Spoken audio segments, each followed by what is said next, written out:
Greetings. What up?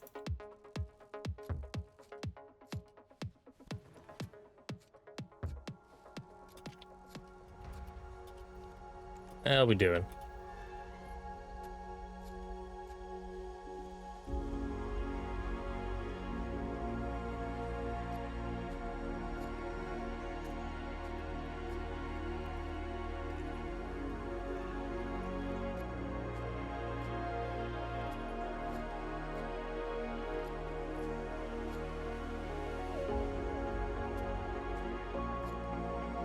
Still tanning? Yeah, tanning's trash. I know people are saying it's really good for sharps, but that's all it's good for, then it doesn't make it good. Unfortunately.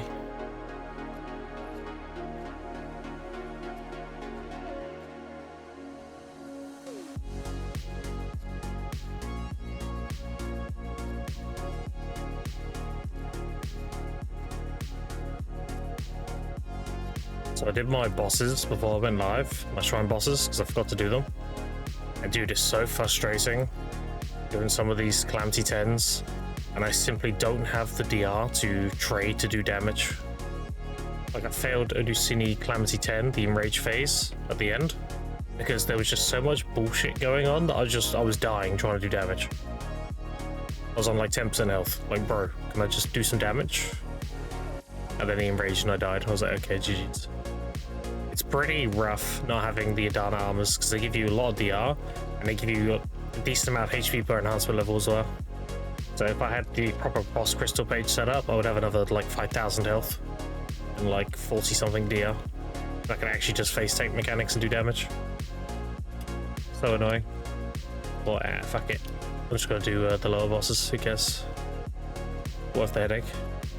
I did Odusini 8-9 and Bamboo 8-9 and then Big King.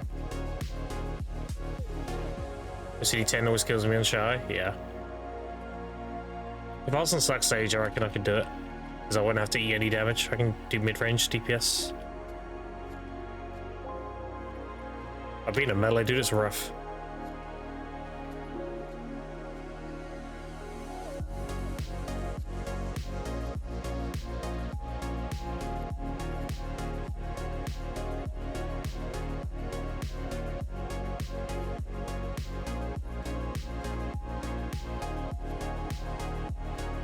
And I wasn't using Vicious and I wasn't using Deep Sea. So like there's definitely a lot of improvement in terms of like output to be had.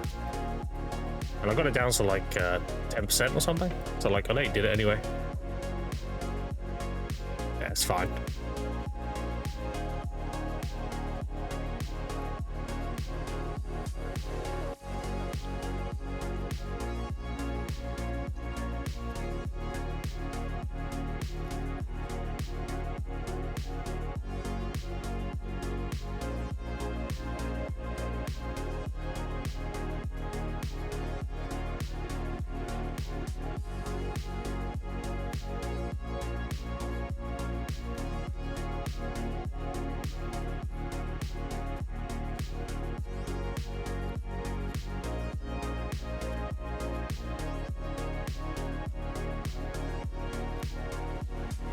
I'm a Grim, you know it. Your boss is probably Apex Shangri. Yeah, it's annoying. He's annoying. What the fuck?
Easy 2 1s. Good start. Give all the energy, I'm still starved. Don't worry about it. Do you want to hear something disgusting, Fug? On EU, these are sitting on EU. Can you imagine? Well, it's like very little pre-orders.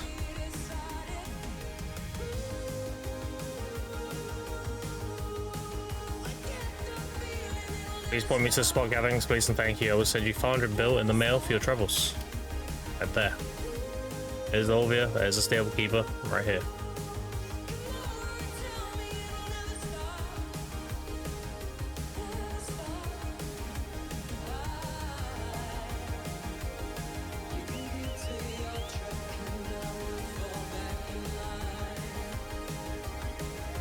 Now next year, perfect.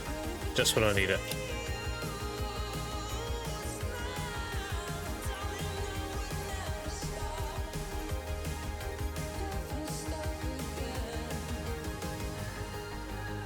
So neglected farms, I'm about to do them. It's intentional, so I don't overcap energy while doing it.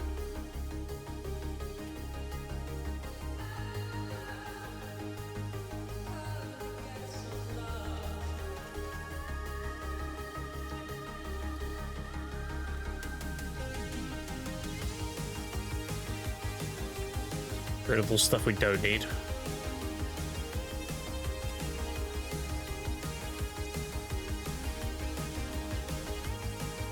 Yeah. Your inventory now.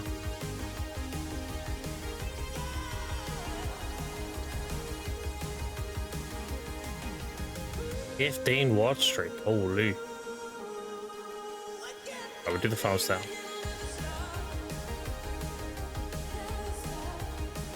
Gardening this weekend? I fucking hate gardening.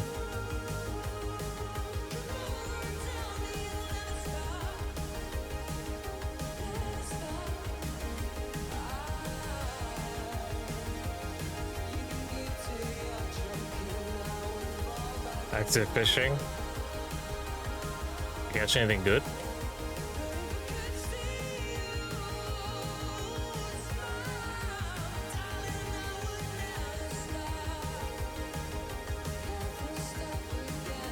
Tested Dragon fishing today.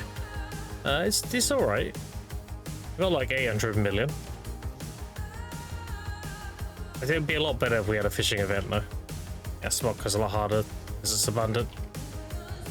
So if we have that fishing event come back, like when we get whatever money fish, then it's gonna be pretty good.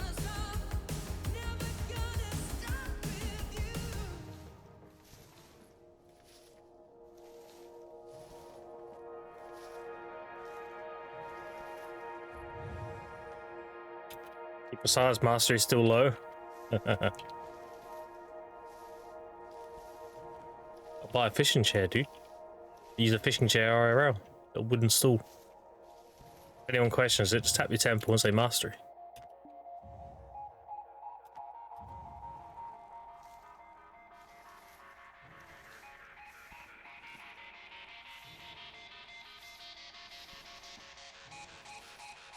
Able to answer this for me?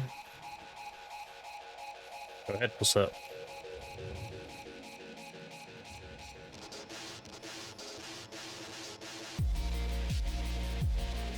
Few months to catch a redfish I wanted.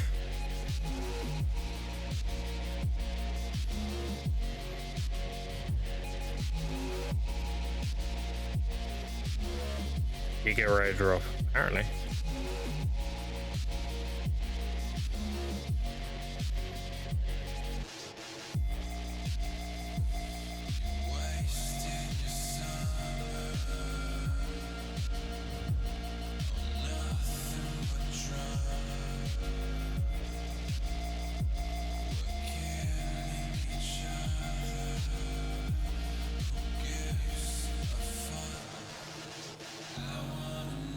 Opens on this because mostly come from main hand, but them also being his bottom state, so I shouldn't focus on awakening instead.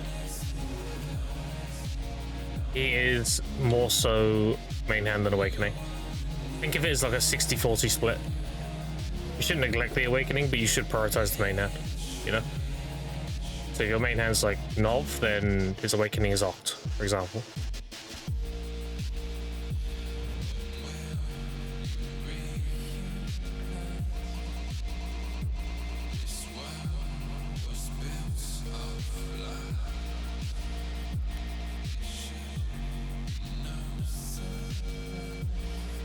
If Pen Awakening is set, yeah, you want to get that main hand right up.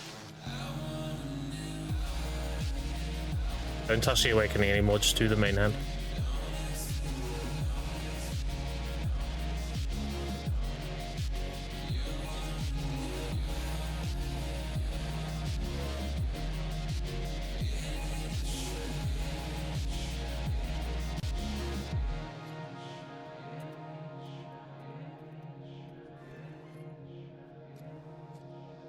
Oh, we can get a Gam box, I think. Yeah. Alright, what do we get?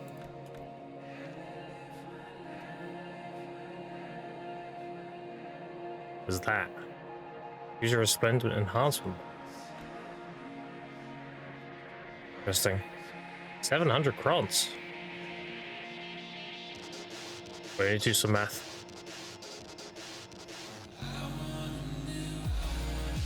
This is way better. We don't care about this. Give me the crons.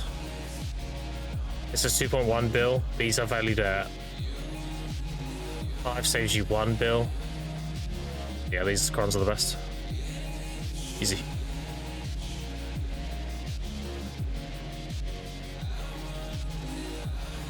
Always crons? Yeah, I just wanted to do the math to make sure.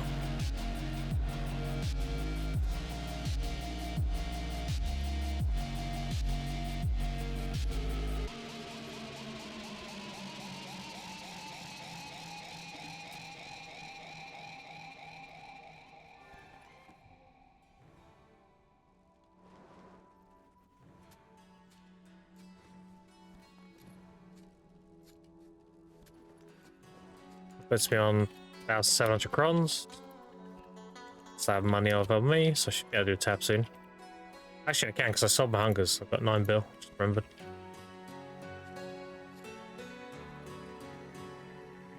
The reason why I'm going so hard on gathering, chat, is because if you read this event, this one here, it won't save me to it because it's bugged. I don't know. Just to do this. There we go. Right, so the second part of this event is down here. Only appear in Adania and appearing sighted all over the world. This is a grind event coming. So we're currently in a gathering event with a double gathering minigame. These we just get all this done regardless, it doesn't matter. But next week is going to be a grind event. So doing as much as a gathering as I can now before the grind event kicks up. Back to DSR, yep. It'll be. I'm burning all my mellows and everything this week, and then next week we'll be doing DSR.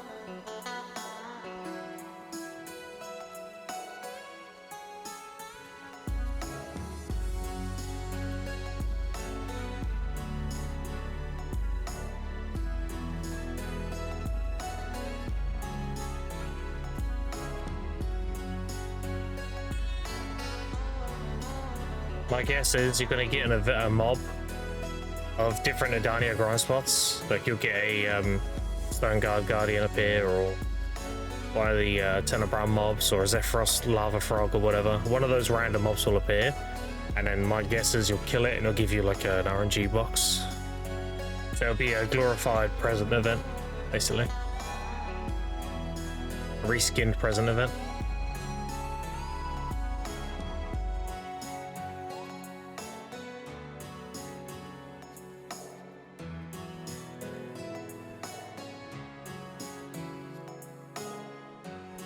If there's anything like the Blissful Box event,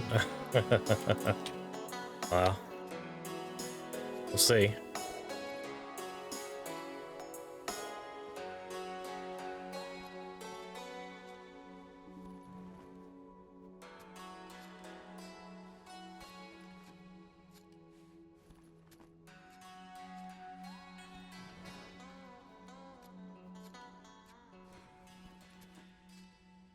You love me some DSR.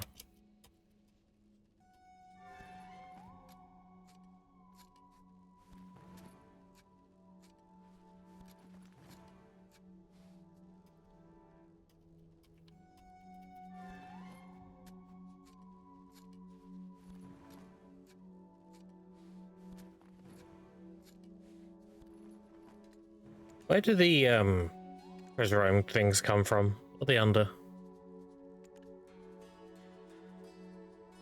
Not under their category. What would they be under? Miscellaneous, maybe?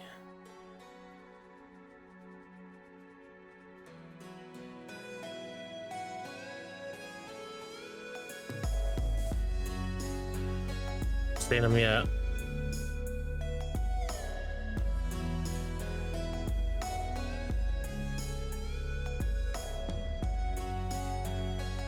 Here it is, I think. Oh, there they are. Okay, let's have a look. This is the mining one, I'm assuming. Our vein. 55,000. 54,000. 7,000. 6,000. 9,000. Okay, so they're all healthy. Very healthy.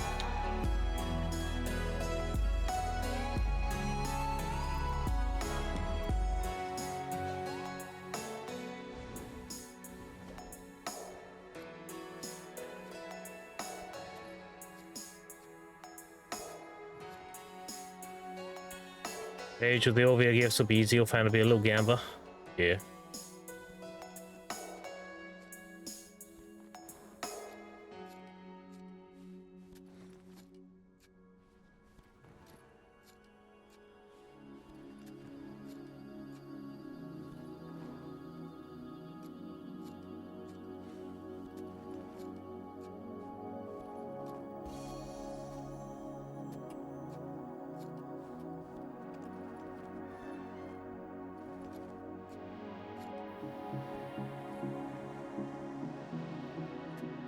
I didn't notice this buff you get from gathering isn't very common.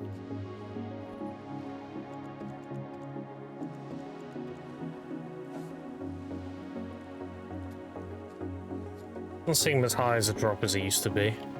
And it is unaffected by buffs, by the way. It is just a fixed drop chance. But the more gathering on drop rate won't give you a high chance on the buff.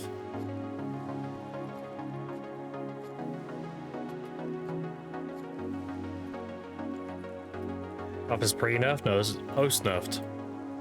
Compared to before. Before, you got it a lot more frequently. And I don't mean now, I mean like last time we had this event.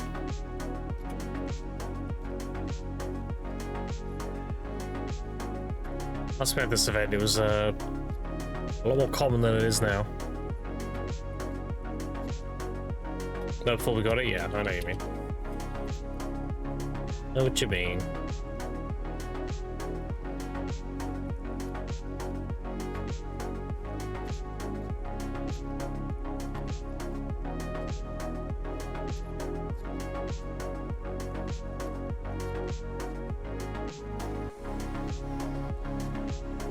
You'll make a lot of money tonight.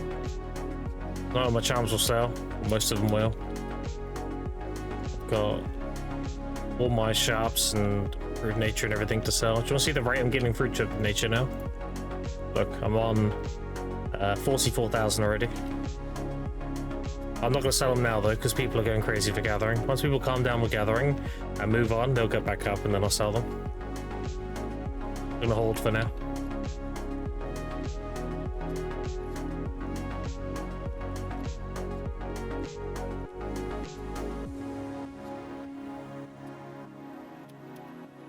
What up, NJ? How you doing?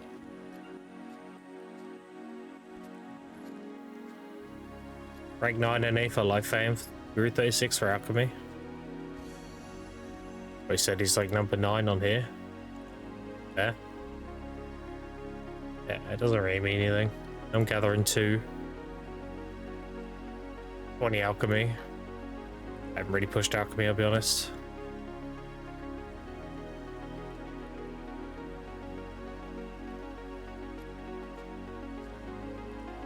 And it's on about like total.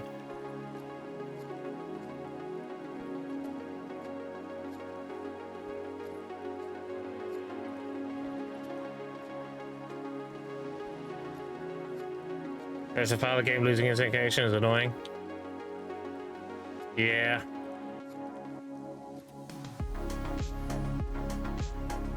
It happens. How many frames total? Okay, I gotcha. Close all though.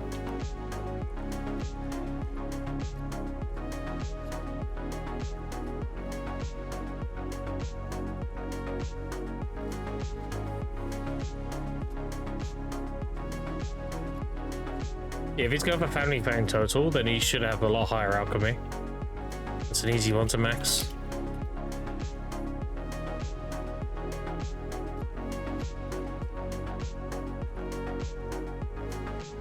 Well, global's like 95% EU. Yeah, because EU just does a lot more life skilling. Has a much larger player base. I make a lot of money on NA because not many life skillers. There's not many life skillers on NA. So there's a more there's an open market for someone like me to make money. Pretty much it. Less competition.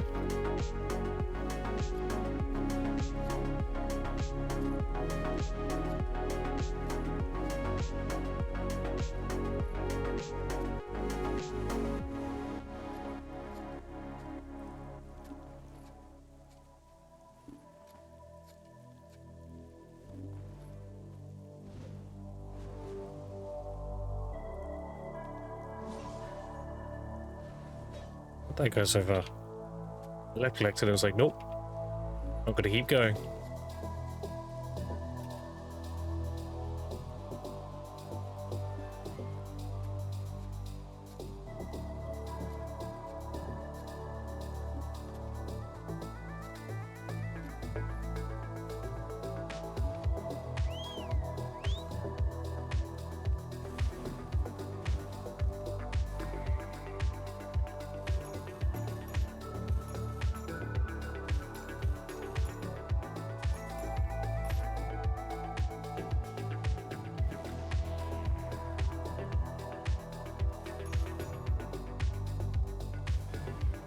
Let's try and Pee-wee 2. I wonder what drama start there next Guild League starts. Maybe you'll get caught RMTing.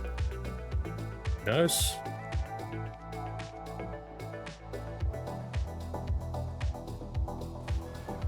PoE is a very heavily RMT'd game after all, especially if you're playing Trade League. And even Hardcore Trade is pretty RMT'd as well.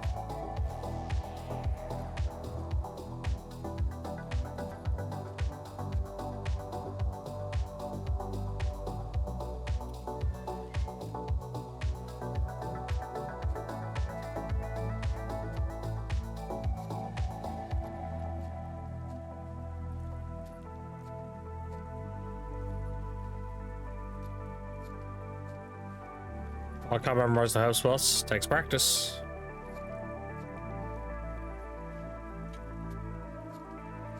Keep doing it.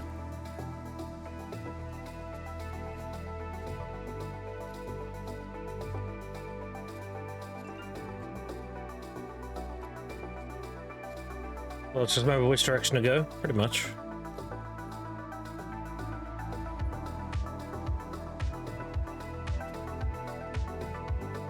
I've done this so long, I can't really recommend how to remember it. I've just done it for ages.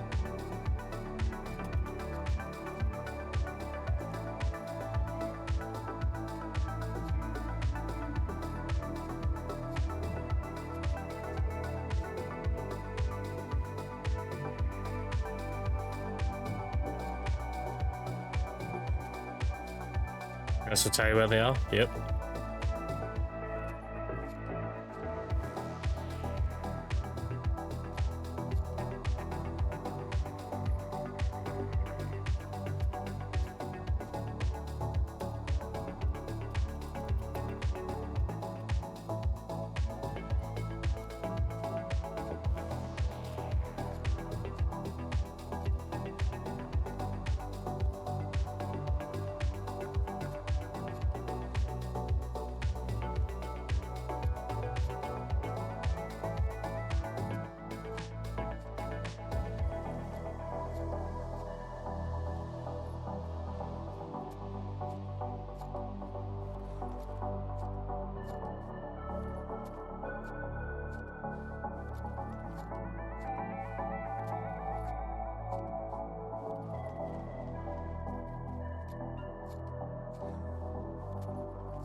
BJ, how you doing?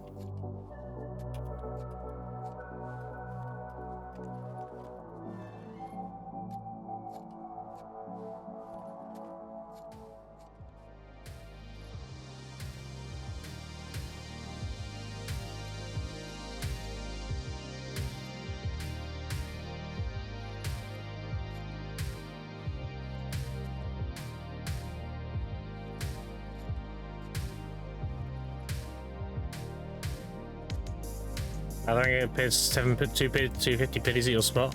Yeah. I've gathered about 2,200 of these now. I just sell them. I'm not interested in getting treasure item anytime soon. I'd rather just have the money and tap one off.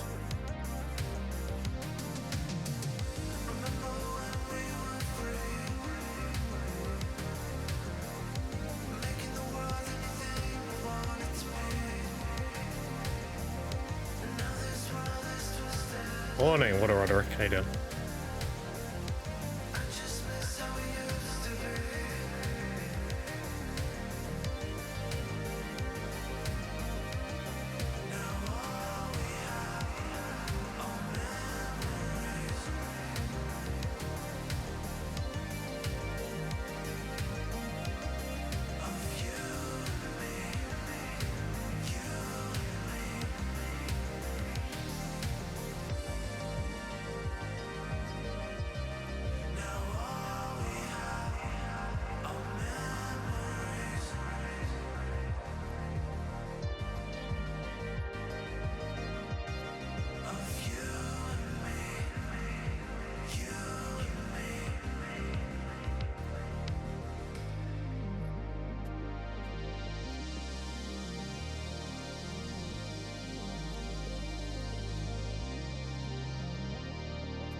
What's my season character right now? Kadri. Kadri Ruins. That's because of two things. One, the Kadri rings. 3.2 and 9 bill. Prime set. Duos 1.2. And then door. These are 13.1. You get Tannis and you get Kadri rings. And if you get invasions, then you get a bunch of light stones as well. Randomly pull like patience and everything. Kadri is the only relevant season scribe spot, in my opinion. Blood Wolves is okay too, but you know, Kadri's is better. If you're pushing pure XP, then it's Protty Cave.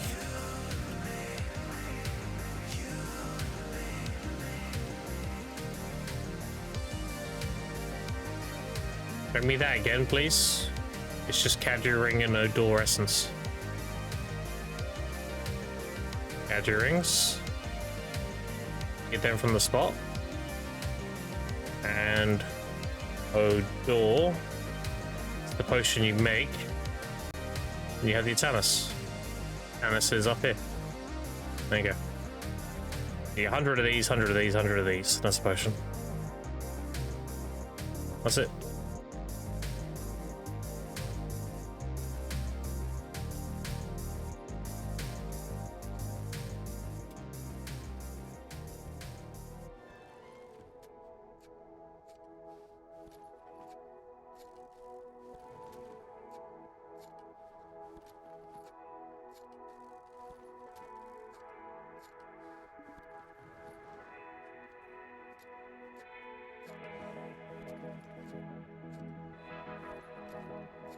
Dreamer? Yeah. Haven't seen too many of you around lately. It's been tough lately for dreamers. They say dreaming's dead. No one does it anymore.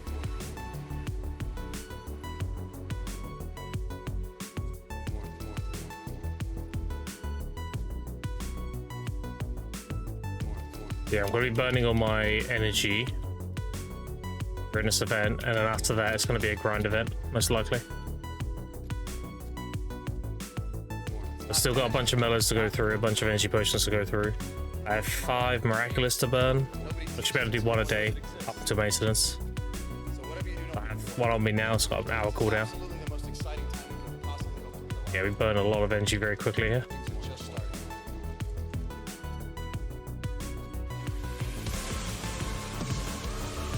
Holy giga chip. What a rapper. You're up a bit early.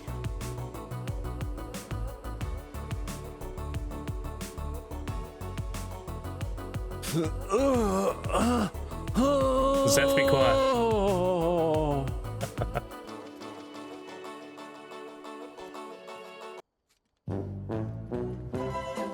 Okay.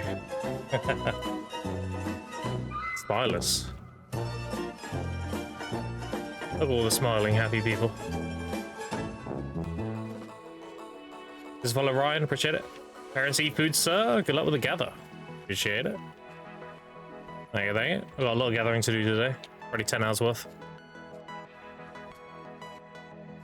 I appreciate it. Have a good time. I'm trying to change all that. I dream every day. You better do a few taps a day, chat, on the novel fend.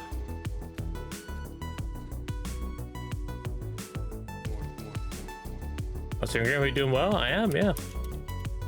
Everything's still running smoothly, Nagatsu, since you did the optimizations. Everything's still running beautifully.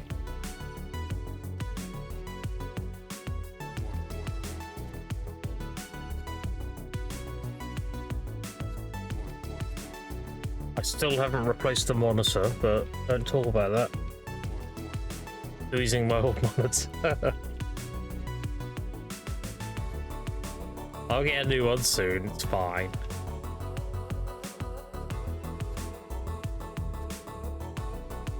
Yeah, the old AOC.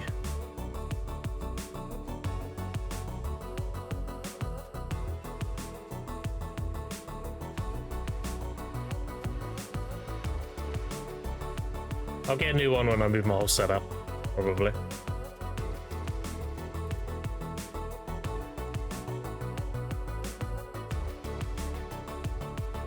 As you do, how big of an impact it has? Yeah, I bet.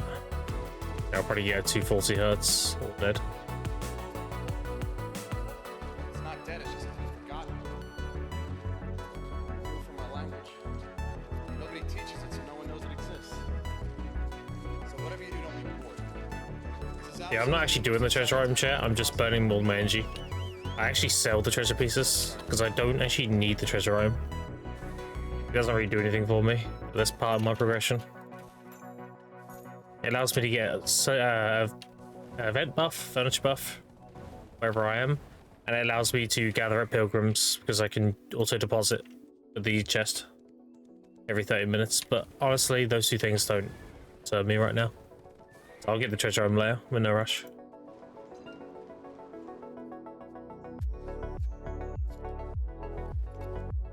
There's something called variable refresh rate unlock your frame rate in games. Yeah. Sure, for sure. If you're here from Rapper's Raid, I am the free-to-play player. Also the season guy. So if you do exclamation point, loot scroll season, graduation, all those commands. A lot of crazy shit pre-season. Or like in-season, rather. But this account is 145 days old now. And I've made close to 3 trillion silver on it. I made 2 trillion of that during season. And I graduated with 800 gear score, 450 billion of life skill gear, and 5,433 loot scrolls. And the objective is to rush to Hardcap.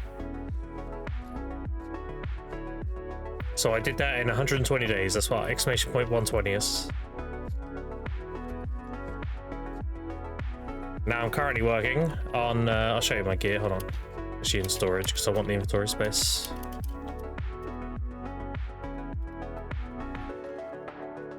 My gear is here. So currently I'm working on getting my offhand, it's here, to Nov. And the reason why I'm doing that is because I need 1 DP for Enslar this week. And I don't have any stones to do my gloves, so I can't get them tet. I'm actually going to pity tet, believe it or not. I'm like 1 tap away from pitying. So if I get my offhand Nov today, or like sometime this week, I'll get 3 stones this week. That's why I'm doing the offhand. Otherwise I'd be doing my Karazaz to deck, and then I'll be doing my Nov Awakening before I did this. But an extra stone this week, it's very tempting. If I don't get it, then I'll pity the gloves this week. And next week I'm guaranteed Enslar. And then I'll just do the Karazads, and then all the pities I've built up on the offhand I'll use for the Awakening instead.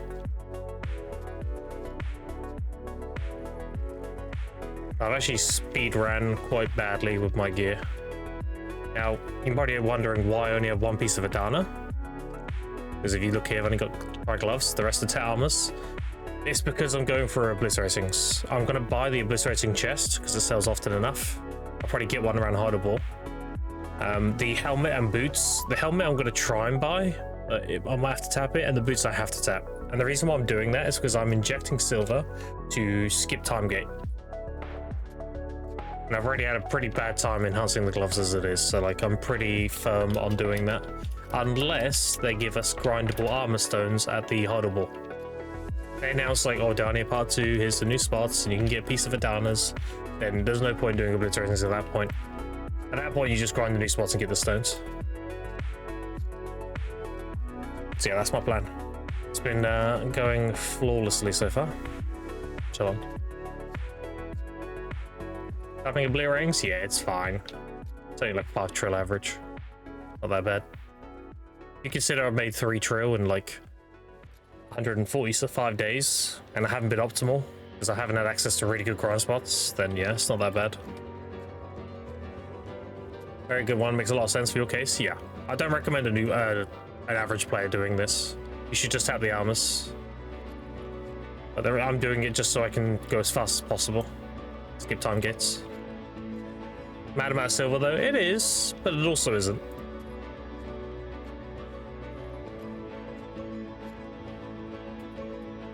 You know how to make money, it's not hard to make money in BDO. Like for example, I'll give you a good example. Okay, so I know economies and marketplaces very well. So what I did during season is I bought red shirts for 3.3 to 4 or 3 to 5 million each. So they were basically nothing, because these are ultimately going to go up, because how it works is you always weigh the supply versus the demand. And the demand for these are a lot higher than the supply. The reason why they went so low is because everyone got a stimmy, essentially. All the months they grinded Elvis Serendia when that was peak money. People coming back to the game had thousands of these. Reds, blues, yellows, you name it. So they just dumped them all. Like, oh, I can sell these now. I'm not going to make the cups. I'm just going to sell the shards. Said everybody. So that's why they tanked. But I know the demand is way higher than the supply. So ultimately, given enough time, these will all go back to cap. We're actually at that point now. Finally happened. Like these are capped, and then the reds are mostly capped. And then the cups reflect the price of these. The cups are going up to near cap as well. Let's say 8.7, they're only 1.3 away. So my logic was, I buy all the shards, and ultimately I resell them for a huge profit margin, which I would have had a huge profit margin. I sold them all for 10 million each, and the reason I did that, there is a good reason for that. I knew these would go to cap, I knew I was storing away a lot of silver selling now, but I did that because it secured me 2 stones a week. If I hadn't done that, I would have made more silver, sure. I would have had less stones, and the stones are time gated, whereas silver isn't. You can always make more silver. But yeah. Had I bought 10,000 red, so if I'd have sold them now, that would have been 200 and how much? 250 bill? All right. And if I converted them all into cups, that would have been 2 trillion. Assuming I had 10,000 blue and 20,000 yellow. And I have good tech for getting shards, so that wouldn't have been too hard. That'd have been a few 100 hours and it would have been good. Paying for like 440 build cost of getting another down to 600, paying for premium time gates could be worse, I guess. It depends on how you want to progress. If you're happy to get your gears over time, then you should tap. It's definitely more cost efficient. I understand that I'm overpaying to skip time gates. I'm not ignorant to the fact. If you want to save the most money, you just tap the armors. Your stones every week, tap your armors. But I'm trying to get Hardcap as fast as possible. I want to get straight to the end. I'm overpaying to skip, basically. The ability goal set up, I must say, was on the souls, like literally 1-2 trades. Yeah, I mean, it's because tapping armors is just way more cost efficient, right? So, well, that a lot of players quit red or cam the highest game than nerfing it. Yeah, exactly. Yeah. But if you know those kind of things and you follow those trends and shit, you can make a lot of money. And if I had like max family fame and merchant ring and everything, I'd have made a lot more. Like if I just held on to all those red shards and committed to making cups, it would have taken another like few months, I think. I'd not only get the shards, but also to get the price at the right price. But yeah, I could have made 2 trillion just doing that, and that would have funded about 500 taps on a Blitz Racing, something like that. Leap instead of short steps, some logic son can do it. Yeah, exactly. Like, I don't recommend people do what I do, but that's why I'm explaining why I do it. It's the same reason why I went 6 out of 6 pen debos in season. Because tapping Karazads is more expensive, but you can go to better grind spots. However, I was making really good money in season, so I couldn't justify doing that. So I just saved up and bought my pen debos in season. I went from Cadre Ruins, season Cadre Ruins, to DSR. And now I can do Orbiter as well. Technically, I can do Tenebrum as well, really.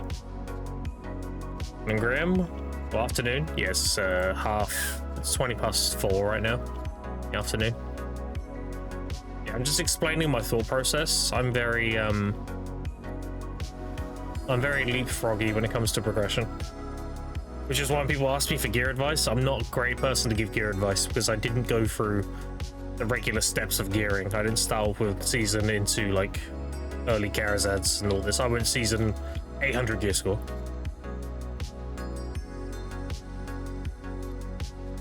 And that's AP heavy gear score. That's not DP heavy.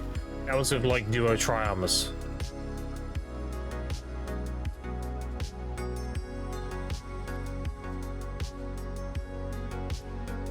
Whereas back in 2 months ago, about year break, feedback styles or demos.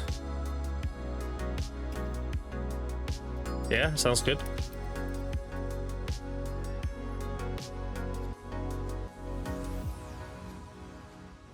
Yeah, there you go.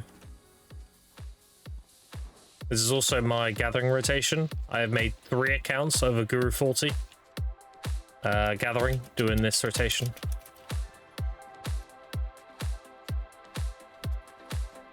I'm currently Guru 44, 69%. Beginning of this event, I was 2%, I think. So yeah, it does go up pretty fast. I don't have any crazy XP buffs running. I don't have like food on 50%. I don't have a book running or anything. Just my gear.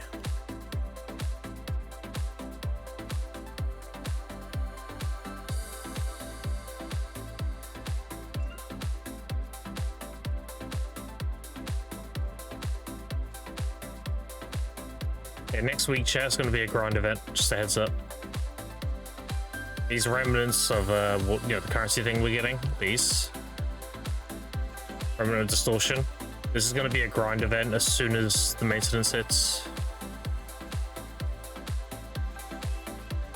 Because they're going to be adding like a glorified present event.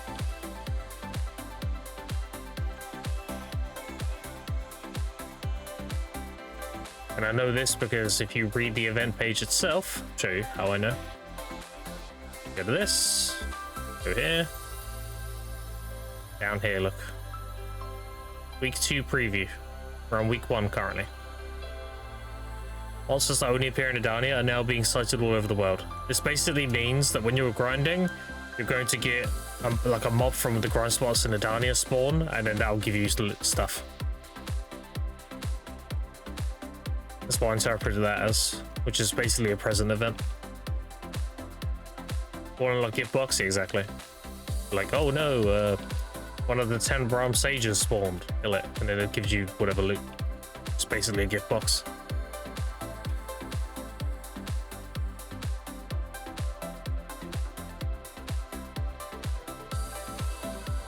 That's why I'm burning all my energy now. I'm doing it while it's still a gathering event.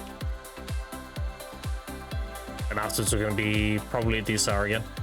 Also, who wants to see a Nov tap?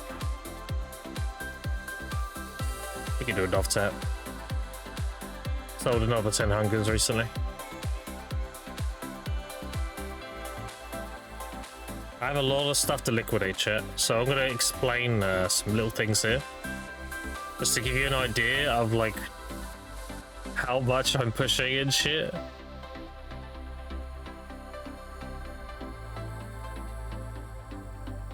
Hold on. Got the screenshots here.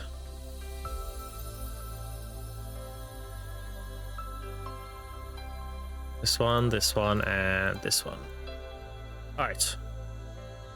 So, when we had the Blissful Box event, I got this many from the mail. So I actually got 1,700 of these and an 867 compensation. So I've got 2,500, give or take. And then also got this many ores from the event, from the mail.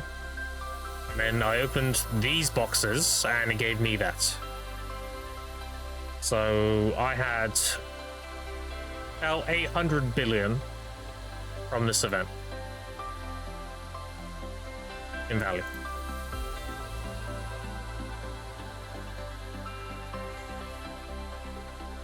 Yeah, Neil's getting on Theris 3 per hour grinding. Yeah, so I had a spot that was really good that I did for the first week. That was Season Arsha Kadri. So Kadri itself is a very high density grind spot. It's very good money because of the Outdoors Essence and the Kadri rings on NA. But what really made it fantastic was the invasions. So if you don't know this, chat, when it comes to event drops, elite mobs have a higher chance. That is why during the Jewel and Poe Power event, Jade Forest is overpowered. That's why, like, if you go do Star's End or you do Jade Forest with the current event that was going on, it was also overtuned because they're all mostly elites. So the tech was with Season Arsha is the boxes themselves scale to drop rate. So Arsha gives you 50% more drop rate, so more boxes. But also 50% more drop rate meant more invasions, because invasions, commanders, gatekeepers, they're all affected by drop rate. So they are density that scales with drop rate. So what I was doing is I was doing Season Arsha on my Sage, and I was getting invasions, and the invasion mobs were giving me a box every like 10 mobs, and it spawns about 150. So I was getting 25 to 30 boxes an hour without an invasion, and 40 to 45 with an invasion. I was getting an invasion every like 90 minutes, just to give you an idea. So yeah, I made about 1,100 boxes the first week, and then 600 boxes the second week. I was doing DSR second week, because they nerfed it. Okay, I was going to do taps. Or a tap. Also, let me show you here quick. I have 17,000 sharps from the event, and I have 11,000 magical shards. So yeah, just give you an idea. I don't even know how much platinum. That's in apparently 48,000. Yeah. DSR over Orbiter at your AP? On NA, yes, because NA has better marketplace values. The Boers are max price. Fragments you can sell for max price. Hungers, even though people say they don't sell, they do sell. People are just stupid. They sell every single day. So they're a bill each. Yeah, it's really good. DSR's really good. Same to EU, till close to it. Yeah. Yeah. Alright, so let's do a tap. Need 1100. Might be able to do 2 taps. I can do 1 now. If I sell a bit more, we can do another one. But we'll do 1 for now. All right, 1.9, tap 29. I'm tapping this until 400, and then I'm pulling it as a deck stack. And then I'll make a new 300 and go from there. So yeah, we're going to tap this another 8 times. So if it doesn't go, then this will be a deck stack.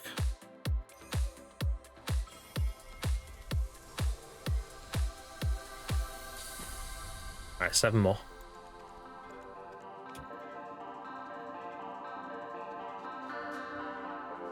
If I get that offhand Nov, then we can do Insular this week. Back to gathering.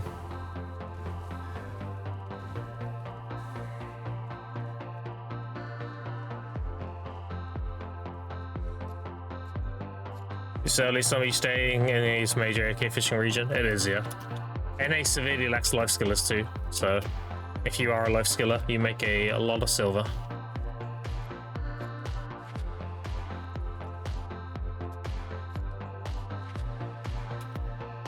The biggest gate with making good silver and life skilling is traces.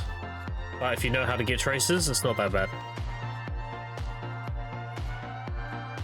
DSR's already good for traces. I get like a few 10,000 from doing DSR. And if I'm doing alchemy, I always do the quests when they proc, because they give you at least 250 for 1.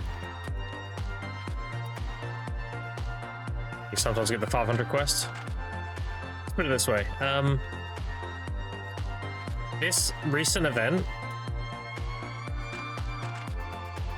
so I graduated 25 days ago, and in those 25 days I've made probably just over $1 trillion.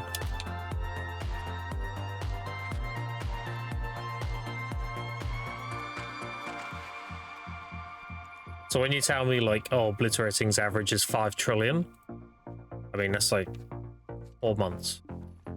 Not even that bad.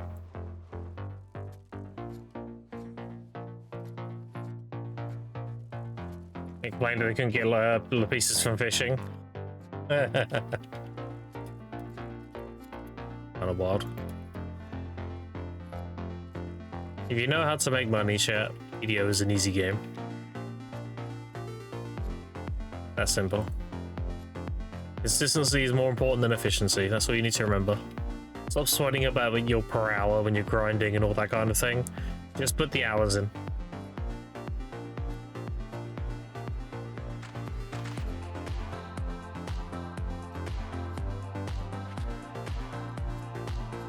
Just be consistent, you'll be good. Is this a key in video? It absolutely is, yeah. Just be consistent. Find something you like doing and doing it a lot. Do it a lot.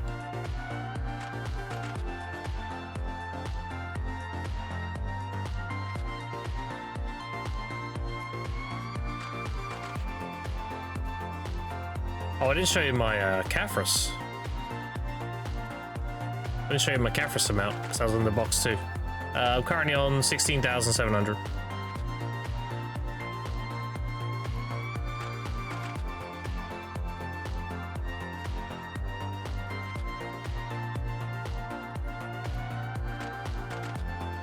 I actually need 29,000.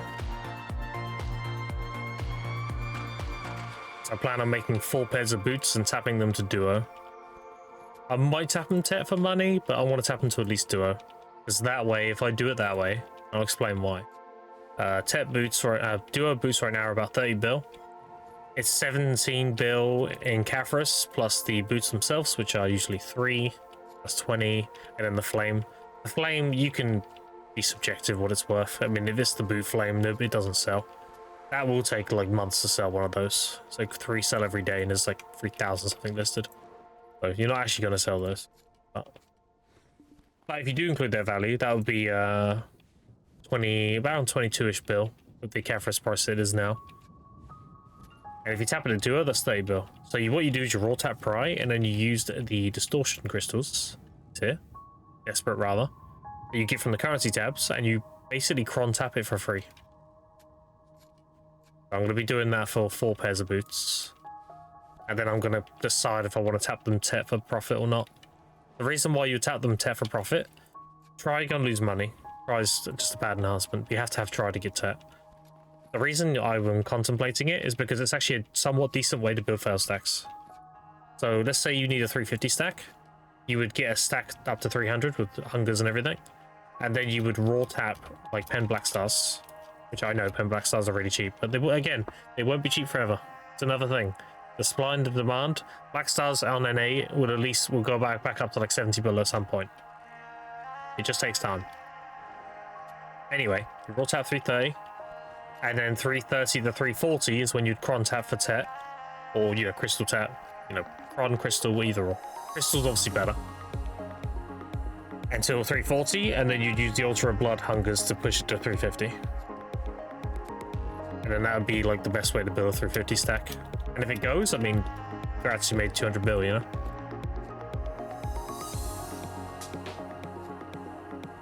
You just make another stack and go again.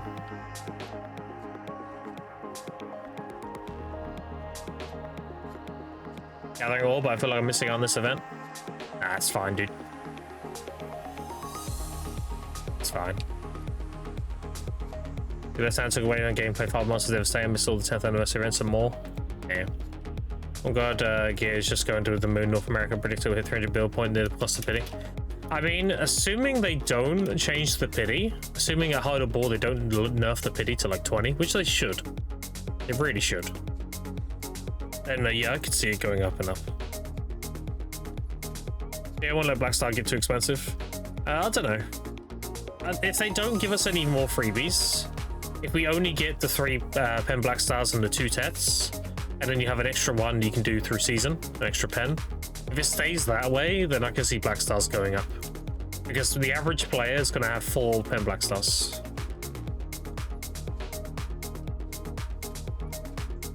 But they're still going to need 2. And again, all the black stars that got injected to the economy. Remember we talked about the shards and how they were a stimmy of supply? This is the same thing. This here. This is one time only, so this is a stimmy. So once majority of the player base have done the academy, and it's just new players doing it, new players aren't going to sell their black stars, they need them. So ultimately, black stars will just slowly creep back up again.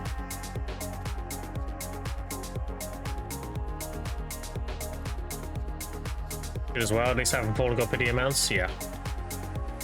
I've understood it when it was 50 before, because TET wasn't mandatory. TET was kind of like, you could do most of the game with like duo or try, and you had good crystals and kaboos and everything. But nowadays, the fact you need a TET to get down armors, it's become a mandatory thing. Like, yeah, you gotta lower that shit. It's the same reason they lowered Blackstar and made Blackstar more accessible. It's because it's mandatory for sovereigns.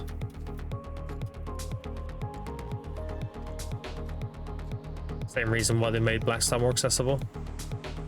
So yeah, I can very much see them lowering the pity on the TET armors at Hideable.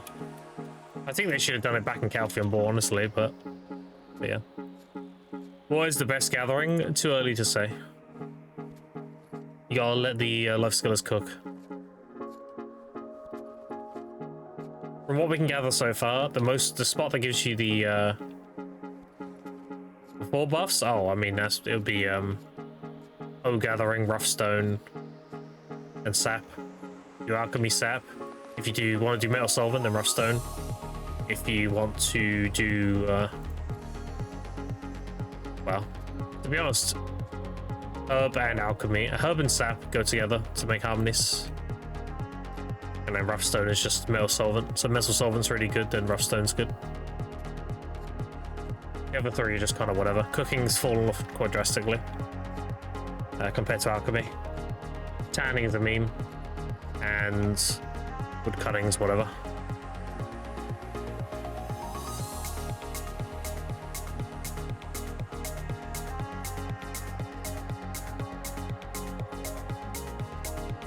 Thank you, boss man, no worries.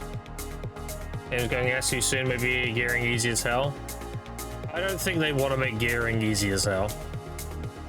They already did that once in the past, and it undermined a lot of people, and they were very angry about it. Back when they did it with combat levels and stuff, like, I think PA's learned their lesson with undermining people's years of, like, months of work. I'm okay having catch-up mechanics, that's perfectly fine, but you shouldn't, like, make everyone's gear irrelevant overnight. That's just dumb. I like how they're doing it now, where you exchange up. So you have deck carriers and they give a new accessory, then you can exchange a deck for an enhancement level with a new one. However, in my opinion, and this might not be in a popular opinion, is I would like the enhancement levels to be a lot more meaningful again. Because if they introduce a new accessory, and I hand them a deck carrier set, and they give me a Nov, I tap once, it's done again, like, who cares? But if I have a deck, and I exchange and they give me a Tet, and let's say Nov is Duo, and then a base you need an Ox at least, you know? And if that goes to deck, that has meaning now. That's like, oh shit, you know? Because now, like, you gotta know that one guy who's got a pen, and that was hard as fuck to hit. But there's 5 other levels, you know?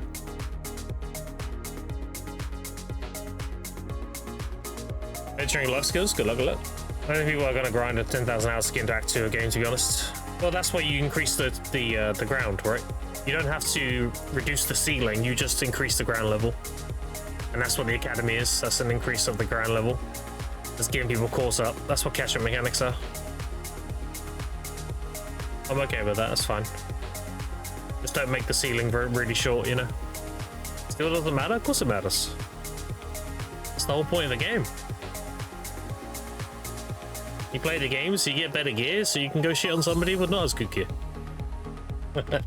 That's the epitome of MMO PvP. Well, actually bought the ladle. Holy shit. Finally.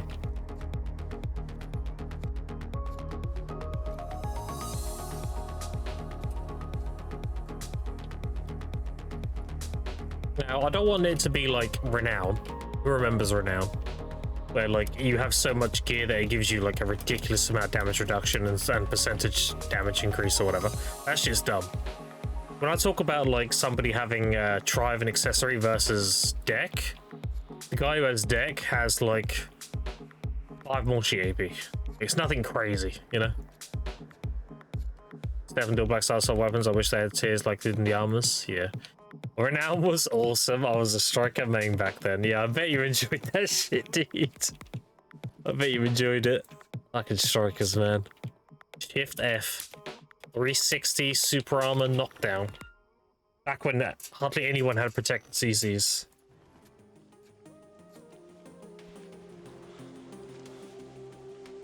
Fucking Skull Crusher was toxic as fuck when Striker came out. When they gave him his awakening, that skill was so toxic.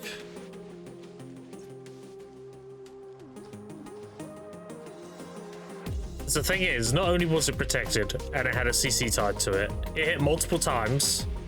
So if you did resist the first few hits, you'd get hit by one of them and get CC'd anyway. And it would kill you standing.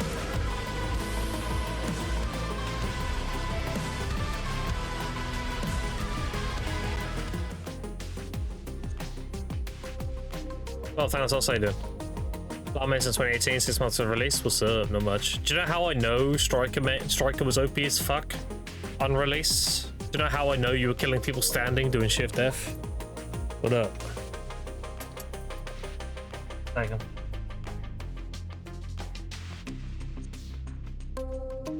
This is how I know. The pillar you got from the Striker leveling up competition with Steam release. I got 3rd place. I was that cunt. That's how I know.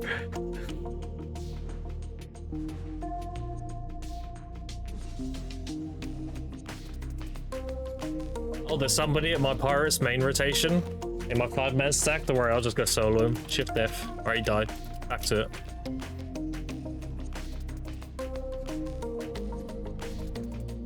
WF to get next to them. Shift F, they're dead.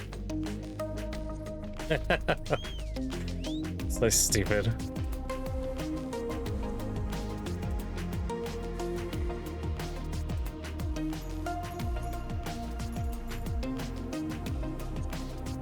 Is that a kind? It's a different kind? True. Wrong, not wrong.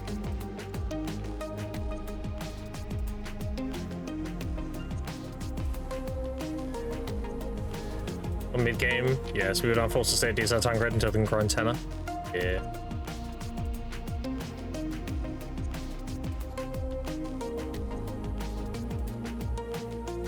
Last new player, mostly want to do PvE every tier list or something different. Well, I'm assuming if you want to have a good class for PvE, you also want a class that's easy to play, correct? You don't want to stress out doing it. In which case, you can't go wrong with Witch. Awakening is super easy to play, very protected. Succession performs better, but it's a lot more sweaty. Awake Moose is pretty easy to play at a mid-tier level. It's obviously got sweat to it, but you don't have to do that much. Awake Guardian's really good as well. The Guardian's got big AoEs, good self-sustain, protected. Saxerka, yeah, that's another one. There's a lot of really good easy classes that perform well in PvE.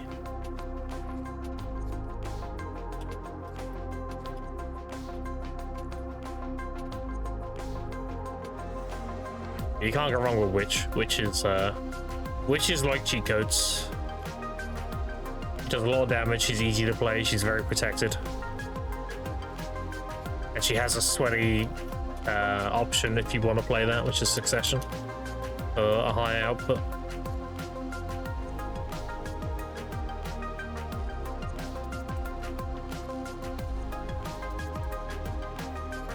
Sacklan is good, yep, Sacklan's another one.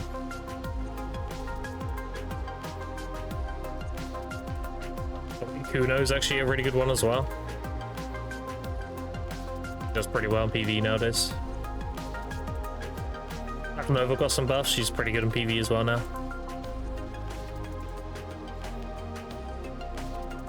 We need less Awake Zerkas so it gets buffs. Why play Witch when you can play Wizard? Because Witch is more protected and does more damage. Yeah, I do agree, Wizard does look cooler.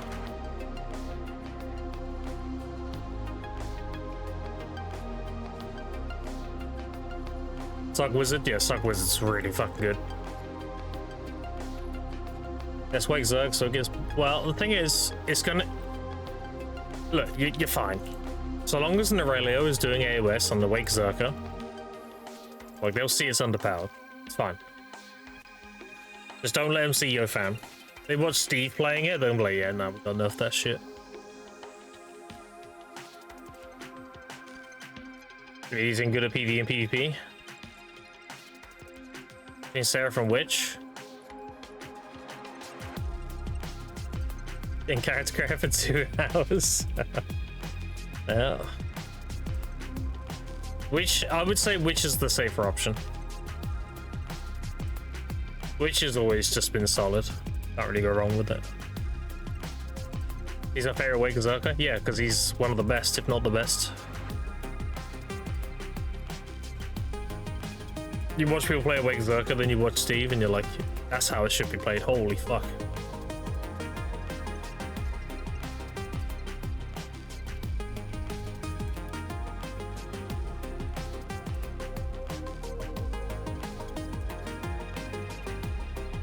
Zerka NA? Yeah. Appreciate follow, Yenya. Appreciate it. Hey there.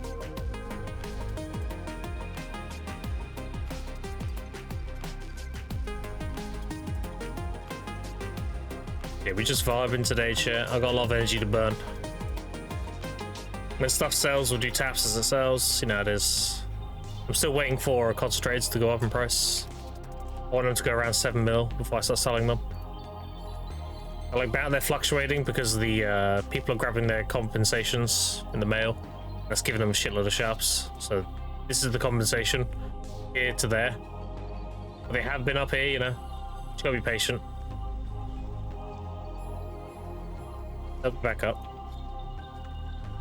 I'm just gonna sit on my hands for now. Halos, we used to tap profit, made a lot of money from it. Yeah. I don't know, might bring Salt and Bio back. Doubtful. I mean, a lot of their money making was yellow accessories, and that's kind of a meme now. Outside of getting Essence of Dawn.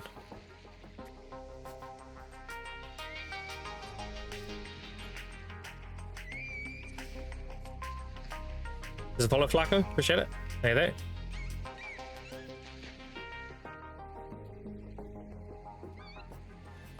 Give me a second, chat.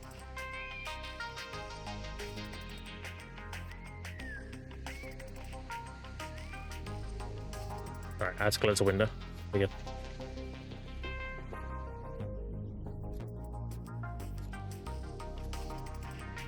Make a bingo card for Hardcap Ball, but you think they'll announce? No, I didn't make a bingo card. I think it's pretty obvious what they're going to announce. Narnia Part 2. That's going to have some kind of attraction in the ground spots. I'm hoping it's armor stones. And then they'll give us a new accessory for sure. That's a very outdated nowadays compared to everything else. Those things are pretty much certain. Well, apart from the armor stone thing. They could double down on the time gate and be like, here's the new bosses, and they give you up to 10 stones a week. But you still can't get them grinding, you know. Who knows?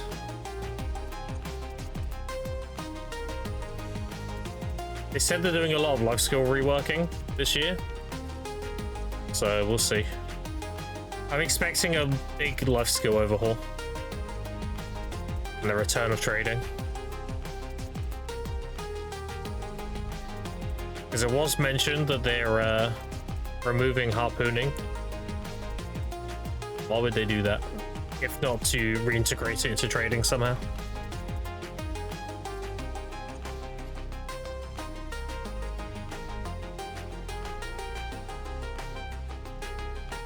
Is it mainly Lancer's fuel these days? Yeah. Pretty much their only use. Outside of distal earrings for a new player. You can do this menu, however, when we're stuck, and I just focus my story and be fine, or I'm missing something during the leveling phase. Just do the main stories, dude. You should do the main stories anyway, because they'll give you a lot of the locations to be able to well between them, and it will also give you a lot of base energy, knowledge, and it will allow you to unlock stuff. So just do the main stories, you're fine. You can always grind later, it's no big deal. Make accessory and DP carrots. I mean, they're not going to do that because they solved that with the crystals. I don't see them giving us DP accessories when you can just get DP in this slot here. That's why they introduced this. They wanted to give you like a base accessory and then you can customize what you want to do.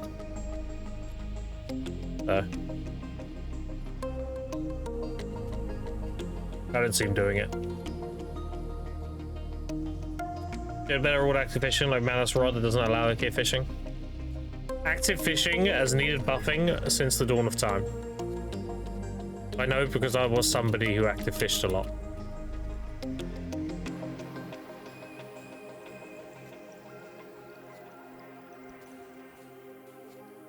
Like, I'm ancient, yeah. People don't realize. I know a lot of other streamers think I'm new and everything. I've been playing this game longer than everybody. I played this game in Korea. I'm ancient. I just haven't streamed it very long. I could change it so I look like be a nurse, so here's hoping they forget. I mean, we'll see. We'll see, we'll see.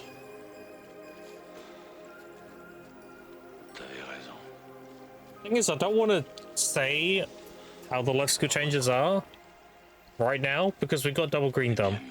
So it's kind of skewering the results, you know? You need to really test it when there isn't a double green done. See what the rates are like. I mean, you could extrapolate. You could take the amount of sharps you get per hour, and you could note down every green thumbs you get, and you could just half it. And do it that way, but yeah, I don't know, we'll see.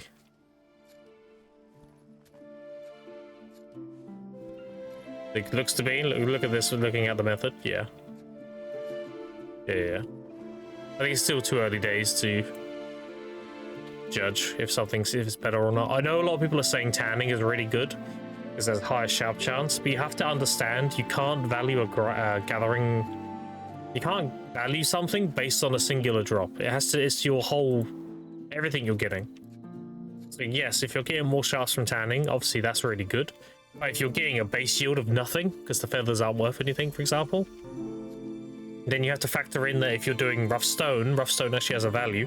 If you're doing herbs, they're like wild herbs, everlasting, fruit of nature, they all have value compared to feathers that have no value, you know? So that could outweigh the fact that even though you're getting more sharps, those gathering spots are just better because you make more money. Which would equate into more sharps. So like, it's too early days to really say what's the best and what's bad and everything. But one thing's for certain, The pities, we can talk about those because we've been testing those. The pity amount is really bad from tanning. The pity amount from mining is really good. The pity amount from herbing is decent, because I've done 2,500 now. It's pretty decent. I've not really had too much of a struggle getting them. Witchering apparently is good. I haven't done it personally though. Sapping, I mean, even if it was bad, sapping is sapping, right? Sapping's always great, especially if you're an alchemist. And then woodcutting, I mean, woodcutting's always been a meme. Woodcutting will no longer be a meme if they make making crates relevant again. If they make it so you can make imperial wood crates or some shit, you have to manually, like, it requires a lot of logs and stuff. Then you could consider woodcutting to be like the trading life skill of gathering. Then it would actually have a good value again.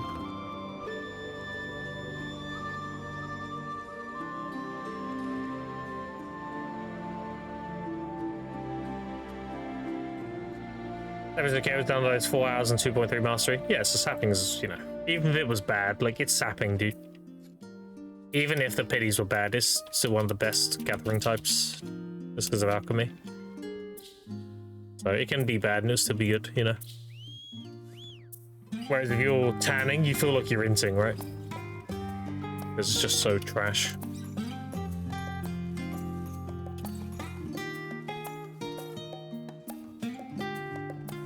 Imperial cooking alchemy, a lot more relevant. The impalement creates some proper silver.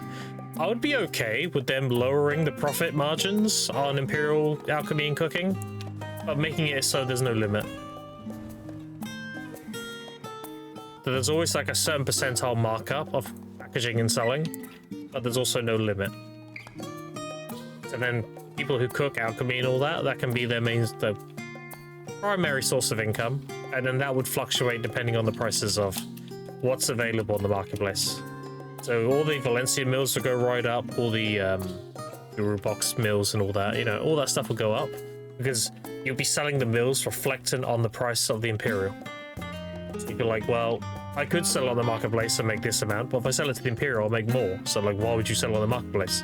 And that would cause the mills to go up in price, and that would make cooking relevant again.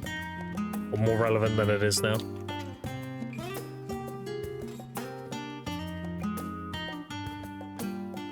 Chopping was my favorite gather. It was mine too for a long time. I used to actually, my believe it or not, my woodcutting rotation was Olvia.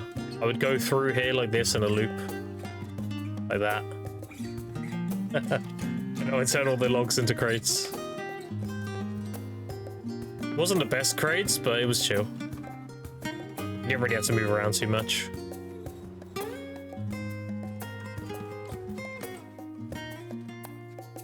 Something along those lines, yeah.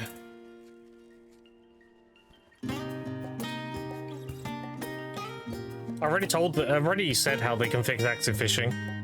Active fishing is very easy to fix. What you do is you change the fish you get in active hotspots. So let's say there's a hotspot for grunt. Then you make it plump grunts, and then the plump grunts sell for 10 times the amount of a normal grunt because they weigh a lot more. And then you add a separate currency tab in here. You don't have, where is it, this one? No. You don't have this one, you have a different one for Imperial hotspot fish. And then you give it some really good exchanges, like gold keys every 5. Hotspot fish will give you a gold key, for example. And then on top of that, you increase the prize fish amount by a large amount. The hotspot fishing gives you a decent chance of prize fish as well. And then people would go active fish, because they'll be making really good money doing it. You can very easily fix it. It's a matter of doing it, you know. You play for 14? I did. I mained a warrior, and then I went into a gunblade. That was a very good gunblade. I was orange passing.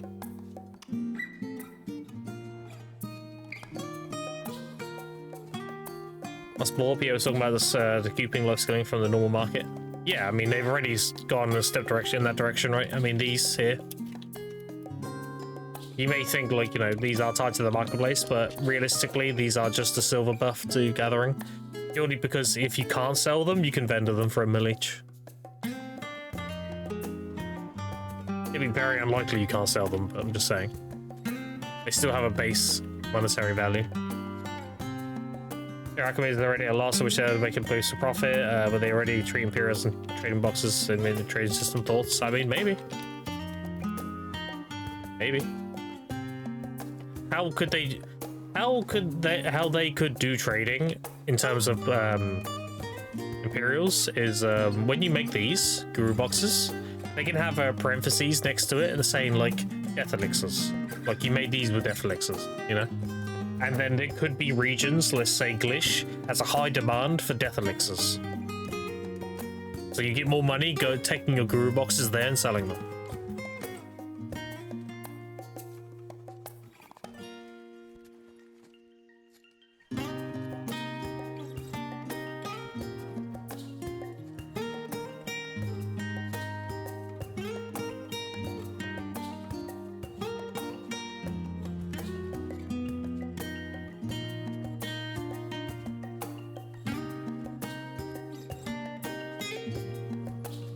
Wise method is spending on Imperial there could be a way. Imagine you go up a cooking NPC and just sell Valencia mills 35k each. Yeah. Having a month there'll be not many people will sell them to the vendor. That's the thing. The vendor, the silver value from merchants would keep the price of the item relevant. That's the whole point. If it's better to sell to the merchant, you sell to the merchant. It's better to sell to the marketplace, and you sell to the marketplace. Like, it would keep a base value of said item because of the vendors. Sound of that? Yeah. Problems no demand, all the margins are there, you can make the same money, but there is no demand for anything, so it's min listed. Well, how they fix that is they make things more accessible. They need to have conversions or means to recycle. If there's a conversion for something, then it always has relevancy. So for example, like the Death Elixirs and all that, they're relevant because of harmonies. But the ones that aren't involved in a harmony are irrelevant, for example. Or what if they were recycled into something that was also relevant? Then they would have relevancy as well.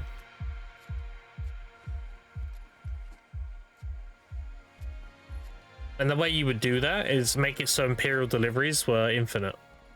Because then you can make a box of any elixir. Let's say elixir of XP is good profit margins. Let's say it costs you 10,000 to make, but you can sell it for 50,000. You're making a 500% profit margin, 400% profit margin, whatever. But nobody buys it. Well, if you can package it for that amount and sell it to an NPC, the NPC will buy as many as you have. So now that item now has relevance. So it has a base value now.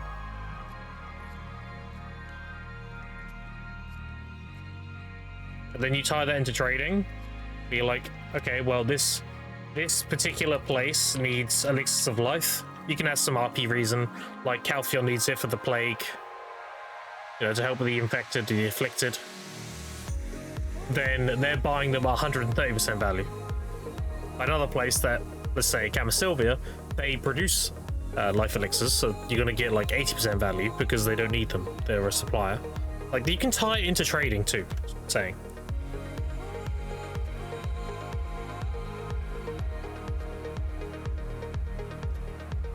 It's Imperial be so wild. So this is what I would do. This is how I would fix the Imperial cooking alchemy markets and fix trading at the same time. I would have it. I would take the BDO. I don't know if you know what it is, but on BDO Mobile, there's a system called the merchantry system. And the merchantry system is you have your wagon, you have your 4 workers. They have their own stats like strength, agility, whatever. They have their own gear even. So the better workers you have, the faster your wagon goes. Wagon upgrades increase it. Better horses increase it. Horse equipment increases it.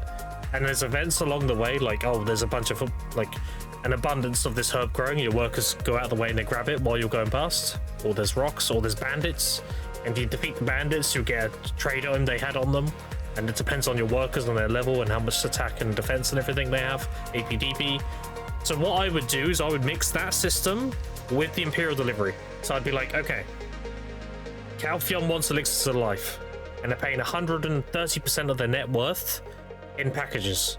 So I'm going to package them all in Velia, and then I'm going to make a destination from Velia to Calphion. Because if you do it in a way where you have to do it through wagons to get, let's make it a separate item, for example. So consider the trade item a true trade item. Then you deliver from Velia to Calphion. You get the trade distance bonus. You get the demand bonus because the area is in high demand of that particular box. And from A to B, you also have all these events along the way that you do with a wagon. And then that would be the trading. So you can buy the things off the trader and go from point A to B, or you can make your own things and trade them from point A to B. That'd be sick. And then your workers are essentially like Pokemon. Pretty much. You go along the roads, you get bandits, you get imps, you get all sorts of things. The harder region you go, so say you go to Medea, and you have tiered up monsters along the road and stuff. Your workers fight to give you get random trade goods that you can sell. Maybe they'll give you a rare drop that's like 100 mil, but you can just sell that. Sick. You know, like, yeah, your whole thing. And that would be a fantastic fix to trading. That'd make trading a lot of fun.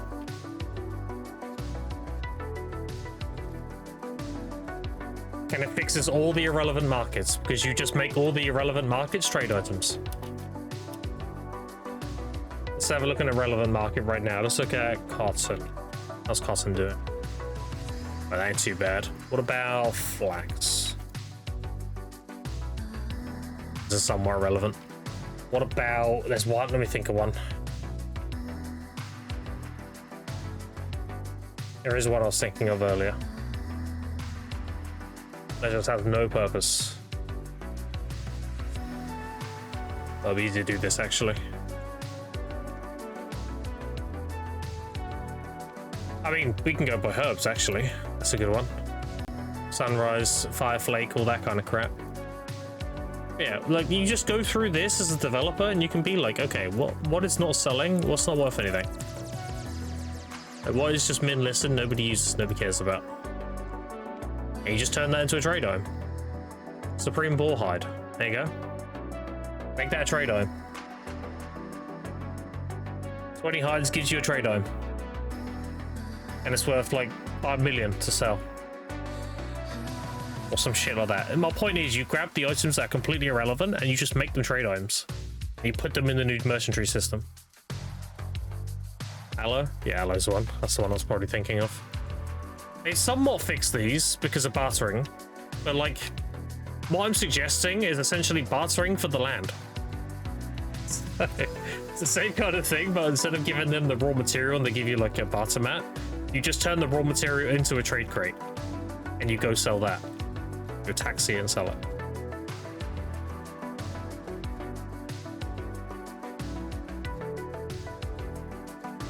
Because that would fix a lot of things. The mastery, exactly, yeah. Add in limits of heroes anywhere, so you introduce a bit of silver and conflation, you need something you can buy from NPC to sort out to delete silver from the players. Yeah, of course, there's 100 things they put in this game to delete silver. I mean, look at the Night Vendor events when they come around.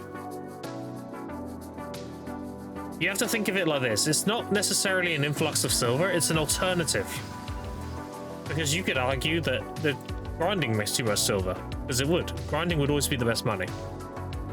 But if trading is like an alternative to grinding, you're not inflating the game with more silver, you're offering an alternative. On new modes, I'm looking for one main and trying new sales. I'm a big fan of Stribals and a fan of the money sink to myself. BDO's a good pick. BDO has tens of thousands of hours of content, dude. If you're okay with like grindy Korean MMO and you like your own company, like you don't play with other people as much, then BDO's perfect. As for the like barrier to entry and cost, I play completely free to play. I recommend you as a new player, you should get the 10. The 10 is essentially the box cost of the game. And just go have fun with it, dude. It costs nothing to play, really, so just try it. Got nothing to lose, really. Military arms are sold no so far. 9 chest pieces, 4 helmets, 1 pair of gloves. Yeah, as a consequence of making land bartering the standard trade system. First 10k as a gold, the next 10k still slaps. Yeah. Video is extremely good for the amount of content you get for the amount you spend. You can get this game for at most $10. Sometimes it's $1, and sometimes it's free. And again, I recommend if you are going to invest a lot of time into video, like really give it a try, you should get the 10. The 10 is basically the box cost of the game. And then just play it, dude. Have fun. Picking an aesthetic you like of all the classes, there's multiple classes. Understand that every class has 2 specs unless they're Ascension. So, for example, I play Musa, but I have Awakening and Succession. Succession leans into the main hand, which is the Blader. Or Awakening is a new weapon entirely, which is the Crescent Blade. The Blader is like using your blade and hornbow, and Awakening is using your Crescent Blade. So you technically have 2 classes in one class. Unless, of course, they're Ascension. Ascension is just one class. If you want many characters when the game gets expensive, yeah. It's free to play. What do you think would have made your experience better if you had spent money? It's just money spending in this game is more so convenience. I never feel as if I need to spend money on this game, but if I was going to spend money, it would just make some things more convenient. Whether that be like more max weight, or having more mates, or having an outfit that's better for a certain life skill. Like an alchemy outfit or a cooking outfit, or like for the most part, I've never felt like I had to spend money in video. It's very much a convenience, if anything. You spend money because you want to spend money. People that swipe to get better gear and gamble, like, I'll never condone that. You should never gamble. Gambling is gambling, no matter how you spin it. Putting money into something for a chance and then you can get nothing out of it is just gambling. I'd never recommend gambling. No different than gambling real money in a casino, you know.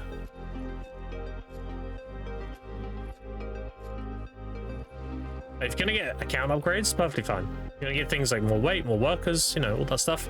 Perfectly fine. Because you benefit from them permanently. You always have them, you don't lose anything. Game can you directly pay to get better, like in Throne Liberty, worst game out? You can, but it's a lot less worth. I played TNL. I was actually one of the best Expo daggers in TNL. I was in Ethereum Gold, if you know who they are. I was an officer in Ethereum. I actually got a screenshot here. Hold on. This one? There we go. Yeah, so this was me in TNL. I written the guides for Expo Dagger and everything. So I know how pay to win TNL can be. I did the Amazon Siege of the Day event. No, remember the event we had on the Amazon live stream where they had people play it before it was released in global? I was part of that in Ethereum. I know all about TNL. I actually started streaming it when Korea was out, and I played Hyper Boost and everything. So I can tell you, with a lot of experience, video is not as bad as TNL at all. Can you pay to win a video? Of course you can. Is it worth paying to win? Not really. Spend a lot of money for very little. Just play the game. And I played free to play in TNL as well, so. I made 150,000 Lucent. It's free to play.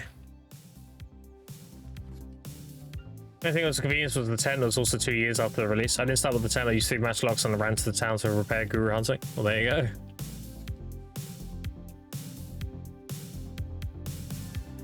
They being no costumes or anything I bought was convenience, I mean. Yeah, better free items again about PA pushing cacao. Came a lot. Yeah. The game's been a lot better since PA took over. My free-to-play experience is a lot better. TNA spent very little to get a lot. No, that's not true. Not in T1 at least. In T1, people are spending ridiculous money. TNL's changed over time. The amount you spent to get gains in TNL at release were ridiculous. But as it got closer to T2, like, you didn't have to spend that much to have a lot.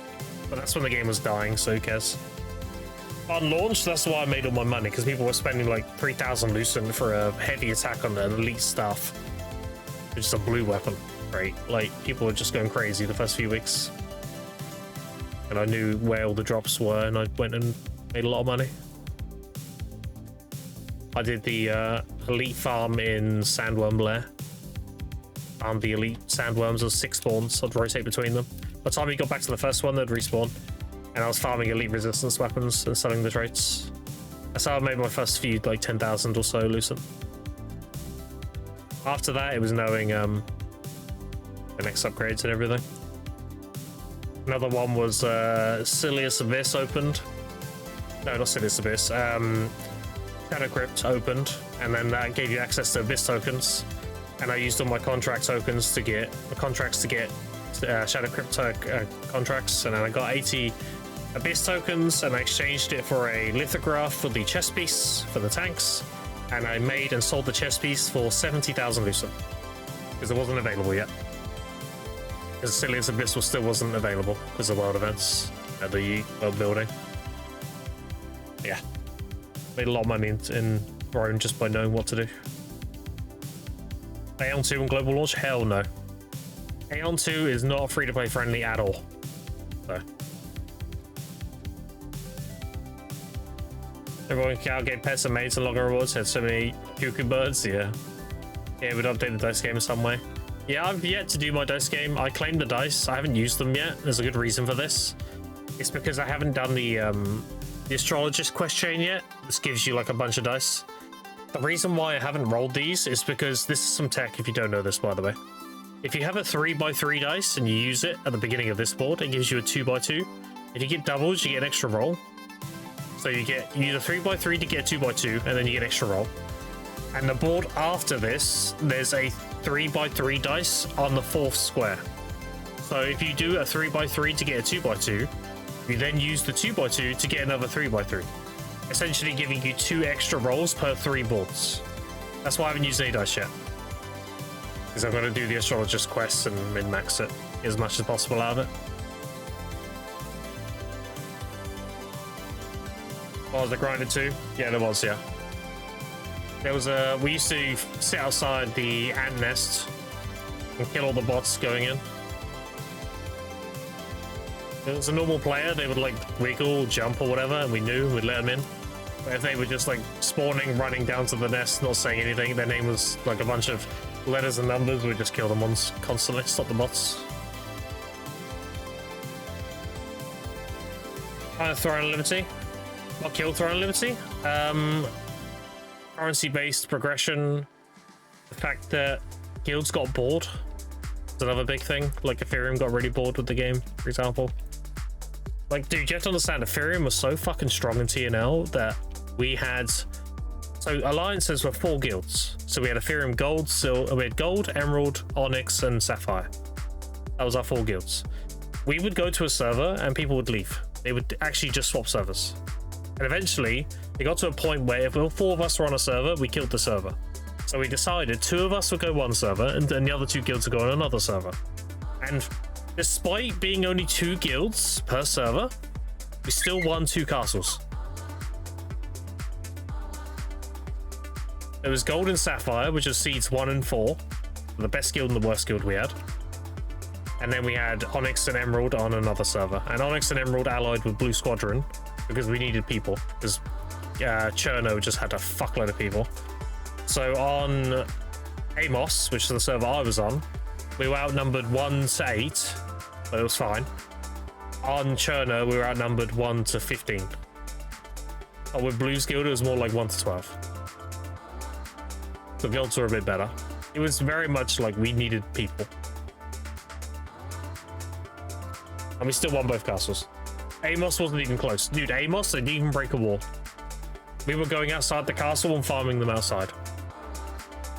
On Cherno, they got to the throne room. Cherno was fucking mega zerg. Holy fuck. And before that, Hyper Boost on Korea, it was Ethereum versus Tanks and Liberty, and there's a few other guilds. There was another guild called Unreal, there's a few others. And we had castle, and we defended, and we won.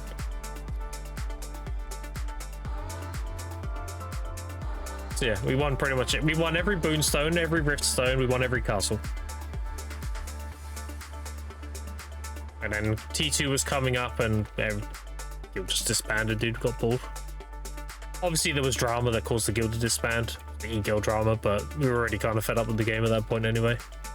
So we could have just taken over and been like, fuck it, carry on, but nobody wants to play anymore, so. What's this? Use of Remnants of the Rifts, they used to make Black Stars.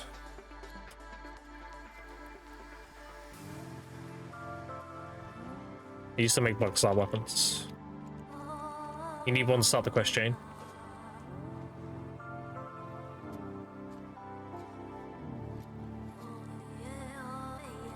That's a community an ult based progression, so you grind ults and get rolled as Zerka in your main, yeah. And I gave Amazon the solution to that problem. And they just didn't listen, so it is what it is. Fine, when I talk with the dice tech, I never use the dice the normal way. There you go.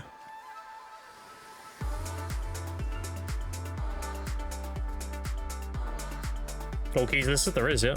Also, what killed TNL with balance patches and KR when they were 2 years behind in gear. The flashblade meta hurt a lot. There was obviously Expo Dagger bombing. That was not too bad though, because you could counter that pretty easily. If there were, but a lot of the thing is, the Expo Dagger bombing was really strong, but a lot of people were really fucking bad. So like, if you knew how to counter it, they were a joke. And a lot of the Expo Daggers who would do it wrong. They would shadow step in and then they would spin, and it's just, bro, what are we doing? You're supposed to, they would inject shadow step spin. You're supposed to inject, and then you're supposed to dodge roll for the buffs, and then you shadow strike in, you nimble, then you smoke screen, then you pop your potion and your guardian if you have it, and then you spin. And at the end of it, you quickfire, nimble backwards into blast, into another quickfire. And the reason why you did it in that order is because you've got double gale stacks, which is the whole point of bombing, was the scale. The galing's what gave you all the damage. The smoke bomb made you immune to magic and ranged CC, so you wouldn't get CC'd. The guardian would root everybody in place, so they wouldn't get away from your bomb. And lastly, you also gained a lot of crit when they were rooted. That was how you're supposed to bomb. A lot of Expo Daggers just injected, shadow strike, spin, and they would do like hardly any damage and they would die. Or they would do it on a tank and get counter barriered and die. It was so bad. HP 3 shield passive, prec 50% and change every hit, and they had 6k HP. The thing is, when they did that, I had a lot of people come into my stream saying like, oh, is Expo Dagger dead? Because we can't kill bow users anymore. And they were like, oh, do you just not inject now because you'll proc it too much? I was like, no, nothing changes. If you're killing a singular person, you use the tank buster build. It doesn't matter if they have a bubble, they die anyway. Because the whole point of the tank buster build was you would do one large hit of damage. So it doesn't matter if they had a 3k shield getting refreshed while you're building up to that point, because the one hit would go through their shield and all their HP and kill them instantly. So it didn't matter. But people, again, didn't know how to play Expo Dagger outside of spinning, so they didn't know how to play Assassin build. So I made the way to properly bomb and also made the tank buster build. And then if you did rotate between those two builds, you can kill anybody. Big clump, you do the obviously spin to win shit, and if you're picking off people in the flex, you play the tank buster. And if you had Tevin staggers, you'd get guaranteed stealth after every kill.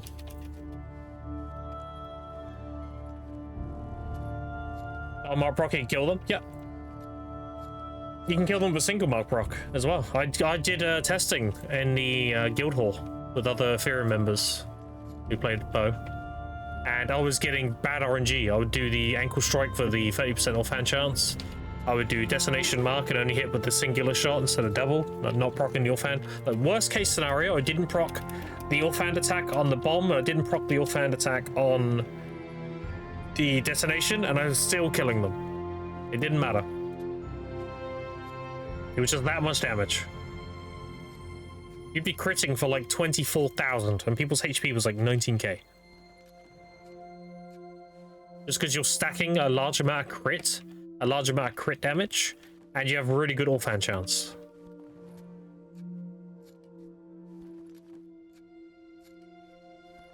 Like the assassin build was quick shot, nimble, cancel to 20 stacks. Shadow Strike ankle. The ankle would give you 30% offhand chance. Shadow Strike would obviously root them. The ankle strike would prone them. And then you would do destination, weak point shot. Weak point shot would proc on a rune if they were rooted. You'd get the weak point shot debuff. And then you would Thundercloud Bomb. So you had all the buffs up. They had increased crit damage taken. They had very low crit chance. Not crit chance, endurance because of the thunder shredding. So you would guarantee crit them, and then if you offhand it as well, like, dude, there's no chance. That's why it would kill tanks. It was just so much damage. And if they somehow lived, or they're a healer, if they're a healer, you follow up with a knife throw. So the detonation mark stops their healing by 40%, and then the knife throw reduces their healing by another 60-odd%. So they can't just sit there and out-heal it. They would die anyway. It would kill anybody. If you had all your cooldowns, you'd kill somebody. Assuming, like, you know, they didn't dodge roll the right time and stuff.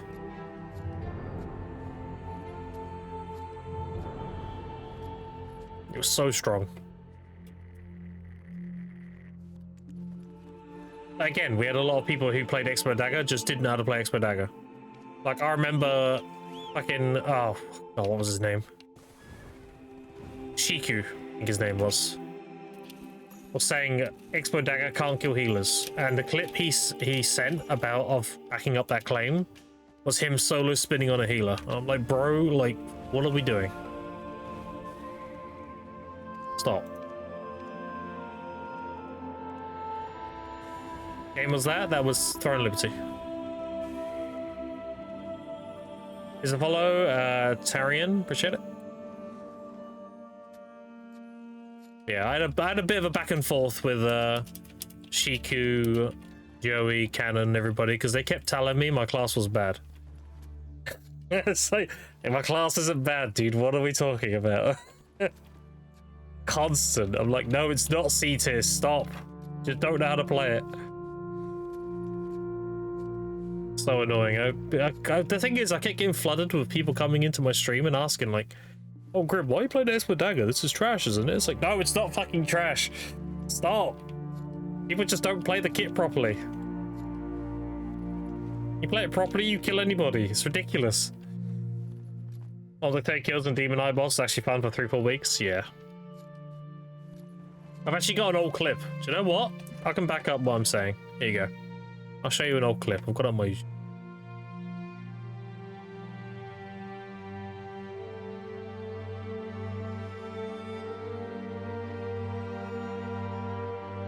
if I can find the actual clip instead of the short.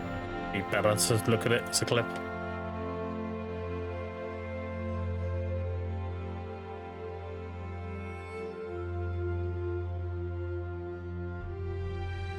God, I got all my old Ethereum clips here. Holy. And my Node War. I have my New World clips. Oh no. My New World clips were me just like 1v4ing people as a SNS hammer. It's not any of these. Let me find it. Hold on. Ask how to use evasive classes too? Yeah. Fun. I'll go through all my old content before I get to it. Why are you playing Mooses in the class trash? I can't even kill a shy? True, dude. True, not wrong.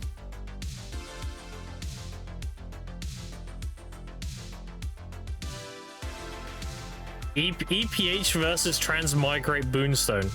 EPH versus Unreal Sandworm Lair Boonstone. Oh no. EPH versus Cho Rotom Outstation Tier 4. Dude, I've got all these old clips. Holy fuck. Our 1v1s against Cho are there and all. That's crazy.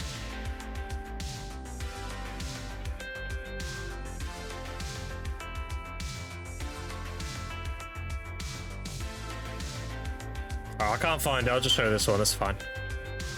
Alright, so this is the short that I made. It's called Ethereum Gold versus Tanks and Liberty. This was against Shroud, Stoops, and everybody. This was the Boonstone. So they're all there. Look, this is the bomb build. This is what you're supposed to do.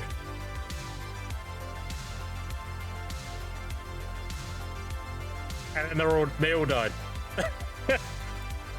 It's that simple. I did everything. I did Guardian, Pot, everything, and they all just disappeared. Holy fuck.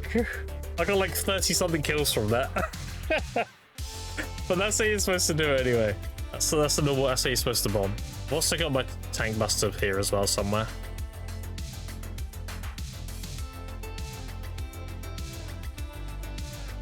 Hold on.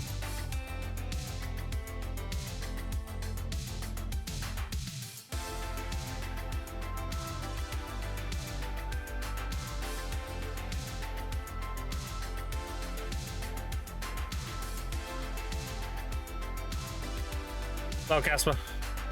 Give me a second, chat.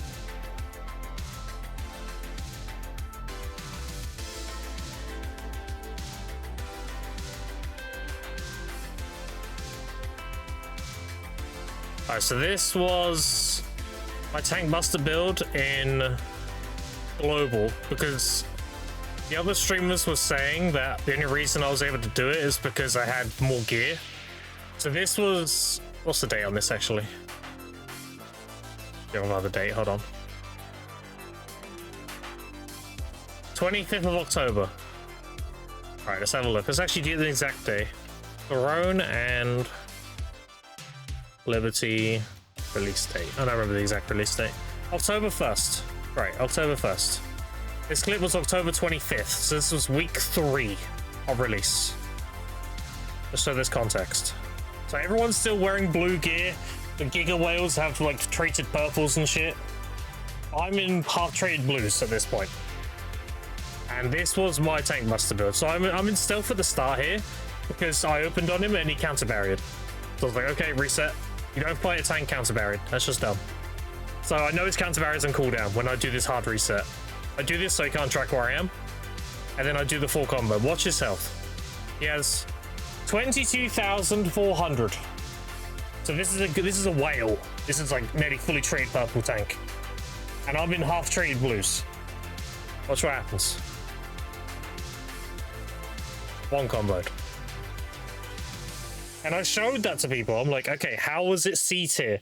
How can you say it can't kill tanks when I literally killed a nearly fully traded purple tank week 3 when I'm half traded blue? What are we talking about? And I didn't even offhand. So yeah, I didn't hear anything back after that. I think I proved my point at that point. I didn't hear anything back. And then they were like, oh, actually, Expo deck is pretty good. And I'm like, oh, no shit. Yeah, that's crazy. Oh, fuck. That still annoys me to this day. Getting gaslit by a bunch of people saying my class is bad, and I'm constantly proving it wrong. And when I fully proved it wrong with the clip, they all just backpedal and were like, oh, actually, no, it's really good. What? No, we said it was good. Yeah, okay, you did. Sure you did. In hard gaslit, it was crazy.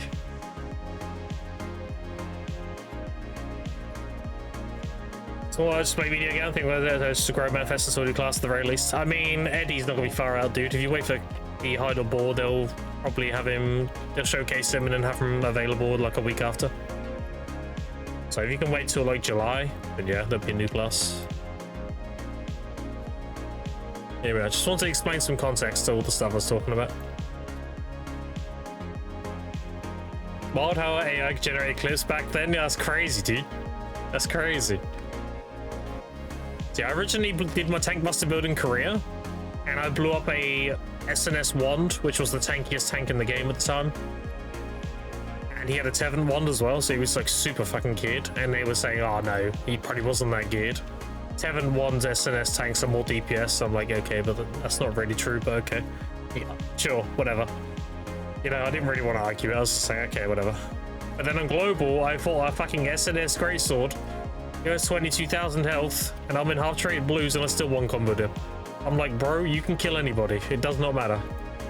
The only time you can't kill them is if you fuck up the combo, or they manage to break the combo, or they have counter barrier up. None of those 3 things are there, you kill them. That's simple.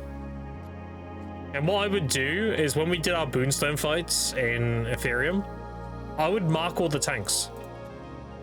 That's what you're supposed to do as an expert dagger. You mark all the tanks. You can also mark the healers too. You don't really care about the DPS. It's whatever. They just die. Your job is to kill the support of the ball.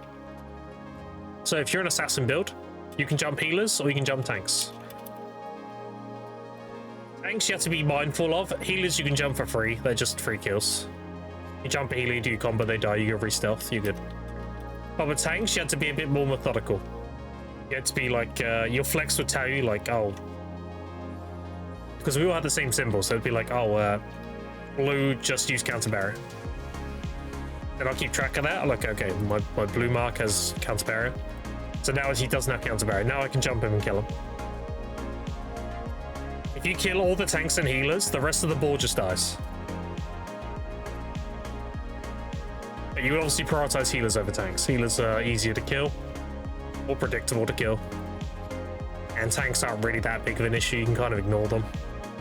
So my order of priority was assassinating healers and then picking off tanks after. And then I'll just kill anybody after that. If you're a bomber, you'd still mark the tanks because that's where you're not supposed to bomb. Because if any of them pop up counter barrier, you die instantly. So you still mark the tanks. That's still the tech. You just mark the tanks and you don't bomb where the marks are. You try and get the clump that doesn't have any marks in it. Easy.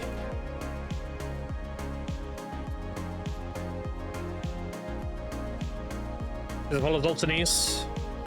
Yeah, I wouldn't do anything about that again, dude. I had we had a thread in the Ethereum Discord for each class, and they made me the Expo Dagger lead, and I had like 40 different threads open of all the different Expo Daggers and going through their VODs and telling them what they're doing wrong and what runes they got on, like what's their gear look like, what traits do they have, like everything. There was so many just like, what is this, you know? Like I had an Expo Dagger that built full melee evasion. I'm like, bro, what are you doing? Like that isn't gonna do shit.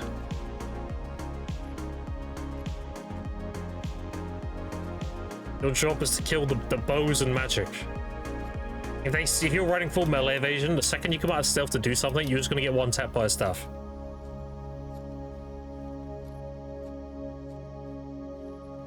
And his excuse was like, "Oh, but I keep dying to greatsword daggers." I was like, "Yeah, well, greatsword daggers have a ridiculous amount of accuracy. It doesn't matter how much evasion you build; they're still gonna kill you. What you're doing now is making it so everybody else can kill you as well." You know, and they would be like, "Well, how'd you deal with expert? How'd you deal with greatsword daggers then?" And it would just be like, "We just outplay them. They have 2 combos. You just outplay them. It doesn't matter if they can hit you, and every hit they do is like a really high crit chance and everything. If they don't hit you because you outplay them, it doesn't matter. You just outplay the greatsword daggers. It's that simple. There's the best way to beat them. I actually had a clip I used a lot, showing people how to do that. Here somewhere.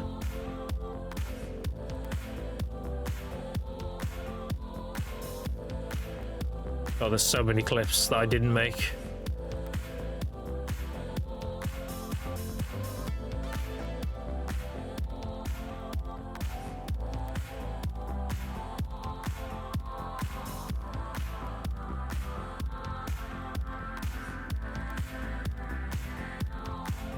Dude, there's so many clips.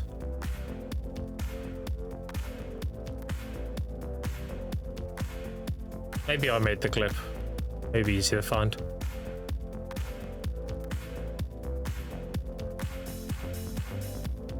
Here it is. It's called Greatsword LOL. Yeah. That sounds like a clip I made. Alright, so this is the one I would use as an example to the Expo Daggers when it came to outplaying Greatsword. I gave to the Expo Daggers to outplay the Greatsword Daggers. This clip here. The one goes into the sewer, and I follow him. This is the Greatsword Dagger. So I build up some stacks. He goes stealth. He goes stealth so he can jump me, right? They go stealth right here. He jumps me.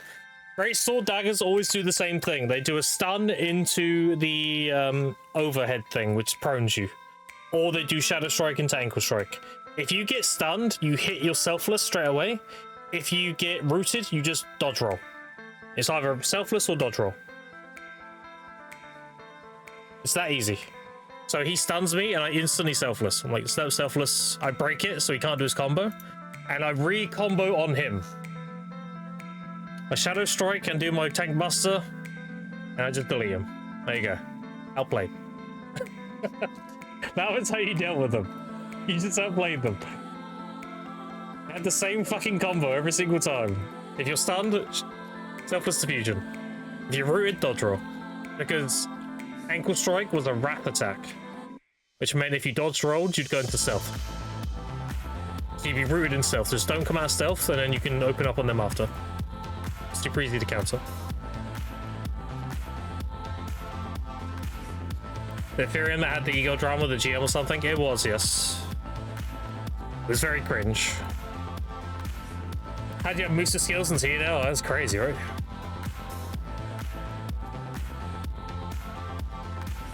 But yeah. You built against magic and ranged, and you just outplayed the melee. And that made you that's why I said you could just kill anybody.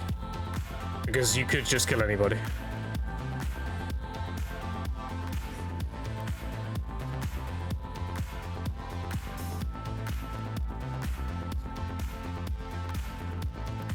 Stop it, ego drama. Yeah, that was bad.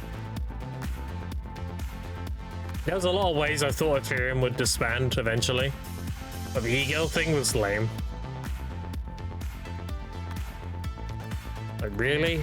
That's how we go down? So lame. I did enjoy my time though. I had a good like year and a half with Ethereum. I didn't enjoy the responsibilities though, because the problem is if you're too helpful, then people like to elevate you, so you can be more helpful better, I guess. But you have better tools to do it. So in Ethereum, I ended up being like the base builder. I was the guy doing the pings and all that shit, all the background organizing. It was a lot. And I was obviously in every single node war because I was the universal role. Like if Alec needed me a scout, I'll go scout. If not, I'll play main ball. I was mostly in flex. If I needed to be defense lead for the day, I'll do defense lead. That's fine. So yeah. I had to be there every single day for every single node war. So I was doing 7 node wars, well 6 node wars a week in one siege. And my role would change like every war. Now people get 14 years ended, GM's wife didn't like people, so we just kicked them for her. Oh, so he was a simp.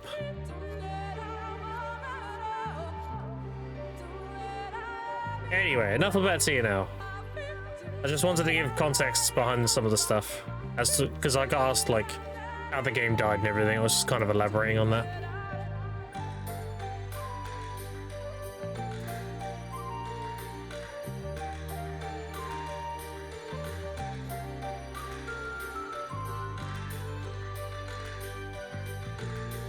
Lahi. Yeah.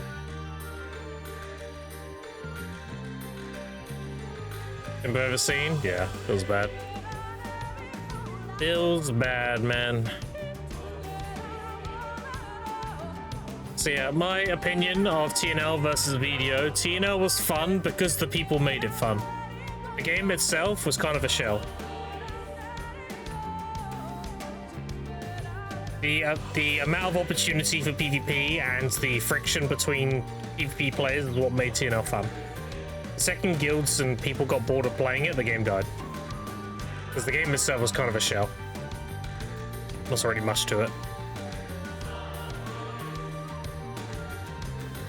It was an old heavy game, and it was a currency-based progression, which is cringe as fuck.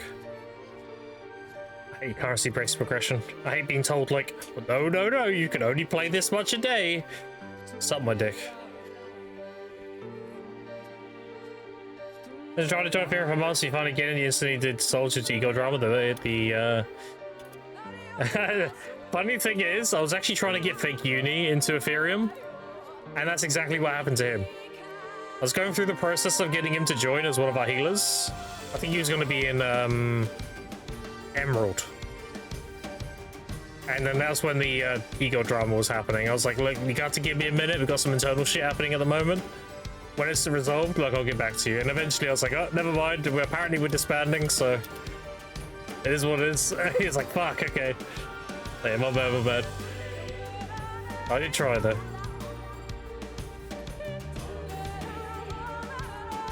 Obviously going to fail. And we had much silver and cadre. I was grinding today and it seems silver power is really bad. It's marketplace value. The silver at cadre comes from making the potions and making cadre rings, tapping them. If you're grinding cadre for the base value, it is going to be bad because it's an old spot. Trash is literally there, it's trash. You do it for the marketplace value. So you tap cadre rings to like trial set and you sell them. And the Atanis you get, you turn into mana pots and you sell those. And if you're doing it on season, you'll also get invasions. Invasions are really good depending on the price of lightstones. So on NA, these are like 10 mil each. They're very good. So you make quite a few mil from doing invasions as well, because you get a bunch of lightstones. And occasionally you pull like a patience, which will give you like 5 mil. So it's all based on your economy. If you're on EU, then it's going to be bad. If you're on NA, it's going to be good. Status. It's an economy-based prime spot. Whereas if you're on EU, you must prefer Crash Rally. So. I gamble my lightstones. I mean, it's up to you.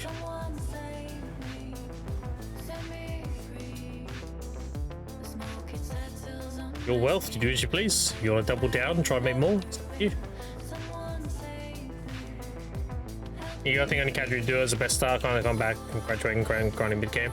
Yeah, so like on EU, if I was doing an EU account or I was playing on EU, I would use all the freebies. I would grind seasons until I had enough loot scrolls, and then I would graduate, use all the early freebies, and I would go to an Elvia spot, like Elvia Serendia until you had the gear for Elvia Hexa, and then Elvia Hexa until Tungrad. You get the idea. Like, you wouldn't stay in season any longer than you had to, just to get loot. And if you need more loot scrolls, you make a season on gather on it.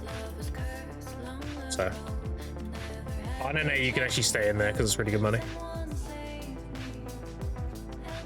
Things happen when I use the weekend 100, I fell into the map and I'm not able to get out. What can I do to get out? Escape, escape. So you know what escape, escape is? Hit escape, you bring up the menu. And just escape. If you have the new menu, you can just type escape here. Escape. Tap that and then hit yes. And they'll put you the nearest like road or something. On this menu, you just escapes here, look.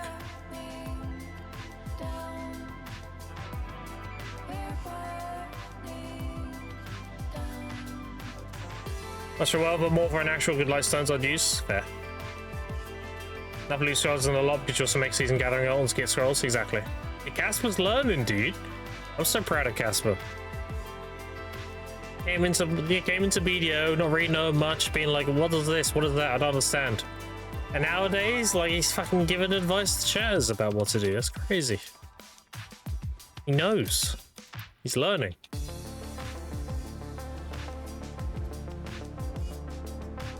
Thank God, yeah. Yeah, escape is always the play if you get stuck. Whether it be inside something or through the ground or something. Or just put you on the nearest like road or something.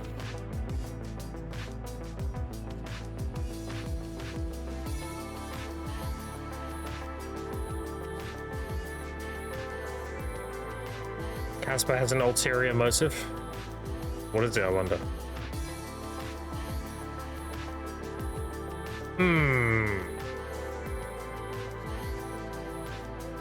Yeah, you can ask me any question, chat.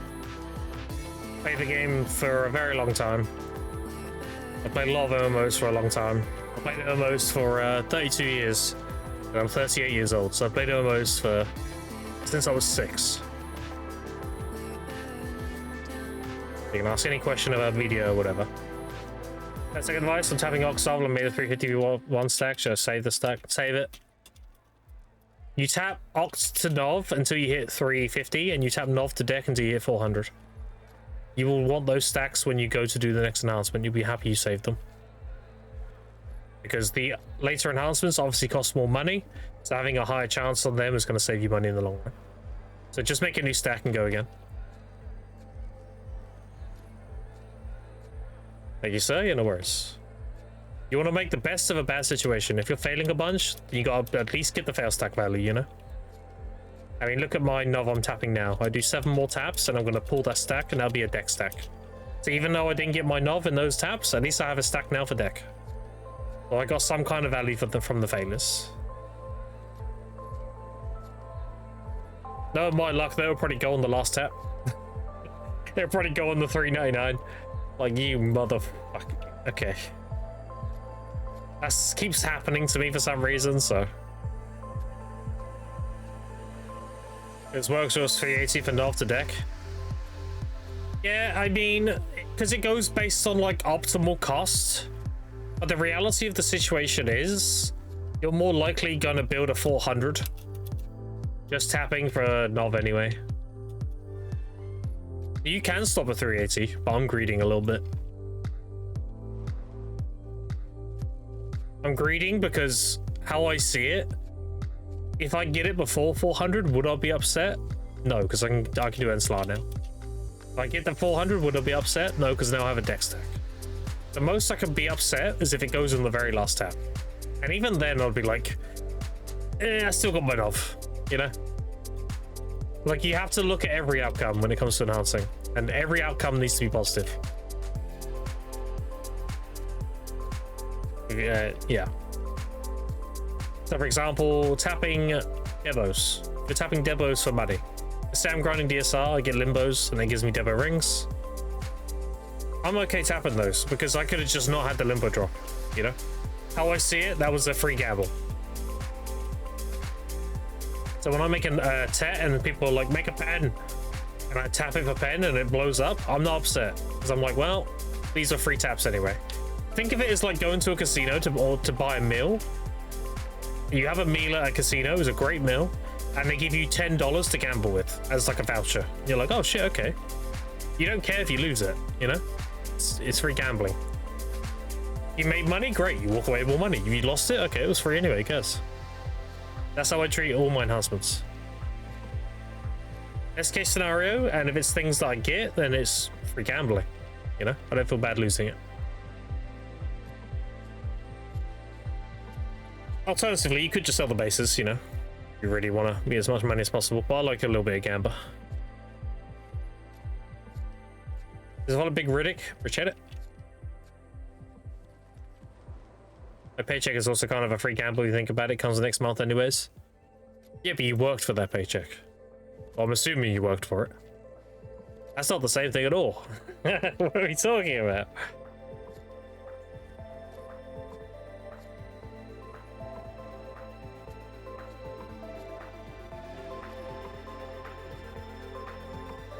Worked? Yeah.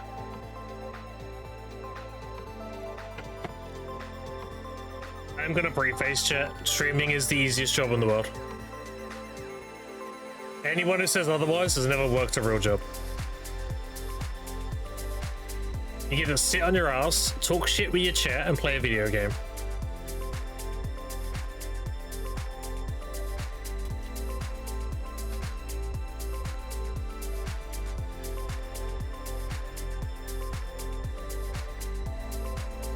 Streaming is actually hard. Streaming makes me hard. Tell you what.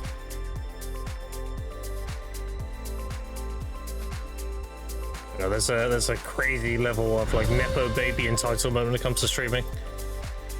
It's too difficult. You don't understand. I need to go live and I need to talk to people for hours. It's very, very difficult.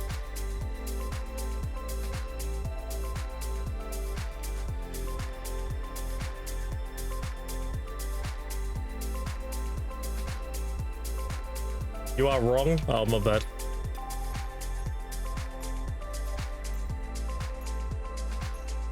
The hardest part of streaming, and it's not even hard, it's just repetitive, is people are going to ask you the same questions hundreds of times. And that's completely fine, because you're going to explain something, and then someone's just going to join the stream, and they're going to want an answer for the thing you just explained. That's just streaming. Can't expect everybody to be there at the same time, you know? This is what it is. But 10k viewers make streaming viable, average per stream. Holy. You sure about that? I think viable streaming for me. I did the math, let me think. If I had about 150 all day, every day, I can make streaming work.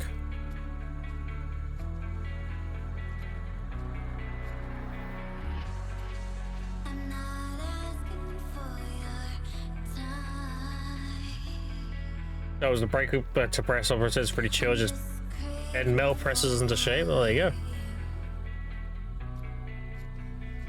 Making money in the relationship, but in the US, health insurance costs a lot.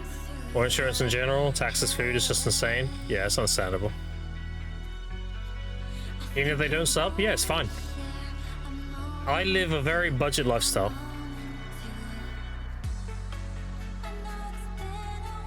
You see how min-maxy I am with BDO and everything? I'm quite min-maxy with my lifestyle as well. I don't need a lot to sustain. I'm very methodical. That's the word. I don't spend on things I don't need to buy. I'm very good with my money.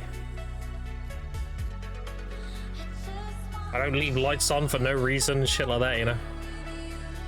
Very meticulous and methodical with spending. And I do that because I want my kids to have as much as they can, so. My kids are everything to me.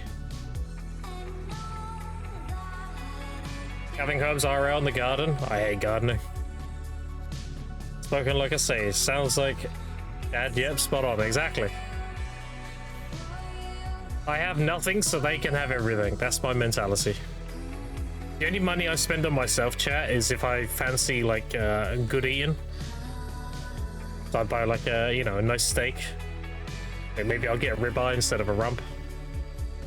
Not a rump, a wait, I get mixed up. What's the really expensive steak? It's not rump, right? That's the cheap one.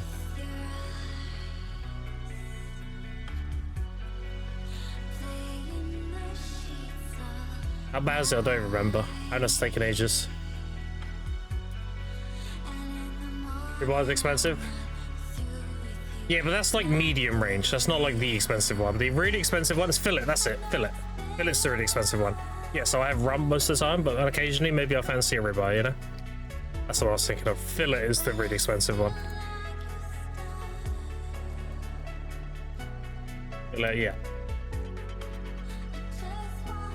Yeah, I'm very good and methodical with my money and spending and everything. Which is why when I get a sub, and I say it's a lot of money, it is. It genuinely is. Half a sub is $2.50, right? $2.50? I mean, that is a lot of money, yeah. Of course it is. Adds up. Assume I put the advanced skin on weapons, I can keep it when I change class. Dania skin on weapons. What do you mean by Dana skin on weapons? You're on about the Adana armor skin? Anyone can wear that. The glow? Oh, you're on about sovereigns? Well, its sovereigns are based on the class. So if you have a sovereign crescent blade, you won't be able to wear that on a warrior. You'd have to change it to a greatsword.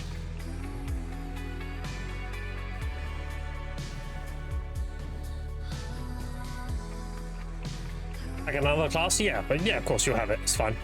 If you have an Ox Awakening and then you tag another class, yeah, it'll have an Ox Glow. The one-to-one's all the gear. Just taking the cheaper restaurant, just stay, you just know the right place, cooking process. Appreciate the follow, the real brave Mike and Ox. Appreciate it.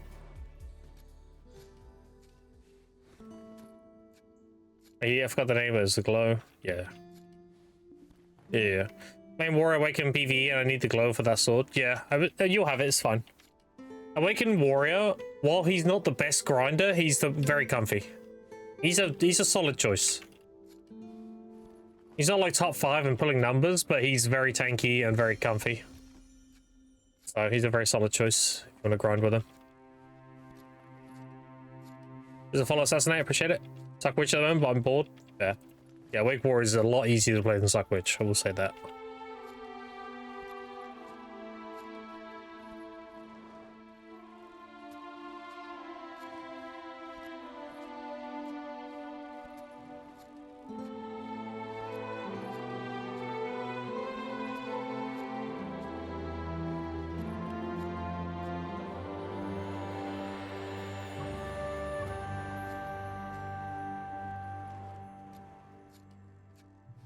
Those warrior had to be asleep in your keyboard or grinding. Exactly. They're very tanky.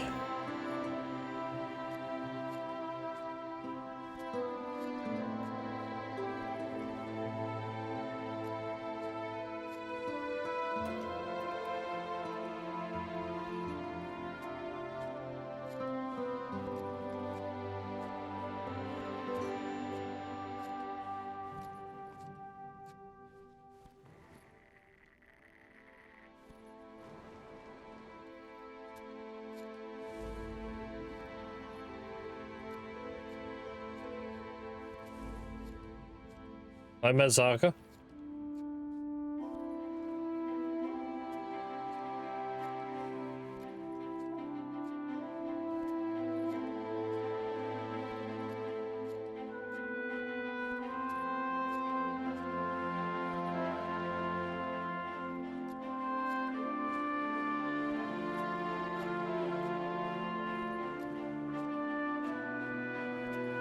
Yeah, we're gonna be gathering now until maintenance. And then maintenance will be grinding again. I think we can do another tap, chat. Yeah, we can do another tap. Everything's to have, yeah. Alright, tap. 7 left. On my oil fan. If I get the oil fan, then we'll do Enslar. And then I'll have 3 stones to tap in my gloves.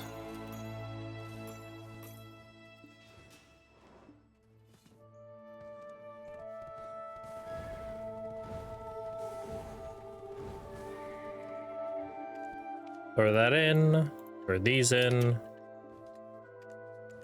sell, slowly filling the NA economy, these, you're welcome. I've got 51,000 fruits of nature now. That's going to be a very nice cash in when I go back up. The wild grass too, people love wild grass. Also have 11,000 magical shards. That'd be a nice cash in when they go back up. I just have a lot of stuff and a lot of money, so that was pretty dangerous. A bit more than imagining anything else. Yeah. What is the goal for this free to play? This free to play is to be absolute hardcap. Everything, completionist. Hardcap PV gear, hardcap life skill gear, hardcap everything. The goal of this is to prove to people, to be a living example, that you do not need to spend money in BDO to be competitive. You just need to play the game and know what the fuck you're doing. And I'm here to educate. There's a follow Castle Rogue, appreciate it. Anyone can make a lot of money and all that good stuff in BDO, you just need to know what you're doing. Alright, let's do another tap. That's 225 billion now. So we got all this to liquidate.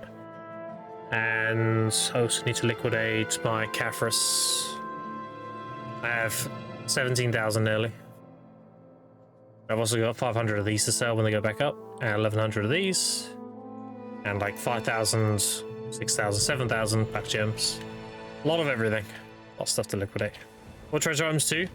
Completionist. I'm even going for this title here. You ready? Even going for this. Vanquisher of Darkness.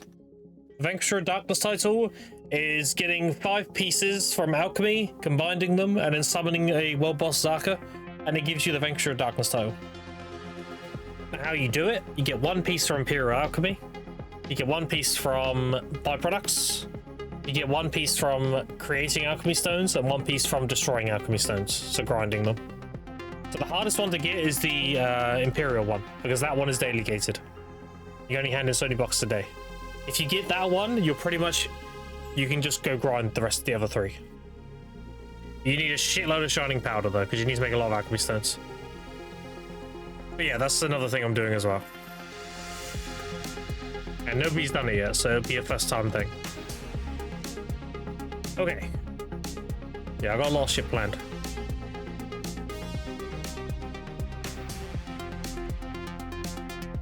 Two, 7. We'll see. Wait. Alright. What a crazy goal, yep. Okay, tap number 30. 7 more taps, we pull the stack. Let's see it.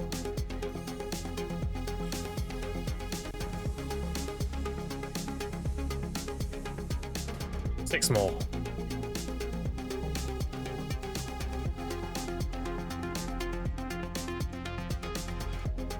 Next 8 bill we make, we tap again.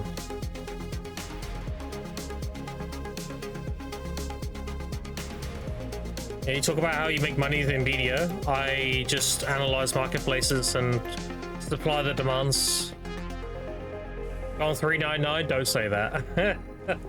I wouldn't be upset. I'll just be like, you motherfucker, you know?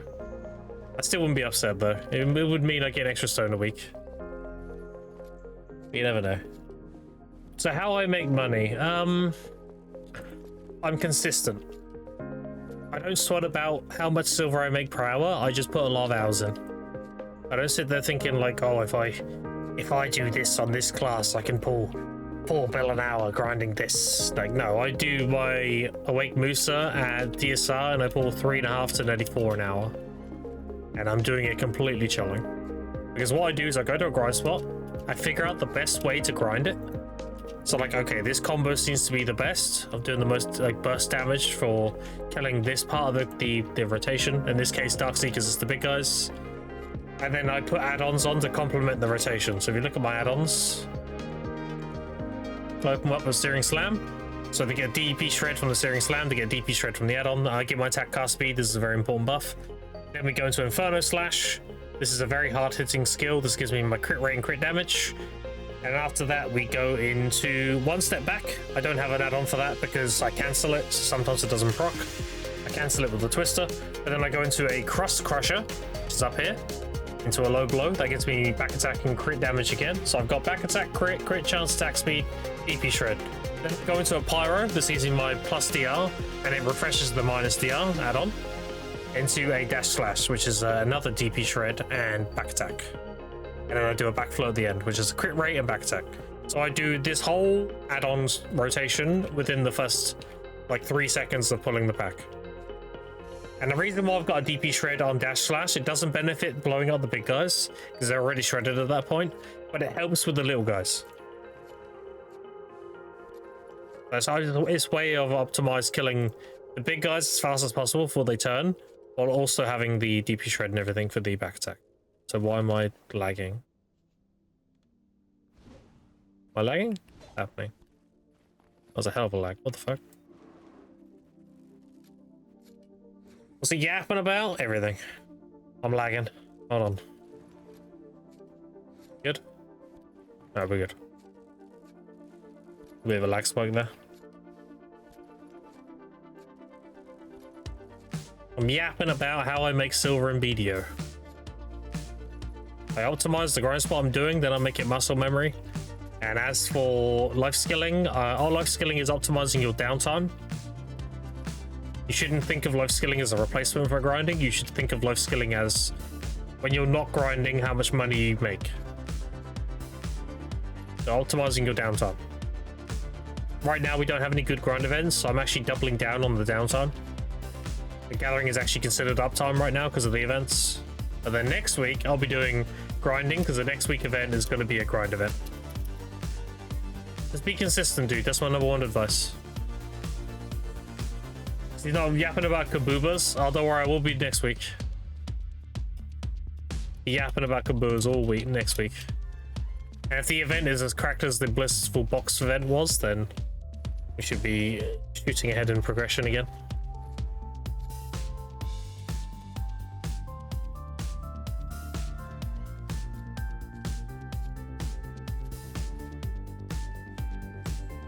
How do you get that title again? Is a link somewhere? Yeah, it's in my Discord. If you go to my Discord and you go to video discussion, there's a pinned message in there that has the whole description and everything. That's the easiest way to show you. You join my Discord below the stream, go to the video discussion channel, and then in there there'll be a pinned message showing like all the pieces needed for the Venture of Darkness and how to get them and all that stuff.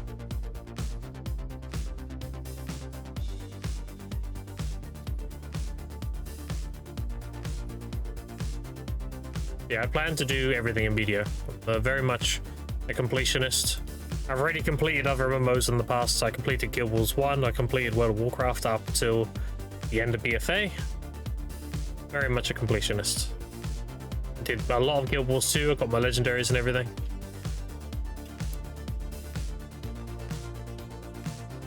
Big old completionist.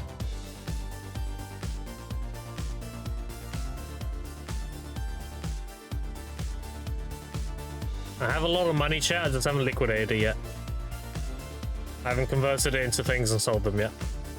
If I sell everything I have right now, I have about 200 billion in stuff to sell.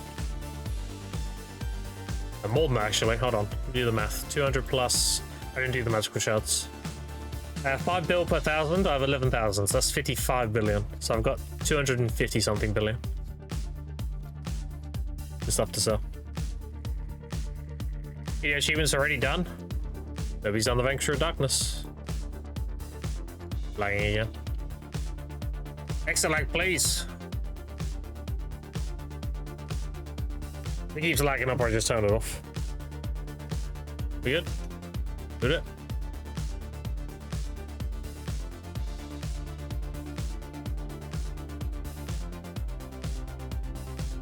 Loot it.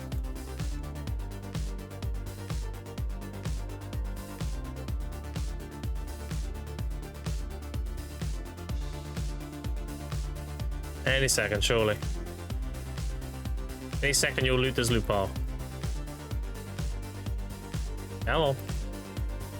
You can do it. What up, Sergeant? How you doing? Yeah, come on. 450 Fairy today, 0 Radiant. Yeah, it is what it is, dude. Okay. Pixel lag is being a bitch again. Classic.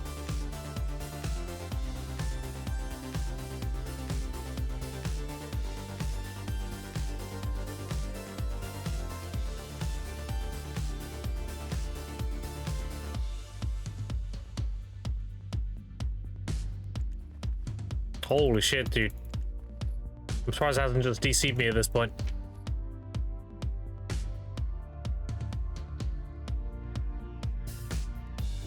I'm stubborn.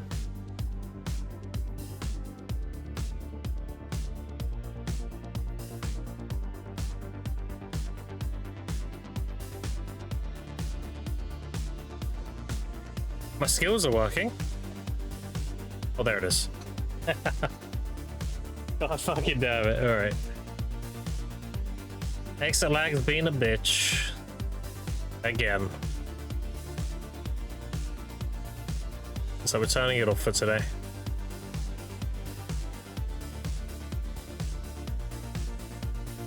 Let's restart the game quickly. This is why I don't recommend exit lag. Although their service is better than Icon's, it's a lot more unreliable. It has been unreliable for the last like 2 months. For some reason their servers just keep having huge backups. Second chat, I'm booting the game up.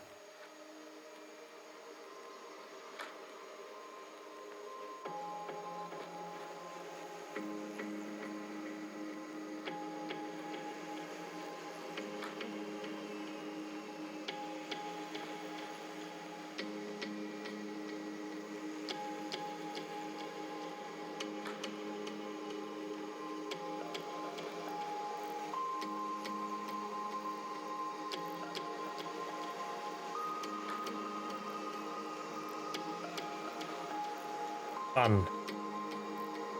I do have some bad weather, so it might actually be me. Very possible.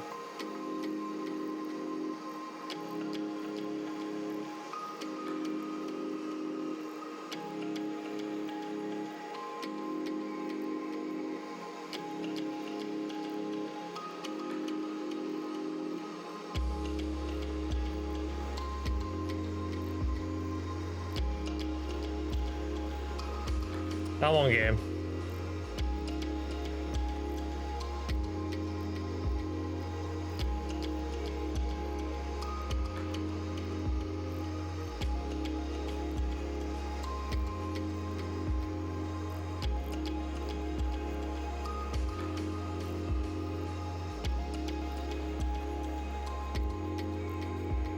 Well, no, my internet's breaking, I think.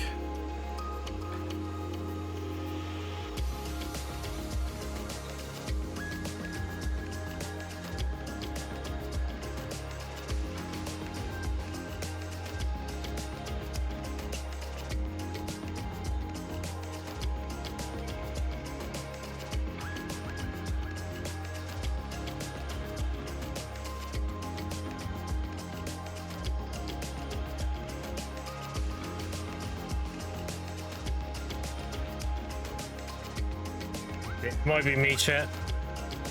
You might not even be able to hear me right now.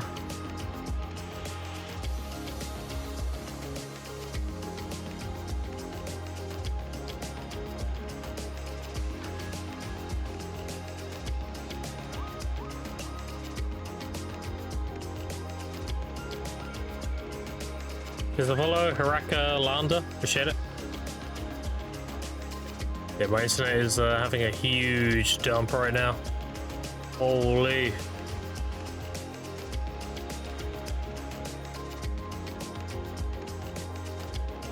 Maybe I'll come back here in a second. Bear with me.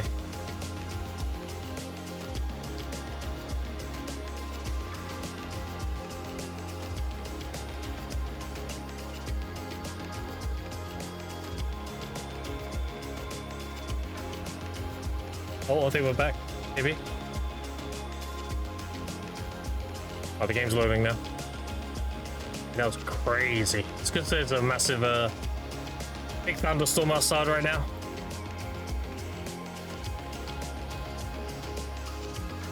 You have internet issues when that happens. You know, water gets in where it shouldn't. Things go down, you know. Alright, I think we're back.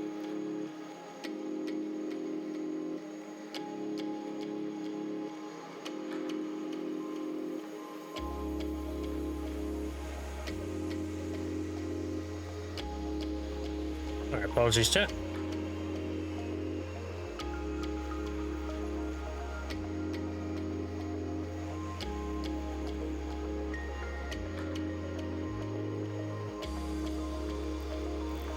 Got to play with no tunneling today. That's another reason why I love DSR, by the way, because if that happened, I'd be fine.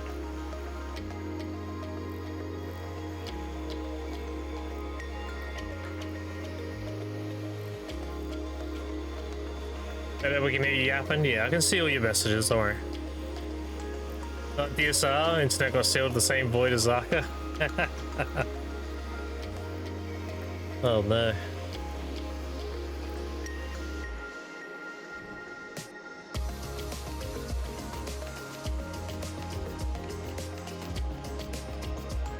Wait for the game to think for a minute here. Oh, we're good.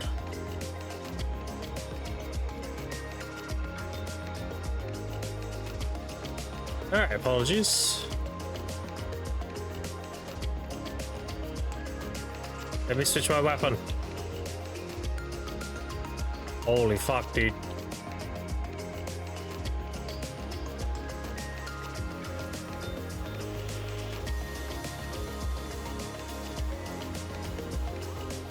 But yeah.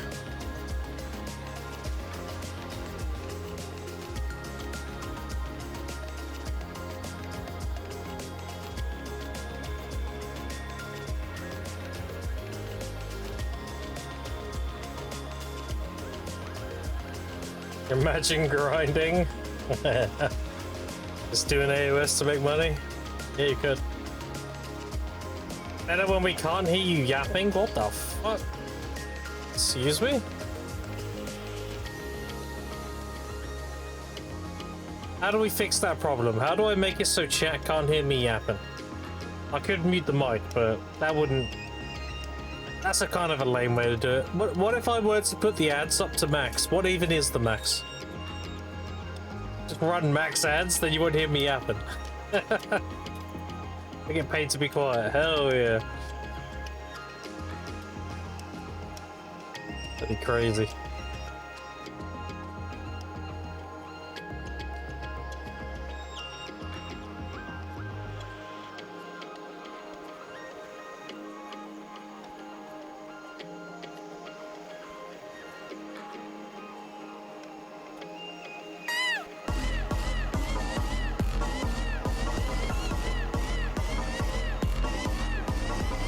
With a max ads and some subs, damn. Nothing better than grinding for you right now? They're about the same as each other, I would say. They're as good as each other right now, with the all the buffs popped in the event and everything. This is a lot less effort though. Amazing. Your on-stream chat broken? Maybe. Have a look. You might have lagged out. Hold on. Let me turn it off and on. But now. Yeah, it should be fine. What did I just join? Oh, chat just shitting themselves. Nothing usual. Nothing unusual, rather. Talking shit and taking shits. That's my chat.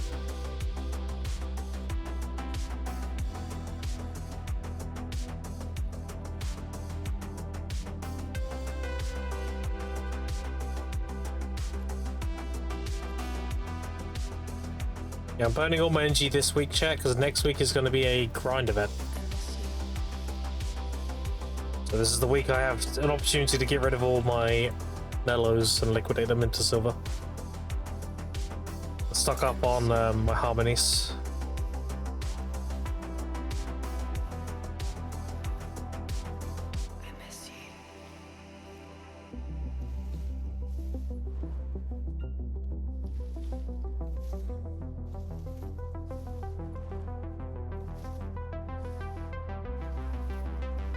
I think I can make about 6,000 more harmonies, and then I run out of Spellbound Catalyst.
And then these.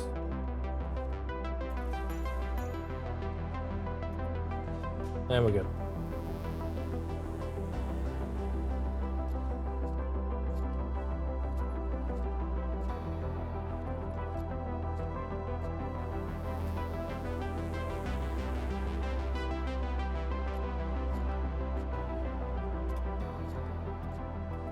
Alright, can we get another gambler box? And we know you get two. Holy. It's got a bit longer. Let's do two at a time.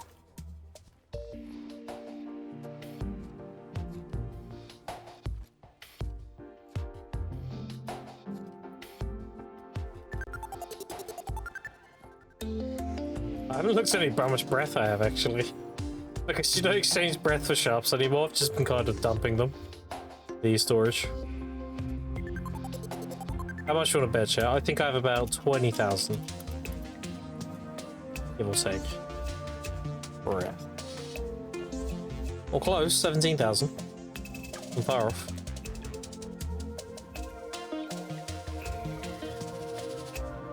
You guys gathering to do it as part of a large project to make an example of 100k harmonies or something like that?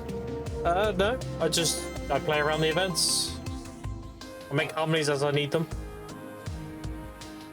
I still have a bunch of harmonies. I make my own for grinding. Because I get their full value if I create them and use them. I don't get the tax hit selling them. I have, currently I still have 316, but in my alchemy storage I can probably make about 2,000 here. We'll take.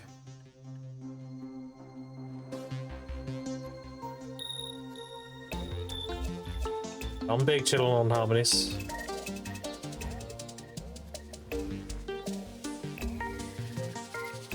I also have a bunch of Adania harmonies as well. I've got like 100 and something of those as well that I've made. I did, basically I did 3 weeks of grinding as soon as I graduated. And this is the first time since graduating that we've had some life skill events. Like actually good ones. So I'm just chilling this week. I'll be back to grinding next week. Although I might do a little bit of a grind session because I don't want my aggros capping out. I probably will grind tomorrow. Get that down a little bit. Yeah, I want to go big on grinding again next week. Next week is guaranteed Enslar. Because even if I don't get this all fanned, I'll pity the gloves to Tet. And then we're guaranteed 3 weeks of 3 stones a week. What's up? Dinner, what we got? Rice and spam? Sounds very cheap. Yeah, I'll be down in a minute. You know what I mean? Rice and spam for dinner. Yum yum.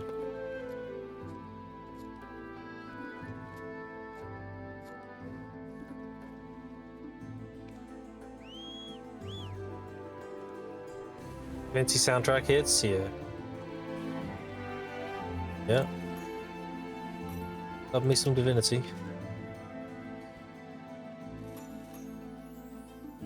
But chat, my dinner is here, so I'm gonna go.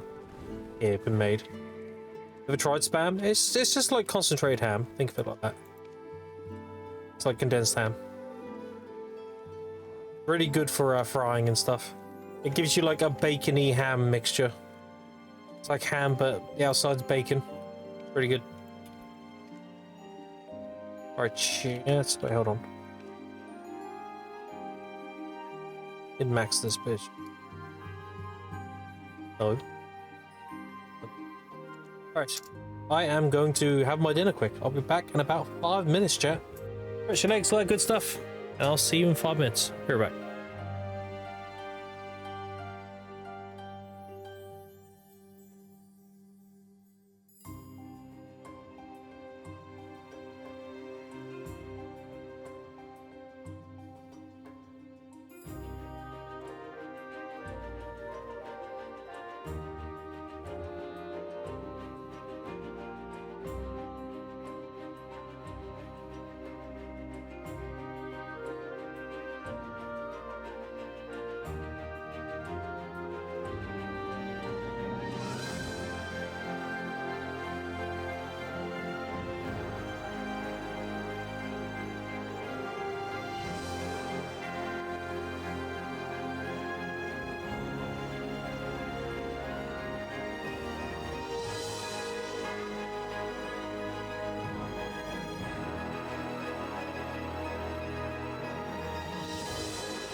Right, chat, I'm back. You want to see my dinner?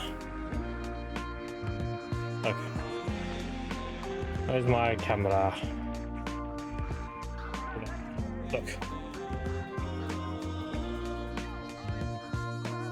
There's an egg, spam, broccoli, on a bed of rice, covered with peppercorn and sesame seed oil. Very nice.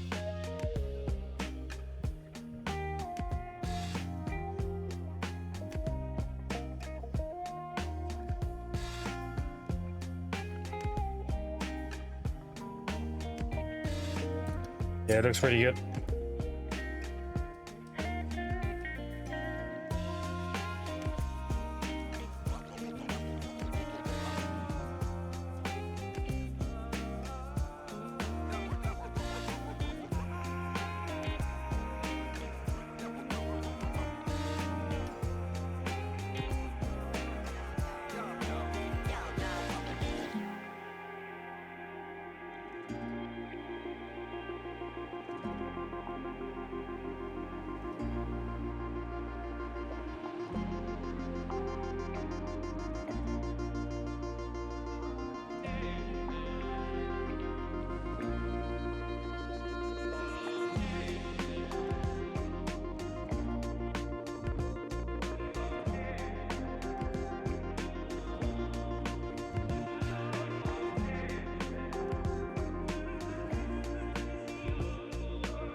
Looking quite good. You sure you're British? Yeah, I'll just eat properly.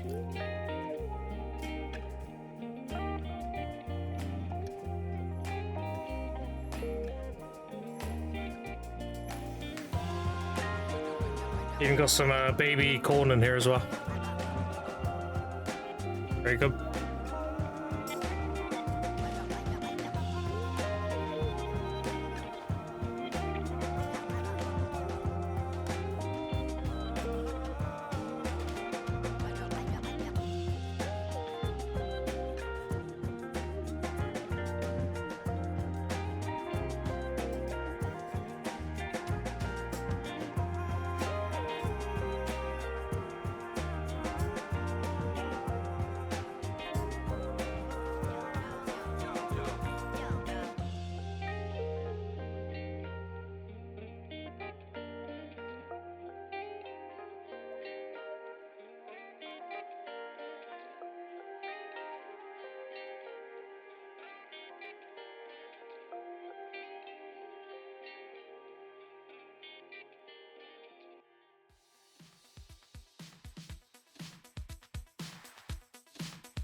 I've got the mic muted because you don't want to hear all the you don't want to hear the utensils on ceramic. I nobody wants to hear that.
Okay, all done. That's really good. Back to it, shall we? The only thing it was missing was probably some crunchy onion. Some dried out onion on top.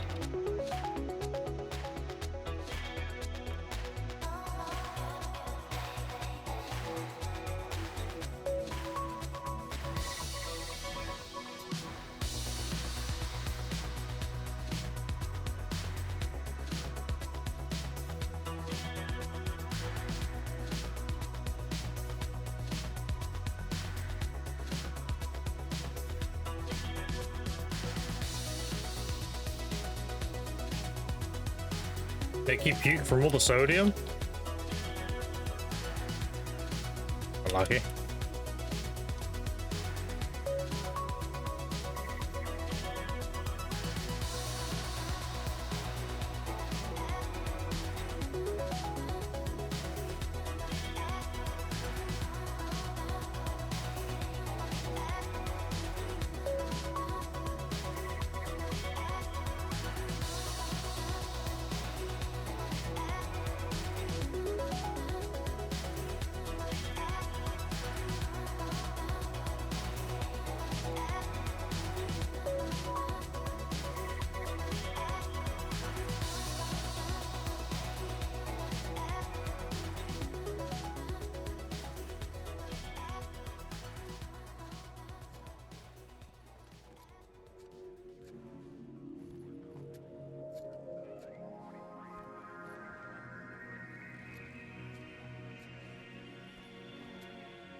That's 5 more hides.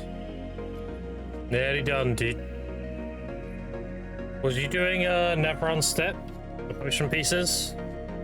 I'm a bit curious how many potion pieces you were getting. Like pities.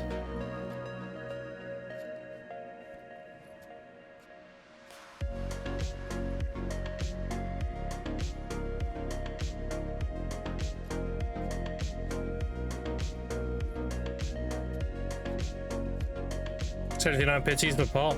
Yeah, so you'll make like 1 potion piece doing it then, give or take. Thing is, if you loot the actual potion piece, you can hedgehog it, so you can get 2 of them, which is really good. That's like looting 200 Atanas, essentially.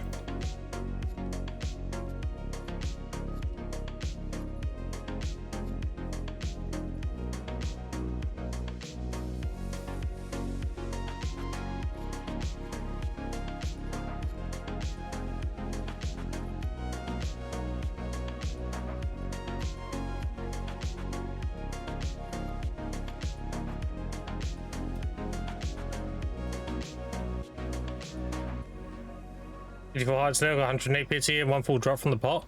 Oh, there you go. Nice.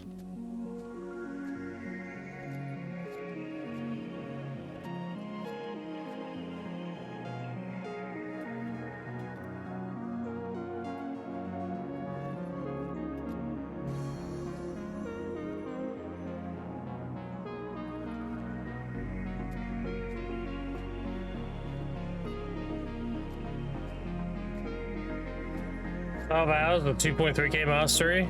Yeah. Yeah.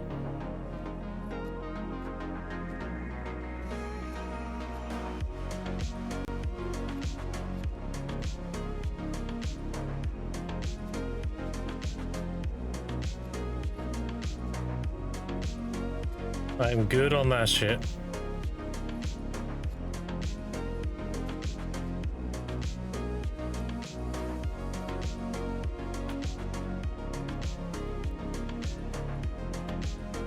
Oh, we're gonna do gamble. Let's open 2 boxes, chat. You ready? Oh, never mind. Let me get 130 more.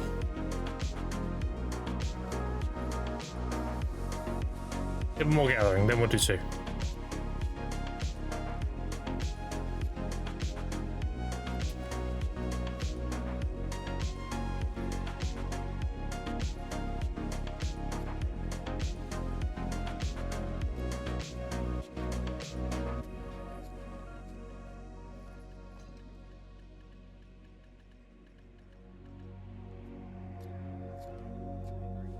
Oh, we're not missing any buffs, are we, chat? 970. Yeah, we're good.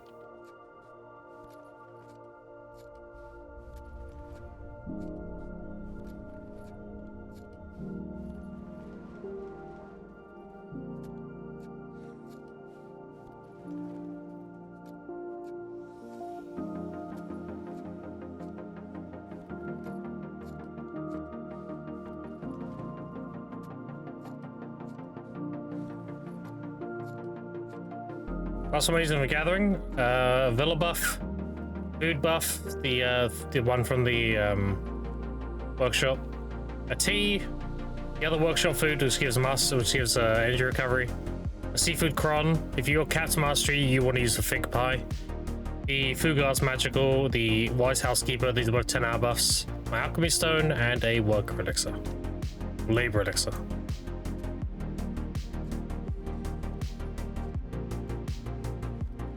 You can also use both scrolls as well if you want. I'm not using them because they'll be a waste. I'm at 2970, so I'm only gaining 30 mastery. I'm only getting 1 bracket from a scroll. It's kind of a waste.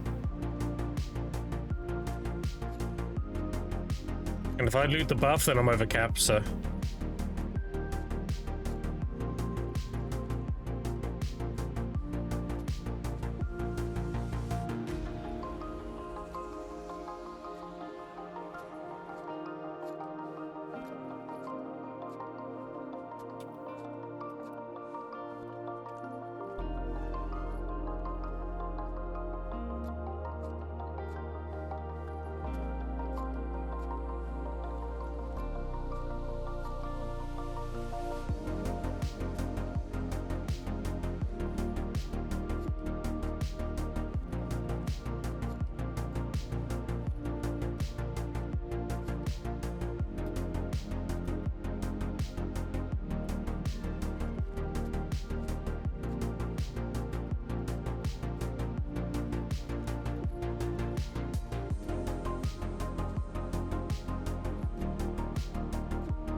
50 more.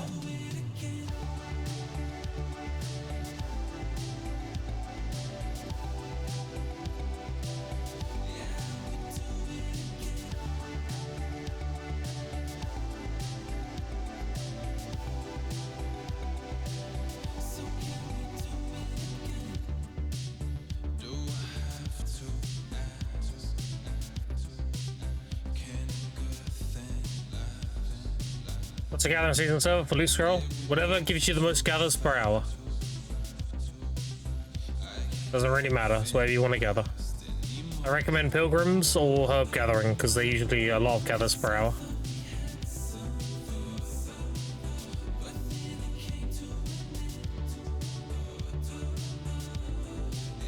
The more interactions you have per hour, the better.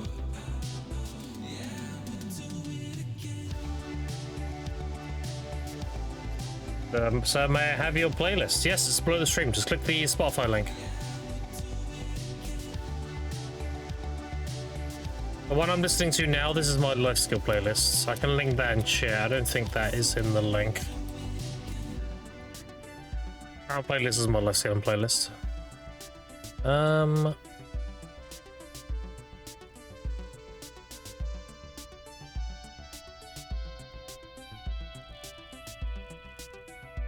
Copy link. Alright, this is my life skill playlist. Here we go. This is what I'm listening to now.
Right.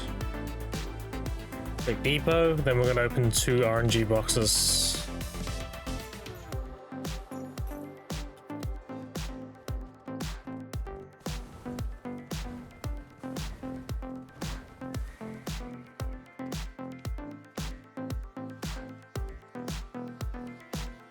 Alright, what do we get? 8 more after this. Let's find out.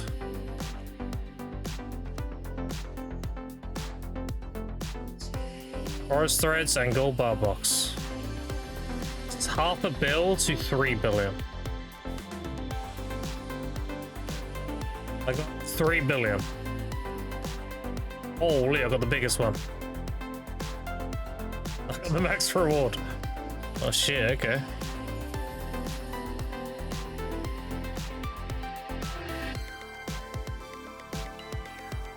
That's gathering.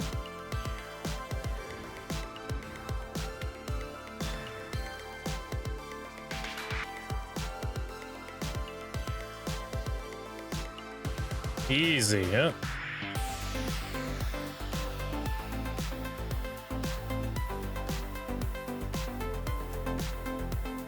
Yeah, that's saying it.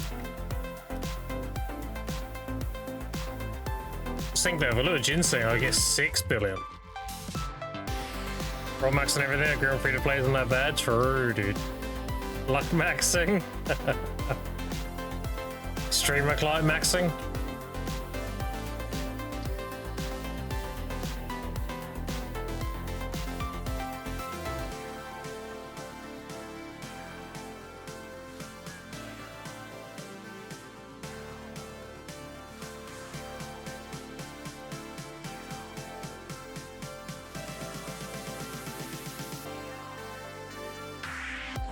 Got guild bosses as well tonight. So I should get a few clicks in tonight as well. Final rewards and then guild bosses. Yeah. Be good.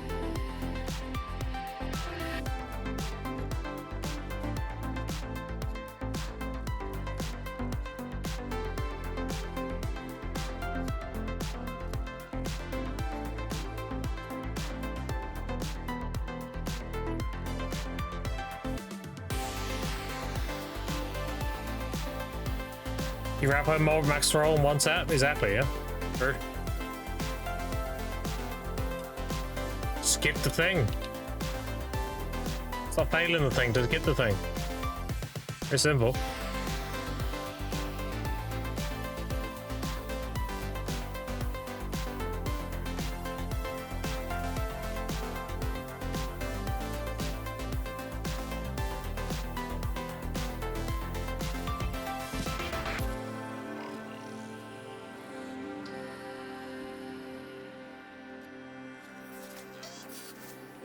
Why is everyone gathering so much? Because of the gathering event going on right now.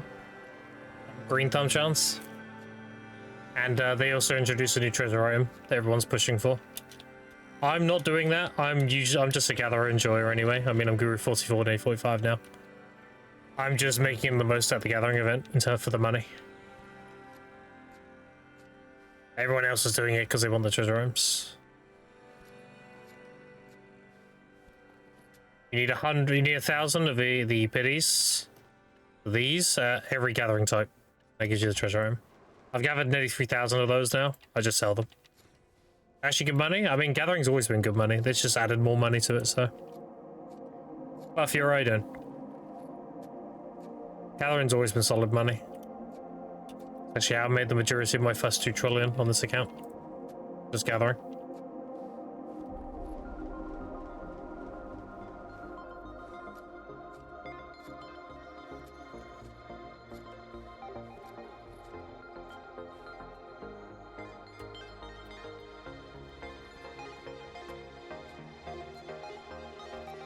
I have about 270 billion in stuff to liquidate.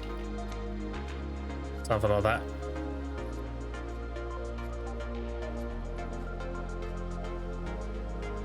You actually sell everything? Yeah. Doing alchemy? Both. I use what I need to use and I sell the rest. I never sell traces, for example. Like, I'm always using traces. I didn't see where they were, so I'm just brute forcing it.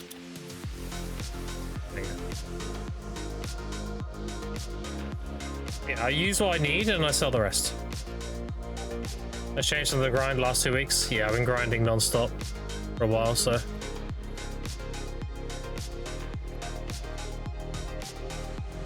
I never sell traces. I use traces for harmonies. Roots of nature, I don't need that many. I sell the rest. Same with everlasting, same with wild grass. The black gem fragments, I sell them when they're actually worth selling. The sharps I turn into concentrated or primordial crystals and sell those. And the dust I turn to Caphras, and the Caphras I mostly convert into other things to sell. So primordials or stuff like that. Sell it that way.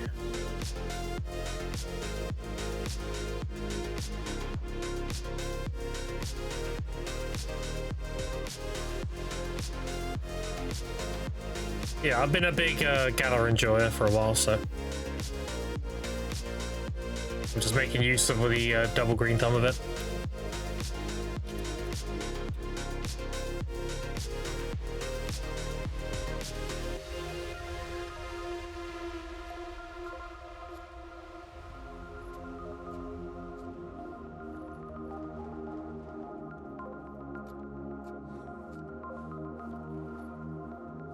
I have 17,000 sharps now. I'm probably going to turn them into concentrateds, and I'll sell them when concentrateds are around 7 mil each.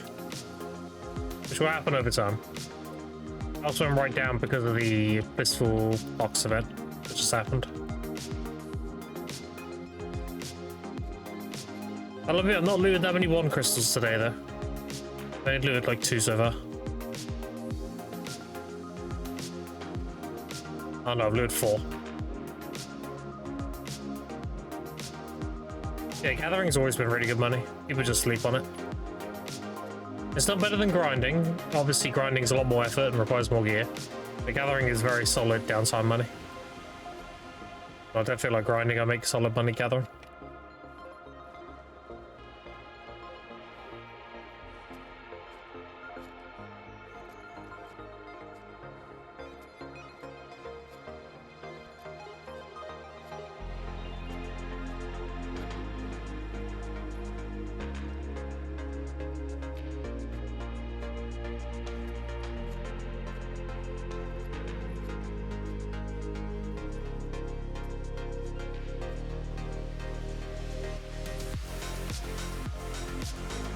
Okay, where's the start?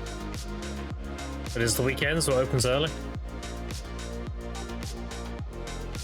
I think we're going back to regular drops soon as well, chat. I know a lot of us are missing out on the daily drops because they got the 15-hour drops. That's wrapping up soon. We'll be back to daily drops soon, so.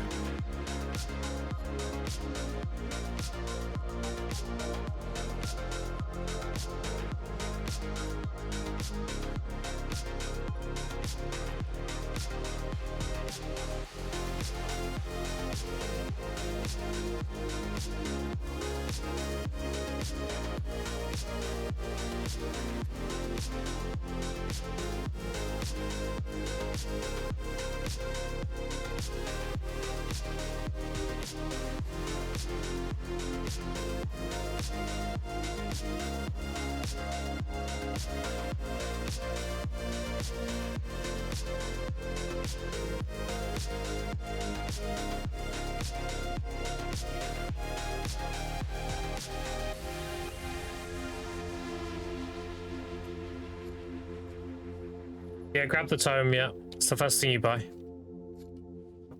It goes in your equipment slot, so you just equip it and you can wear it for the whole event. As the very first purchase you should make in the currency tab. But bear in mind, it doesn't give any life skill buffs. They're all grinding buffs. So, for life skilling, you still want to use your Caphras tome. Just 10% XP, that's fine. If you're grinding, yeah, you want to go the event one, for sure.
I was having 530k feathers, 12 hours. Yeah, that is toxic.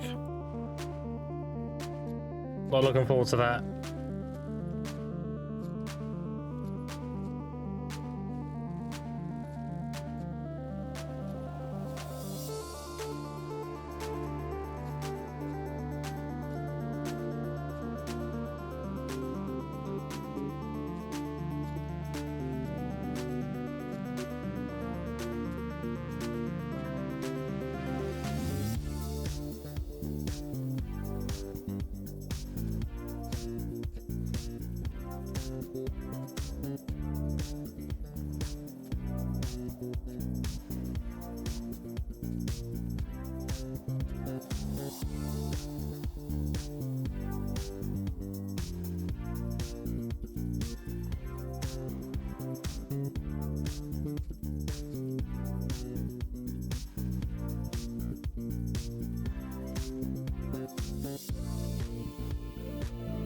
Gotta get at least one ginseng from this event, surely.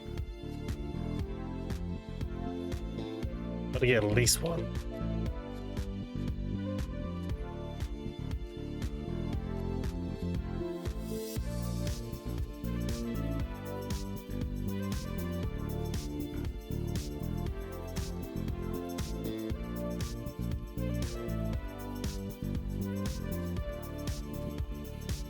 Make sure you get none. I have connections. Wow, don't you want to see me gamble? If I get a ginseng, that means I get to tap. You don't want to see gamble, dude? That's crazy.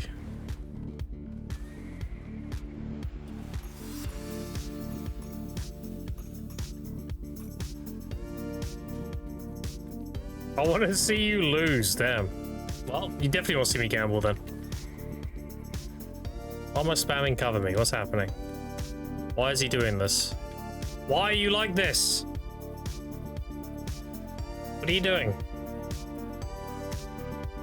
The spamming of buttons? One of my fucking inputs bugged? Oh, that's a weird bug. What the fuck?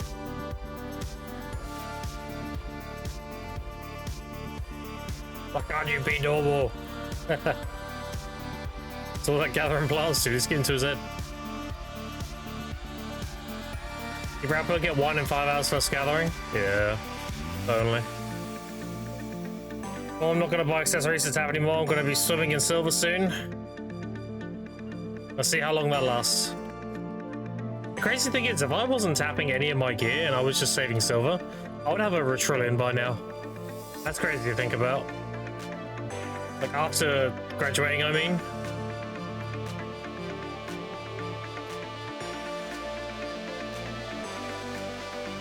Kind of crazy to think about.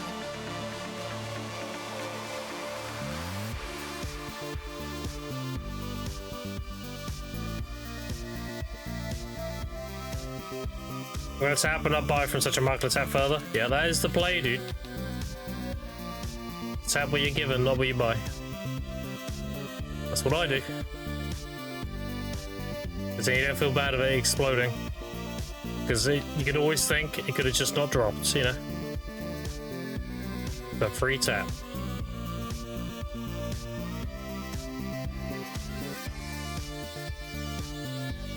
It's all congrats on you had to be a little bit of fun.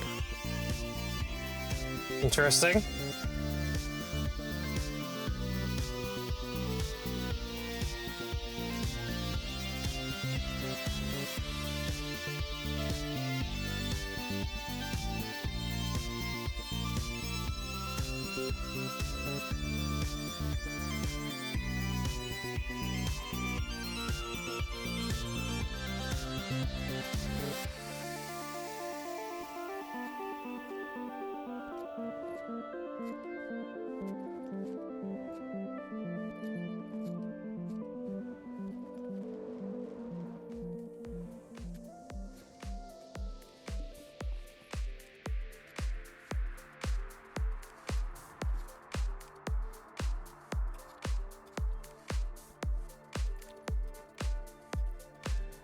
Just to follow Rare Malaco. Appreciate it.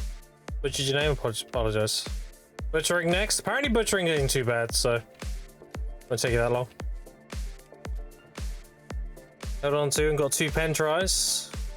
That's nice. A good spot for gathering. How much do you make here per hour? At least 3 billion an hour. And this is a spot southeast of Olvia. It's my gathering rotation. What's better in your opinion to push Guru gathering on Master 17 and make no money, or just start gathering pure money already? Just do what I'm doing, dude. This is one of the best gathering XP in the game. I am Guru 44, Nutty 45. And I've had 2 previous accounts above Guru 40.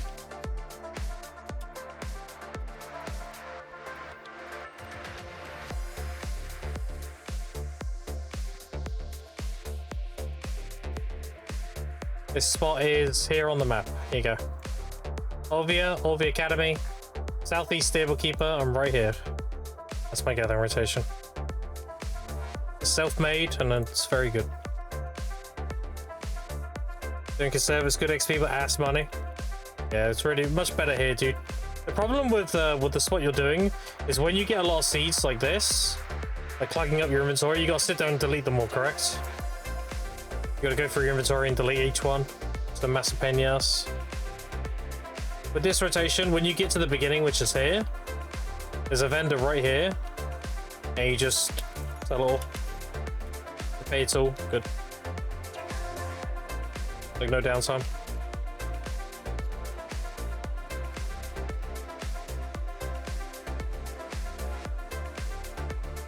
Sitting there deleting a bunch of seeds.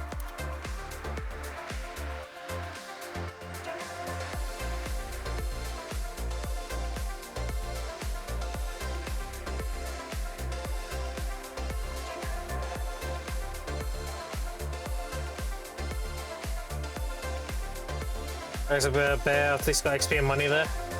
Yeah, the problem with bear is actually really bad XP. So how gathering XP works is you get gathering XP per item in your gathering window. So all of these give you 10 XP each. If you green thumb it, they give you 100. So you want as many different items in your inventory as possible in your loot window. The reason why bear's terrible for XP is because it has these nodes here.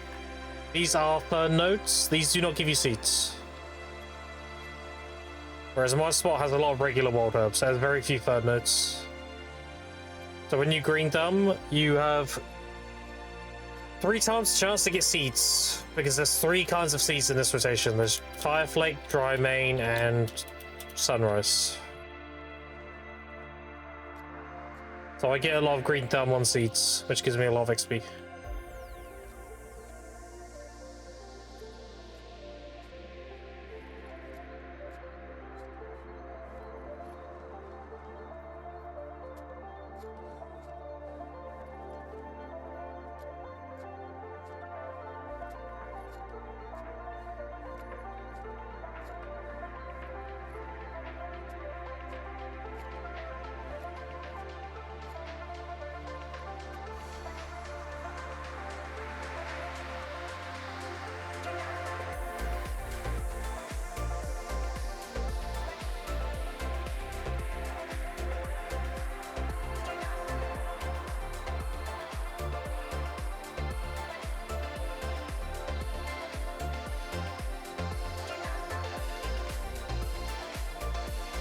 The day about what's the best main proud spot is.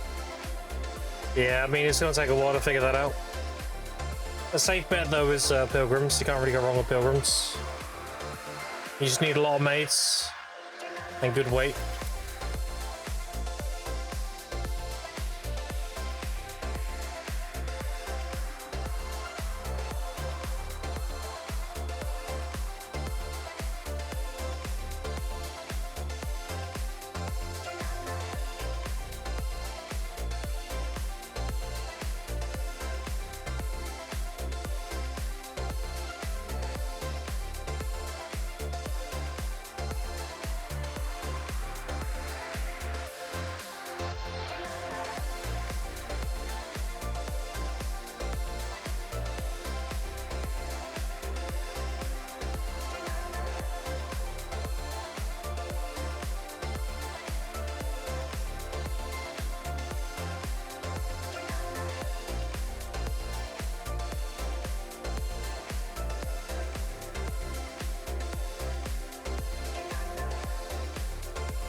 If you want to see the rotation when I'm not live, then you can just watch on my VODs where I'm doing it.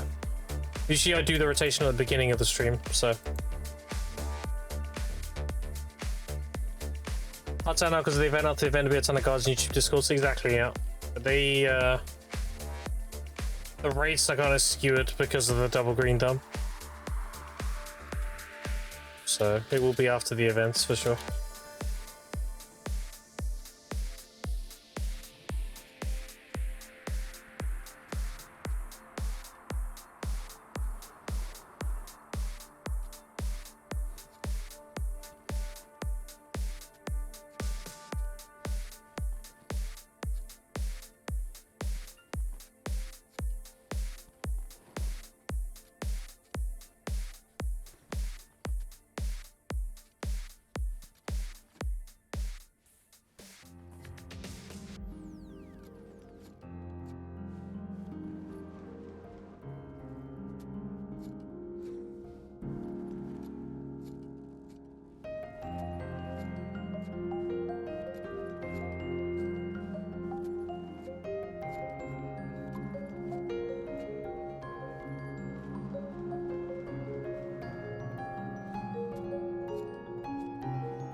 Gathering event, increase the time field stones to coup because I can't be able to scan the room, but now it's time to do it.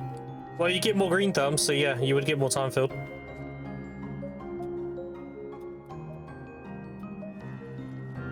Your green thumb on the time field fragments more. So, like, I plan on burning my season character's energy during this event as well. I can get a bunch of Valk's Cries because I've run out.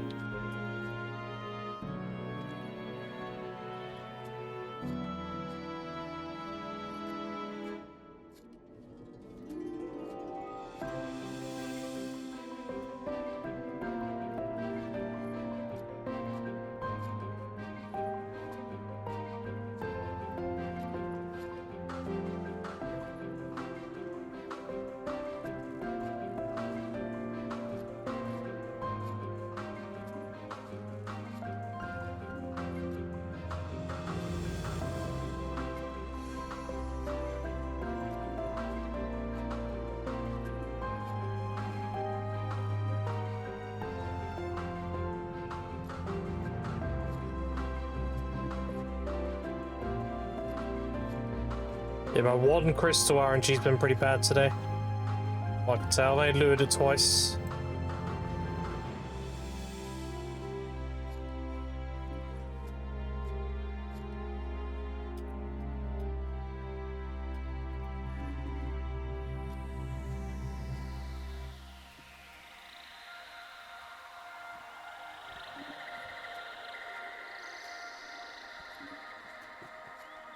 Mummy bought. You like to eat the collar? I don't like the collar. You have to deal with it, huh? Oi. And I keep Why? around. Why? You didn't eat it, eh? You leaving now, eh? Oh yeah, or too early. No. Alright. Yeah. Just streaming. I want to get my dinner. No, leave my dinner alone. Things. He wants to lick my. He wants to talk. Wants to lick my bowl.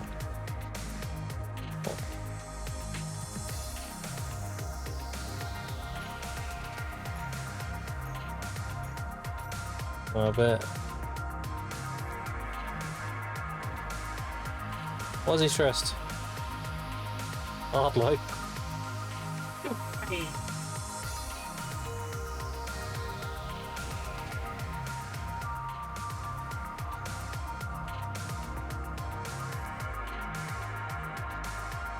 Got a puppy your collar. He's not very happy with it. He's not happy, he has to wear it. Feel it.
Big gathering, dude.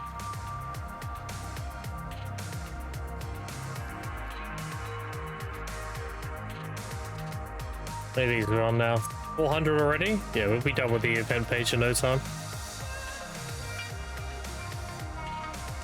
Don't make Jedi Brother another permanent the easiest fuck class. Oh, Zygen, you sweet summer child.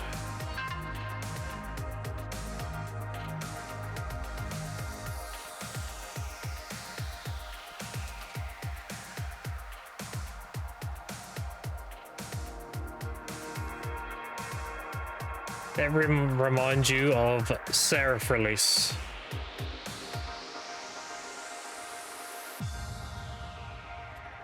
My head that would actually go hard as fuck.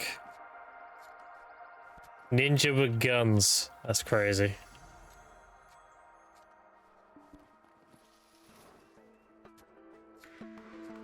Anything that would sell inventory slots and weight? Exactly, dude. That's how they sell the Equilibrium Scrolls. They release a new class. It's really good. They get all the re-rollers to re-roll to it, and then they... Alright, we've got enough people re-rolled. Time to get the balance changes to make it the same as everybody else.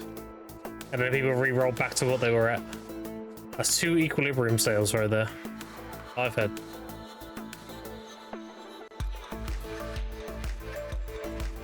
There's a trace on Snowfield Cedar near Elton. I find there's very few mix with others. Snowfield Cedar is Arithia's belt. It's here, where the well is. Arithia's belt, just south of the actual node itself. Like all these trees here, and all these to the south of it, all these are Snowfield Cedar. So you do all of these along here, and along down here. You stop at these crossroads down here, and you do all along here as well. And then you switch servers. And you just basically make a loop, going through doing all them, switch servers, and then you do the loop in reverse, and then switch servers. You'll learn which trees are, which trees can be interacted with and which can't. You do enough.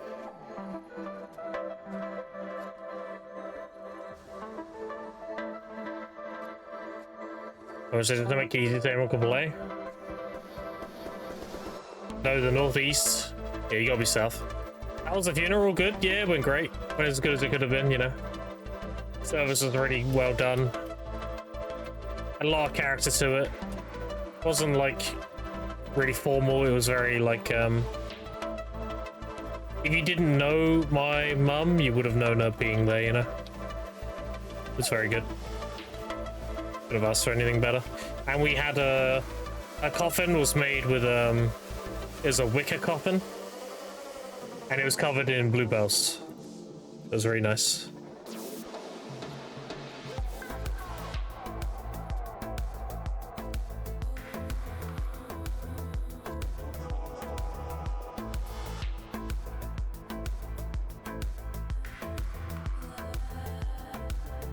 I'm toxic from PA that some trees are fake. It is. It's one of the major complaints I have about life skilling in BDO. And it's one of the things that New World did very well. New World was a game where if you saw something, you can gather it. And I think PA could learn from that.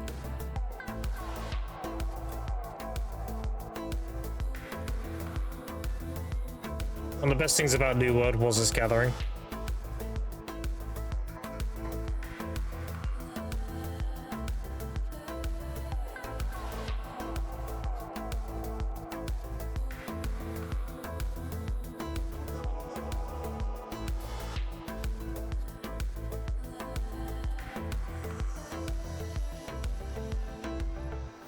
Got a bit of hours, a memory that you know have to go through. Yeah, I mean, it is what it is, dude.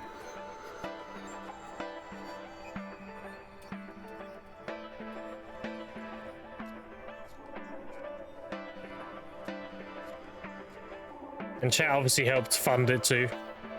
The insurance costed, gave 3,000. Funerals just over 4,000, and my chat funded about 1,000. So, chat made up the difference. It was all good, all covered.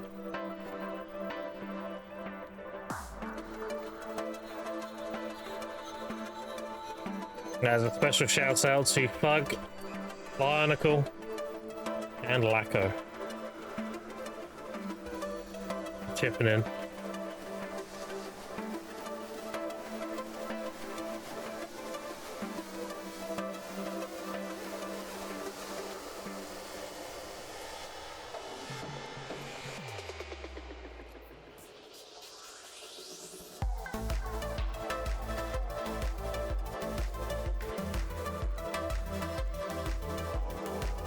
Awesome, yeah. They're good people.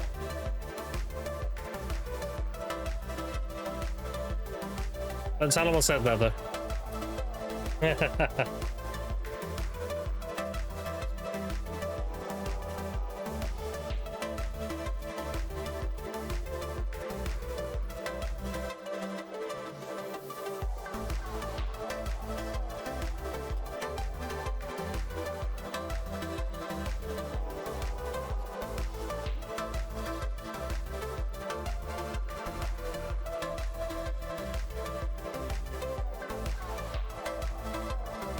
A good person.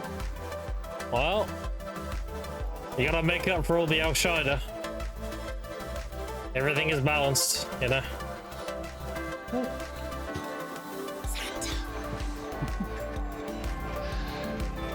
No weaknesses. Thank you, Fug81, for gifting Gandalf Beagle the subscription. Fug81 gifted a tier 1 sub to get off the gold. Appreciate the tier 1 gift and sub, fuck. Got gifted a sub, make sure you say thanks. Yeah, we hate ads. Thank you. Appreciate it. You, a shy player, lynch him? Damn.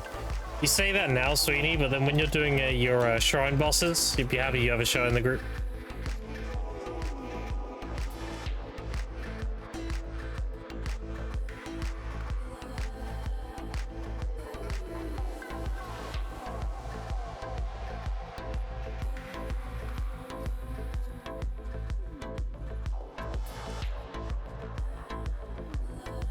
If I don't have to look at them.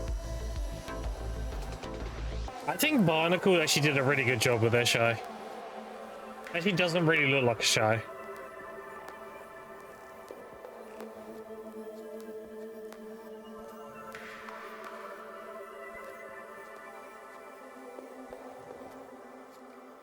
I think Barnacle has an ethical shy.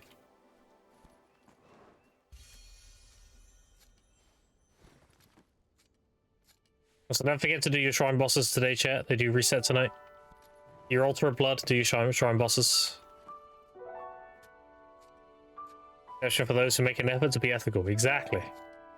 Barnacle's very ethical show.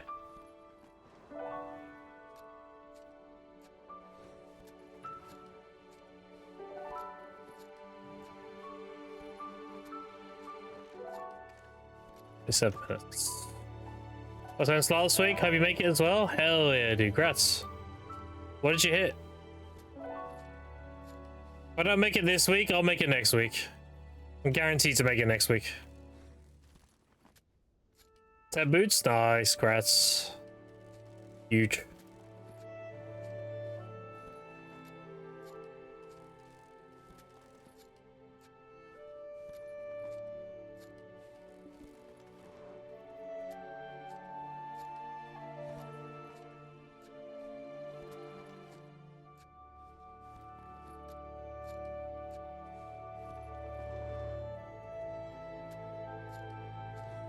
Now the long push for Caution, yeah.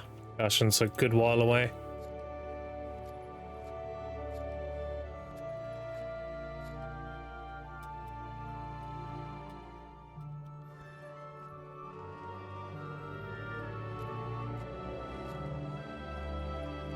I think 130, 120, 312, 390. Yeah, I'll probably use the 2 Vaulty Val kit. I'll do the last tap with that on the gloves. And if not, I'll use that for another enhancement. If it doesn't go. Or I might just push it to 300 and make it 300 stack. Redania song Raven 14 is nostalgic, yeah.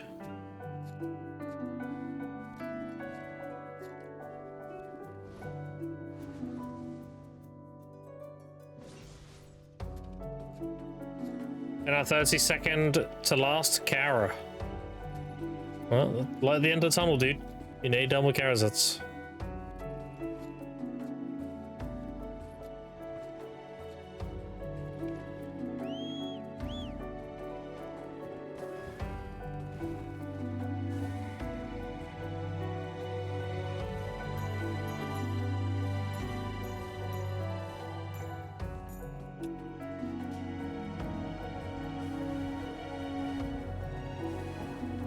Why should be done 3 hours of gathering through Fairy's Breath? Yeah.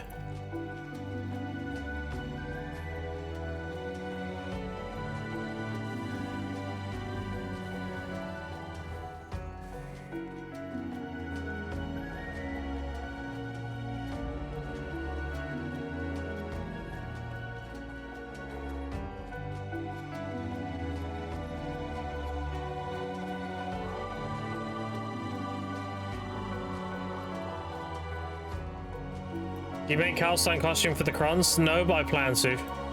I did make Karlstein for my actual outfit. So if you look at my blade, for example, I have the Karlstein blade and the Karlstein horn bow because they go really well with my costume when I'm wearing it. But I do plan on making the rest for crons here. Just haven't got around to doing it.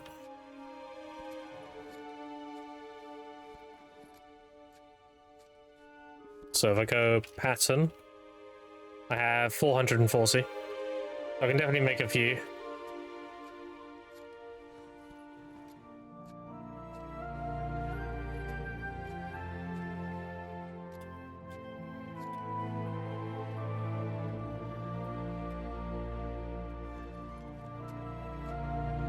The announcements for Nostos being made yet?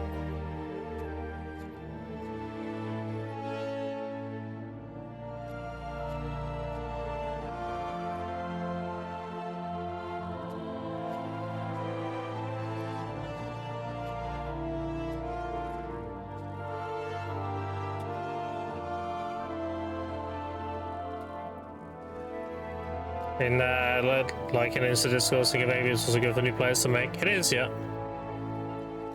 It's good, yeah.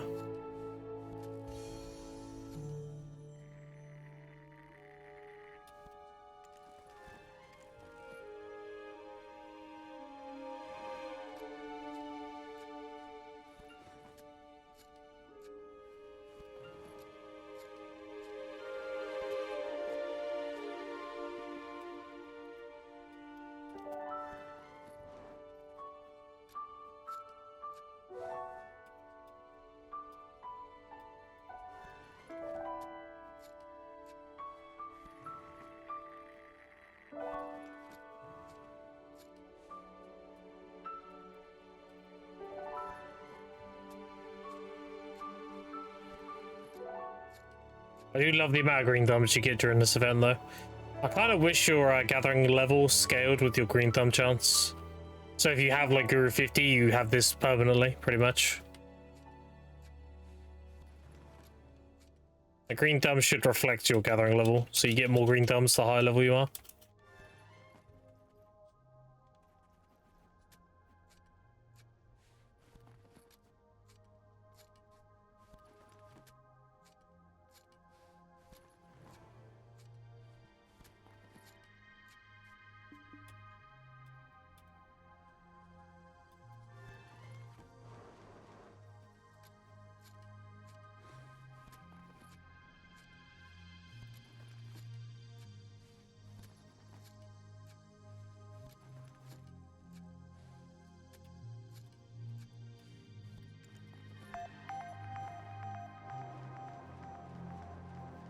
Are we looking?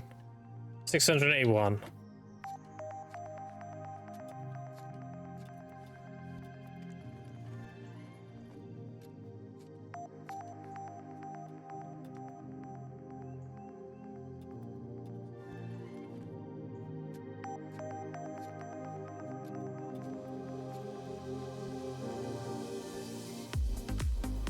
Double seed proc, let's bend to those quickly. How quickly inventory clogs up. Double seed proc. Crazy. Full already. Of XP though. We're on 79% now.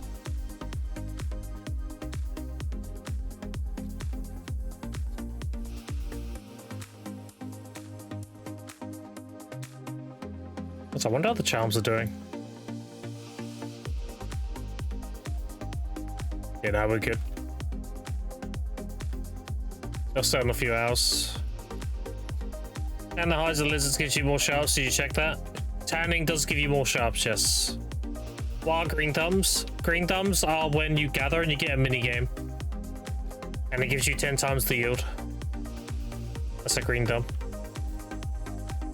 If you want to know how to unlock it, you need to understand one gathering, and then you do a quest chain in Lommel. You unlock green thumb.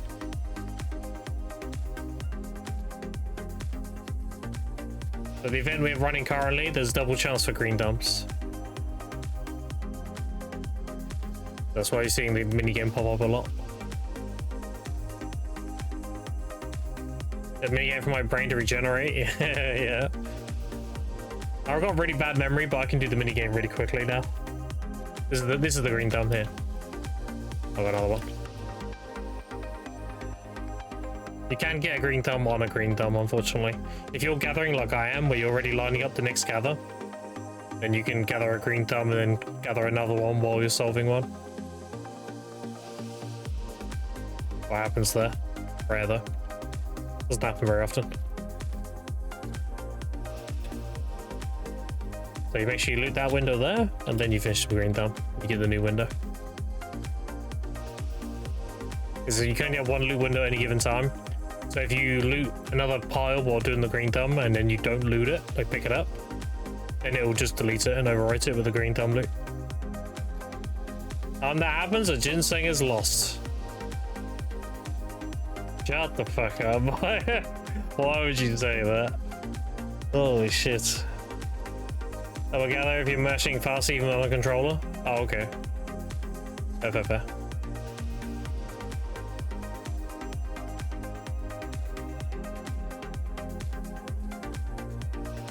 Yeah, it looks like tanning gives the most amount of sharps, but the thing with tanning is the base yield is worthless. So I can't see it being the best gathering type.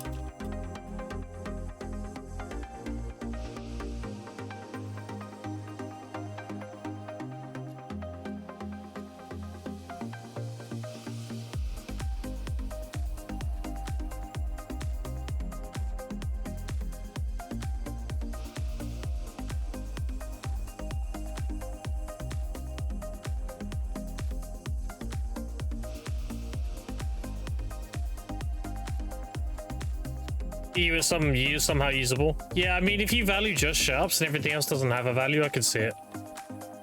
On NA, like, no. No shot.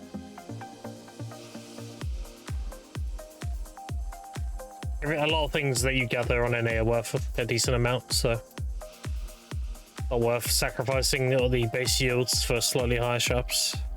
Again, if you're on EU and your base yields are trash anyway, then yeah, you can make an argument. You were at my side all along. Evening, dude. Happy Saturday. How goes? Owl, I appreciate the tier 1. Welcome back for 7 months, dude. I appreciate that sub. Enjoy no ads. There's a lot of money. Thank you. And yeah, everything's going great. How you been?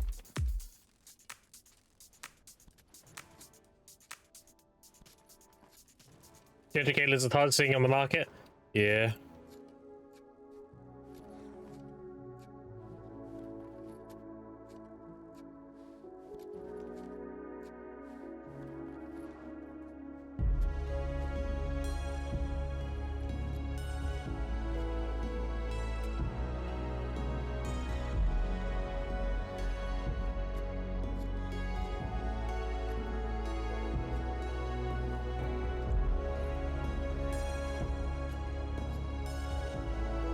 You check how much pre-orders and Heytay put on an A? Sure.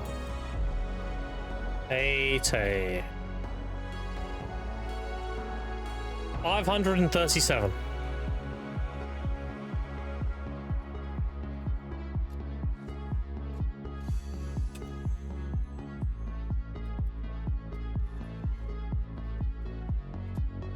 Half of EU, nice. Yeah, I mean, it makes sense.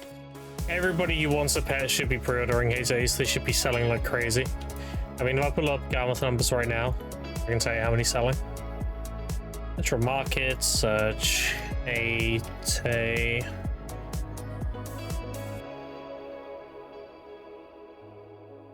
Loading, hold on. Better buy pets. So, sold in the last 3 days is apparently 56 Heytays. Last 24 hours has been 35. So yeah, they're just started being sold a lot now. As people are clearing out the shop and getting them and selling them. For the next few days, they're going to be selling a lot. So anyone who needs a pet should be pre-ordering it. You'll still need their higher tier pets.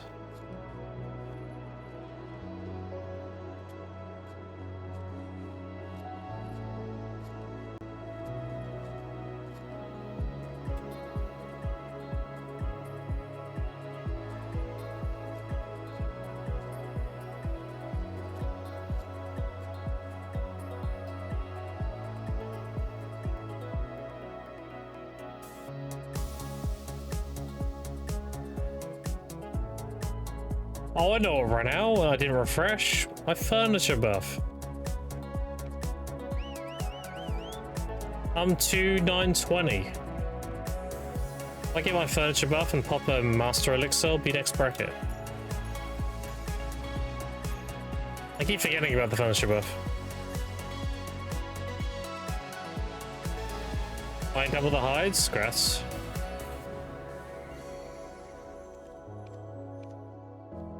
Let's grab the furniture buff quickly. Still got how many hours do I have? 25, 40 hours furniture buff. Right, so now I need mastery elixirs.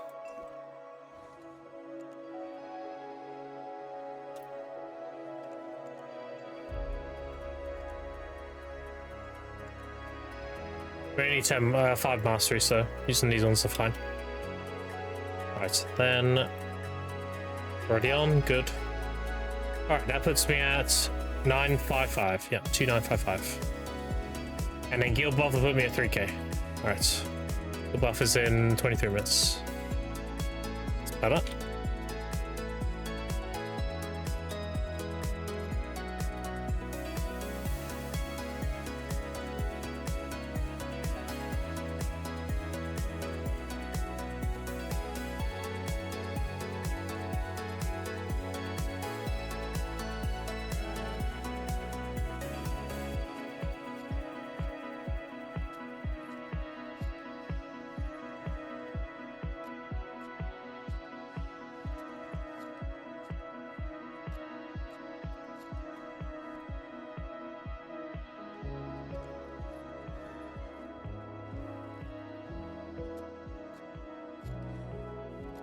Yeah, we sold like 3,000 of the cracked terror shards now. Give or take. I've made 9 bill from the pity thing so far. Not bad, eh? 1 whole knob tap.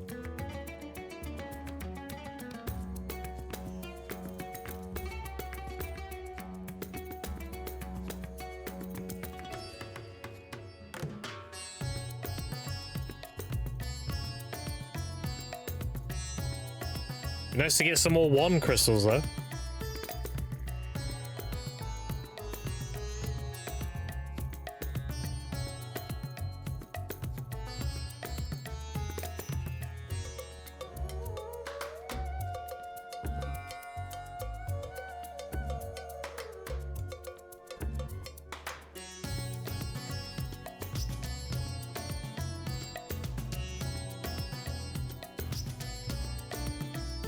As a good player, should I sell the gathering treasure item? You should, yeah.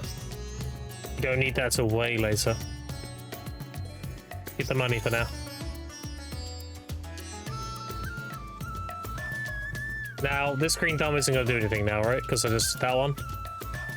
Let's have a look at my energy. Yeah, it just didn't do anything. I don't lose the energy though, so that's fine. Money for carrots? Yeah, definitely sell the pity pieces and everything you get. You use a big maybe, it is like you don't even need it really. It has a niche use. A lot of people are getting it because they don't really have much else to get, so.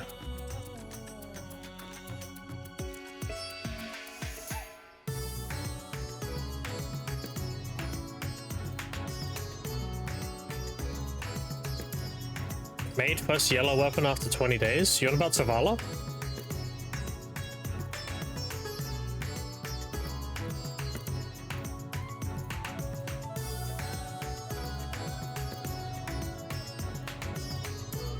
We're on about Sovereign.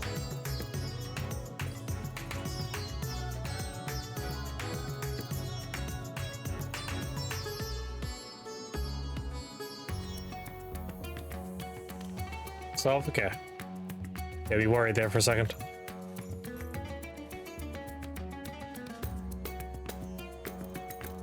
I thought you were like making a Karazhan and Zaka and tapping it up or some shit like that. Like yellow quality item. You know, you're about the yellow glow. We're good, we're good. On 17, once he's fighting off main hand, it's all your fault. Well, it'll go at 121. Makes you feel any better, Sergeant. I failed all mine. I'm on 30 so far, so. I'm failing too. I'm not getting carried.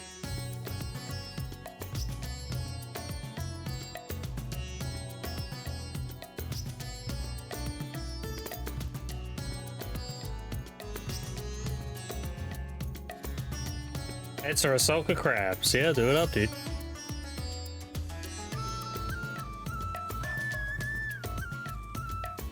My dragon, I think I would play that. Now I have an open slot, which I saw something with Kokka no Booba. Play a wizard. Wizard's fun. Make a wizard.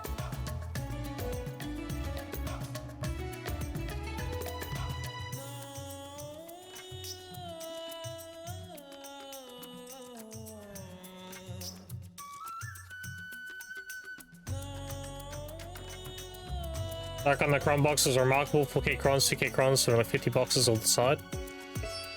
Nice.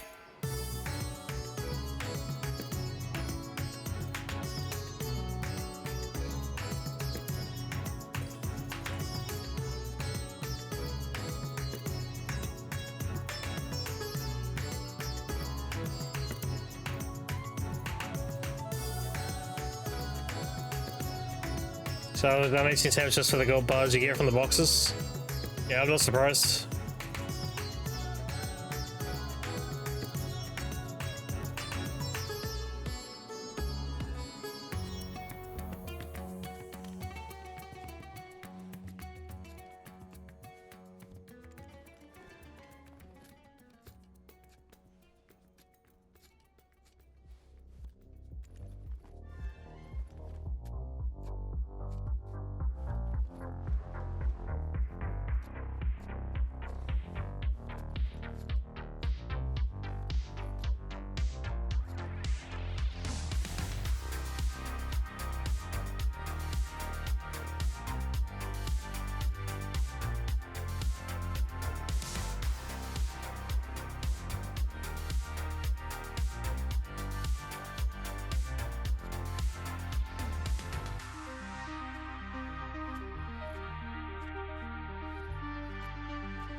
$900.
Just think, I could get so carried, chat, that I could buy a... I wouldn't even know, actually, if I was super carried, I could just have an alchemy stone and just straight tap it to shining and then sell it for 1 trillion and then use that 1 trillion to progress my gear. Like, if you're that carried, that's crazy. Life scaling more than grinding cadre? Yeah, life scaling is a big vibes. Big chillin'. Yes, I remember when I did my season push, 2/3 of my money was life skilling. Only 1/3 of it was cadre. I did twice as much gathering and stuff as I did cadre. It's because it's super consistent. You can do it for like hours on end without really thinking about it or anything. It's pretty good.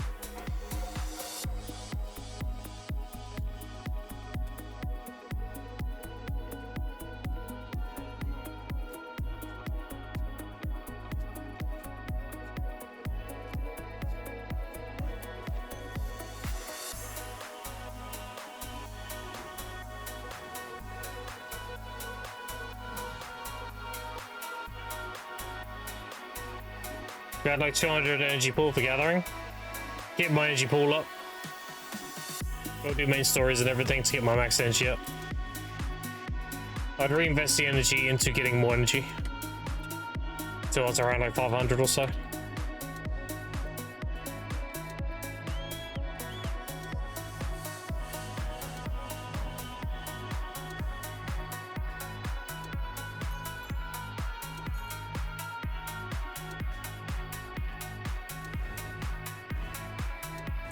Good, yep. Do main stories, get ecology ranks, discover all the nodes, talk to all the NPCs. And then after that you can do some adventure journals. There's got a lot of easy knowledge in there. A lot of interactions and stuff you can do as well. Just give you knowledge. And then before you know, you'll be around 500. And then you can actually start gathering. 2 trillion calories. Yeah. Totally. How about the gatherings of pen instead of tet? No, don't do that. It's trolling. Don't make pen rings. Pen rings are terrible. You gotta make rings to the highest. You make them as tet. It's not worth in any universe making pen.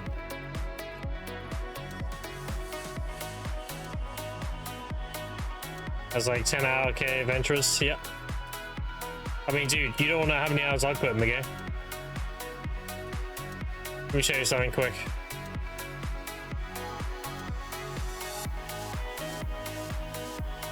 That dopamine? No, it's not worth.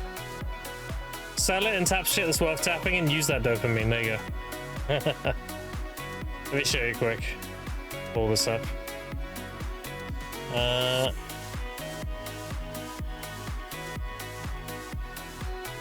See if I can share this quickly. Make sure there's nothing on there that's gonna fuck me. No, we're good. Alright, you see this? You ready? That's my Steam numbers. And I barely played Steam. 7,428. I last played May 14th, 2020 on Steam. You don't want to know how many hours I put in this game. I probably put like close to 50,000. Wouldn't be surprised. Oh shit.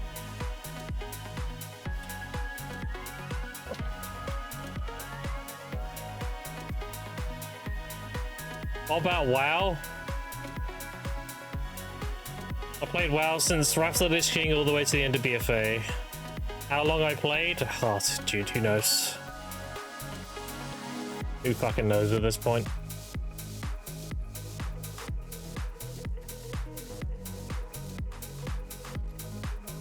$20,302 in BDO, yeah. I'm close to 50k, I would say. I would say I'm like 45,000 or something. Yeah, I don't understand. That includes like AFK time and everything too, right? Not actually active that long.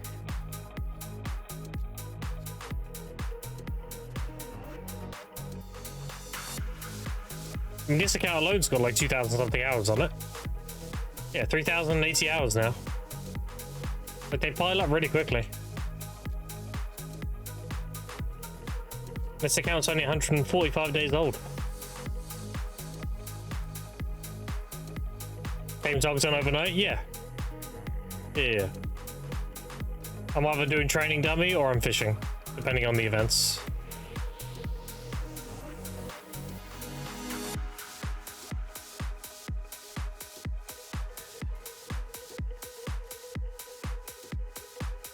Yeah, you should be paying me. You leave. Yeah.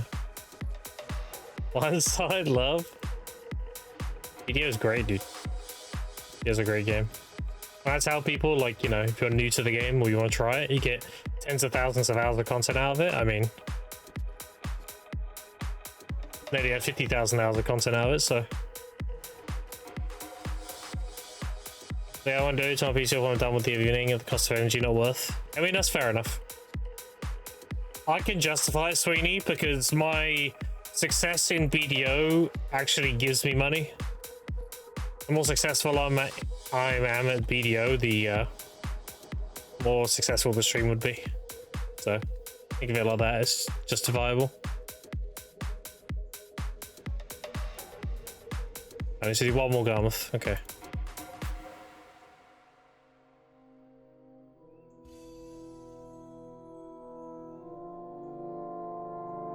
Can't hang out in the desert. Bridge. 28 hours here, but too long for 4 miles year break. Stop playing when they release Eternal Winter Region Anniversary because of Crimson. Fair.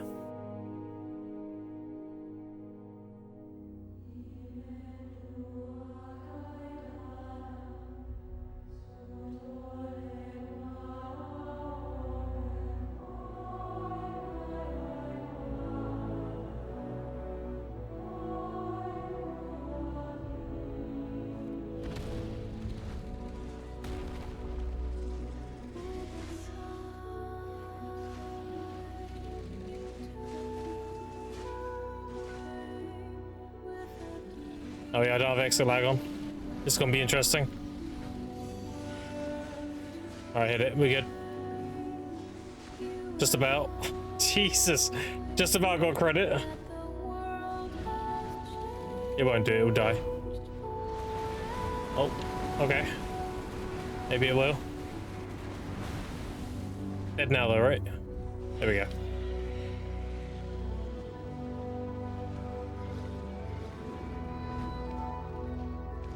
Alright, yeah, done for the week. I'll wait to get nothing. We got that, okay. 200 mil, okay. Got some gold bars. Not bad.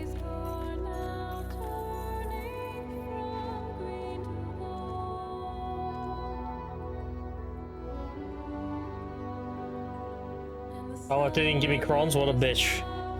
Cronmuth didn't give crons? Damn. Really do be getting tight.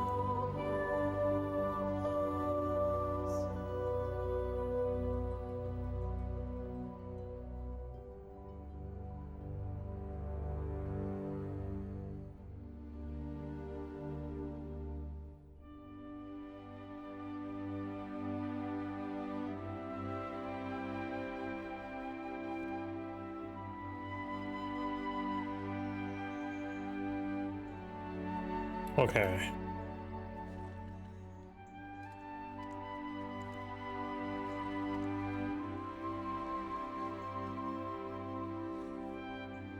Oh, someone just got a limbo. Bro, can you stop teasing DSR to me, please?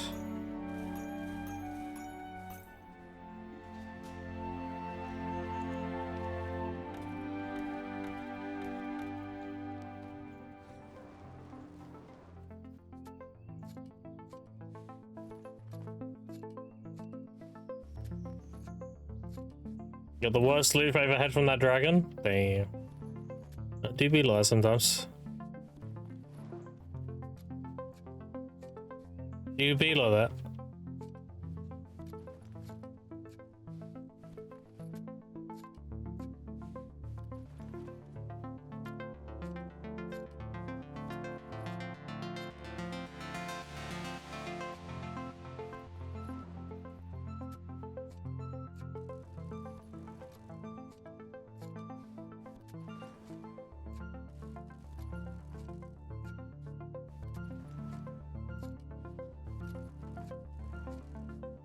Mana pot at least. Nice. Good stuff, good stuff. They're like 13 bill right now, right? Nice little price for that.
You think Devil price will change after next ball? Really depends what they do. If they give us a free pen Debo, then Debos are going to crash a lot, yeah. Really depends. If they don't give us anything Debo related, then Debos will go up. Because the ball will bring in a lot of returning people or new people. And a lot of the people are going to need Debos for their Karazets and stuff like that. So it really depends what they do with the ball. If they don't do anything with Debos, they'll go up. If they give us like a Jatina free pen Debo to make, not free, but like cheap, then yeah, Debos will go down for sure because it's more accessible.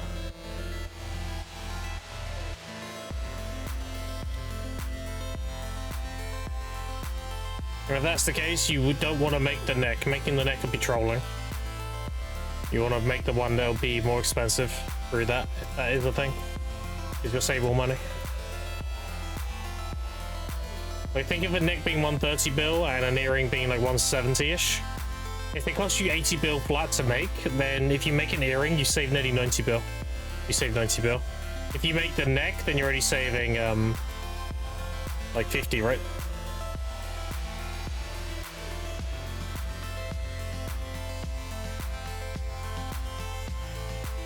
If they do nothing with Debos, then Debos won't go down, they'll go up. Because more people will need be hyped for the ball and come back to the game, or new players will come to the game, so more Debos will be needed.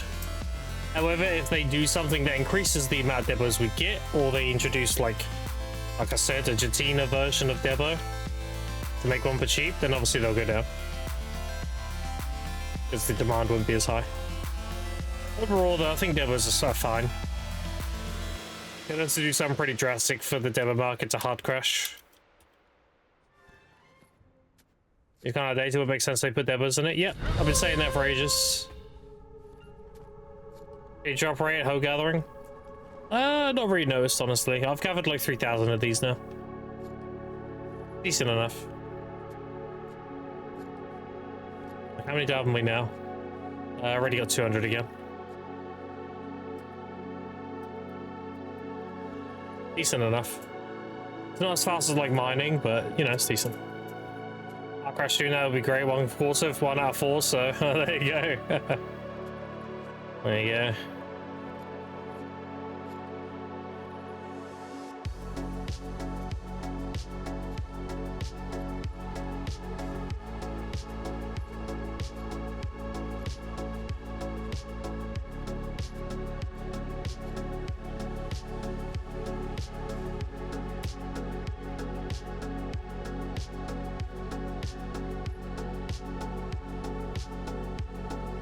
Let's go Chester. Mining's the fastest? Yeah, seems like it.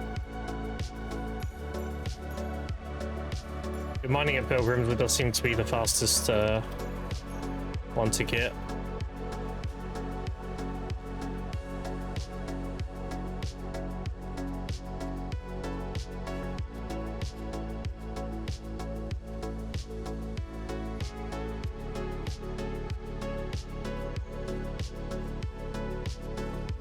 Them by the ball though. Hopefully there's something else. Yeah, I mean, I'm hoping we get new gear, dude.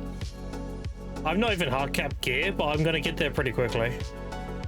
I would like to have some like crazy shit, like a deck Karazed accessory gives you a try of the new accessory, or a tear of the new accessory, and the new accessory goes to deck. You know, or some crazy shit.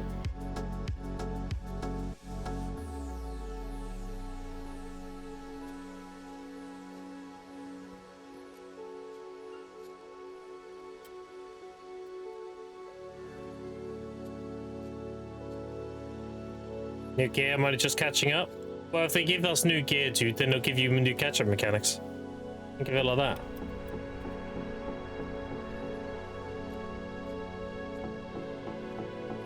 So new gear would mean you'd catch up faster. Because you'll get some more relevant stuff faster, which means you'll make more money, which means you can get to the newer stuff faster. S3 base, deck, Kara, time gate stones. Give us even more DR. Way too much faith in Pearl Bliss. Well, we'll see, dude. They've said that they're like big cooking for the ball. That's why they delayed it, because they really want to they want more time for it. So because they're cooking a lot of shit. So I have faith that this ball is gonna be really fucking good.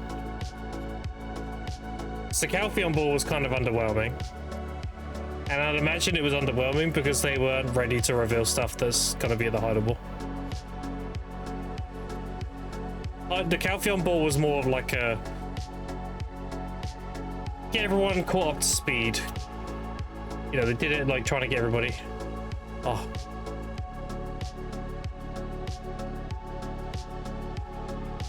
I love buffs. Thank you, thank you.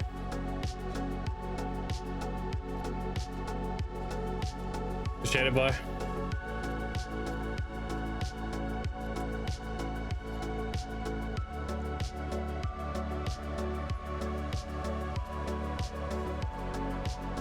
So I can get on that page, you will? Yeah.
Yeah, good luck, good luck. You're actually crying.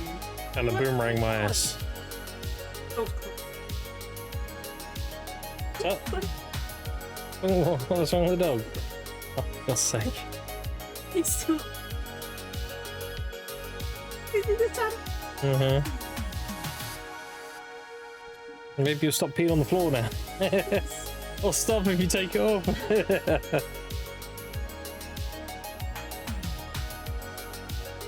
Oh yeah, deal with it. You need to wear a collar.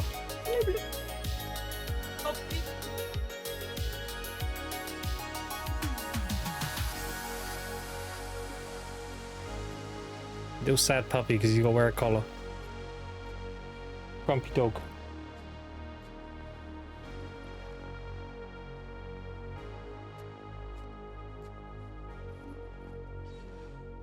You wanna see the dog chat? Yeah. No, I'll put the light on. Yeah. He's down there, look. There he is, look. Look at him, chilling. What are you doing? Chilling.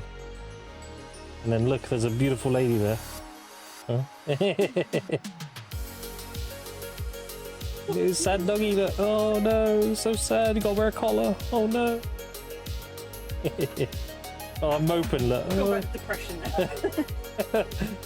Gotta wear a collar. No. That's silly. Pouting. Yeah, he's pouting, isn't he?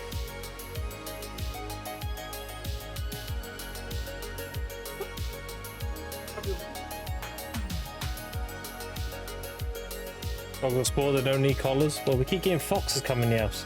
We're gonna have to have a chip flap. See you later. No. Oh, beautiful. Yeah, that too.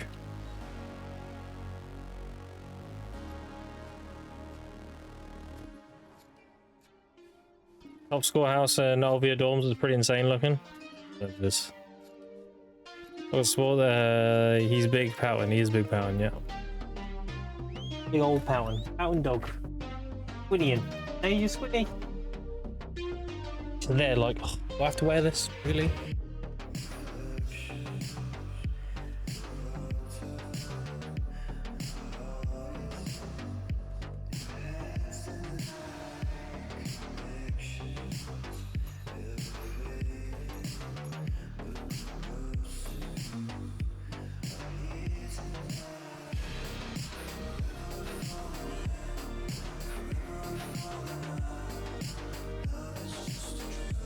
Alright, so we're up to 57,000 fruits.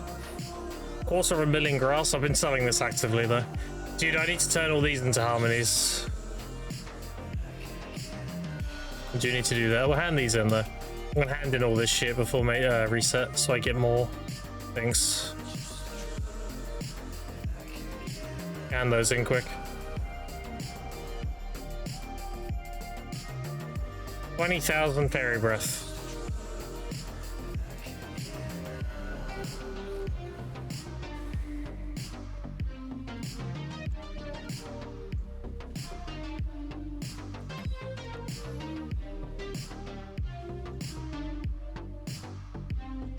Don't forget to do shrine bosses tonight, chat. It is maintenance tonight, so shrine boss reset. God, it's awful to have an exit lag on.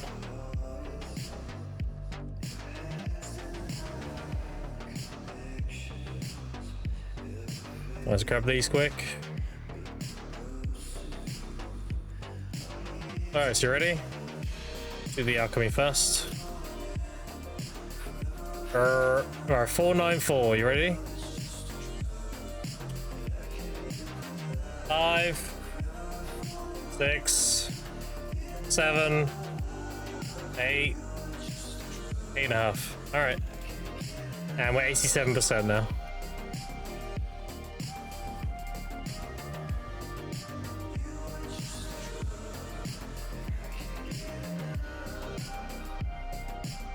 These in as well. Alright, all done.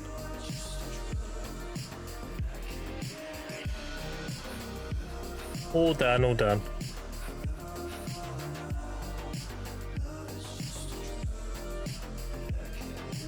Alright, chat, I think we're gonna chill out for this evening. I wanna go get some food and kind of hang out downstairs for a bit before I come back up. I'm probably gonna wrap up now. I appreciate you hanging out today. I appreciate subs, follows, and special time. I'll be raiding you into another video stream. Let's see if it drops tomorrow. I got you. And I appreciate you hanging out with me today. Let's see who we can raid. Can we raid? Who is in the BDO category? Jimmy's been on for 18 hours. What the fuck? Is he doing a 24-hour stream or what? This man 24-houring? I'm assuming he is. If he's on this late, he's probably been doing 24 hours. That's crazy. Thing is, if I raid Jimmy and he ends, that's gonna feel bad.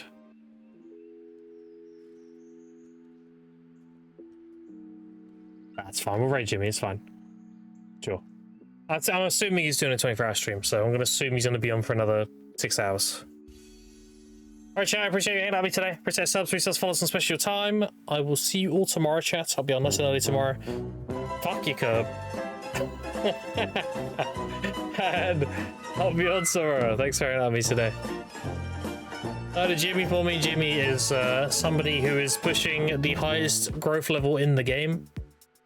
And if you enjoyed the stream today, make sure you hit me a follow so you can catch me next time. And yeah, appreciate the follow, Cotton. And I'll see you all tomorrow. So hi to Jimmy for me. And I'll see you tomorrow. Later, nuts.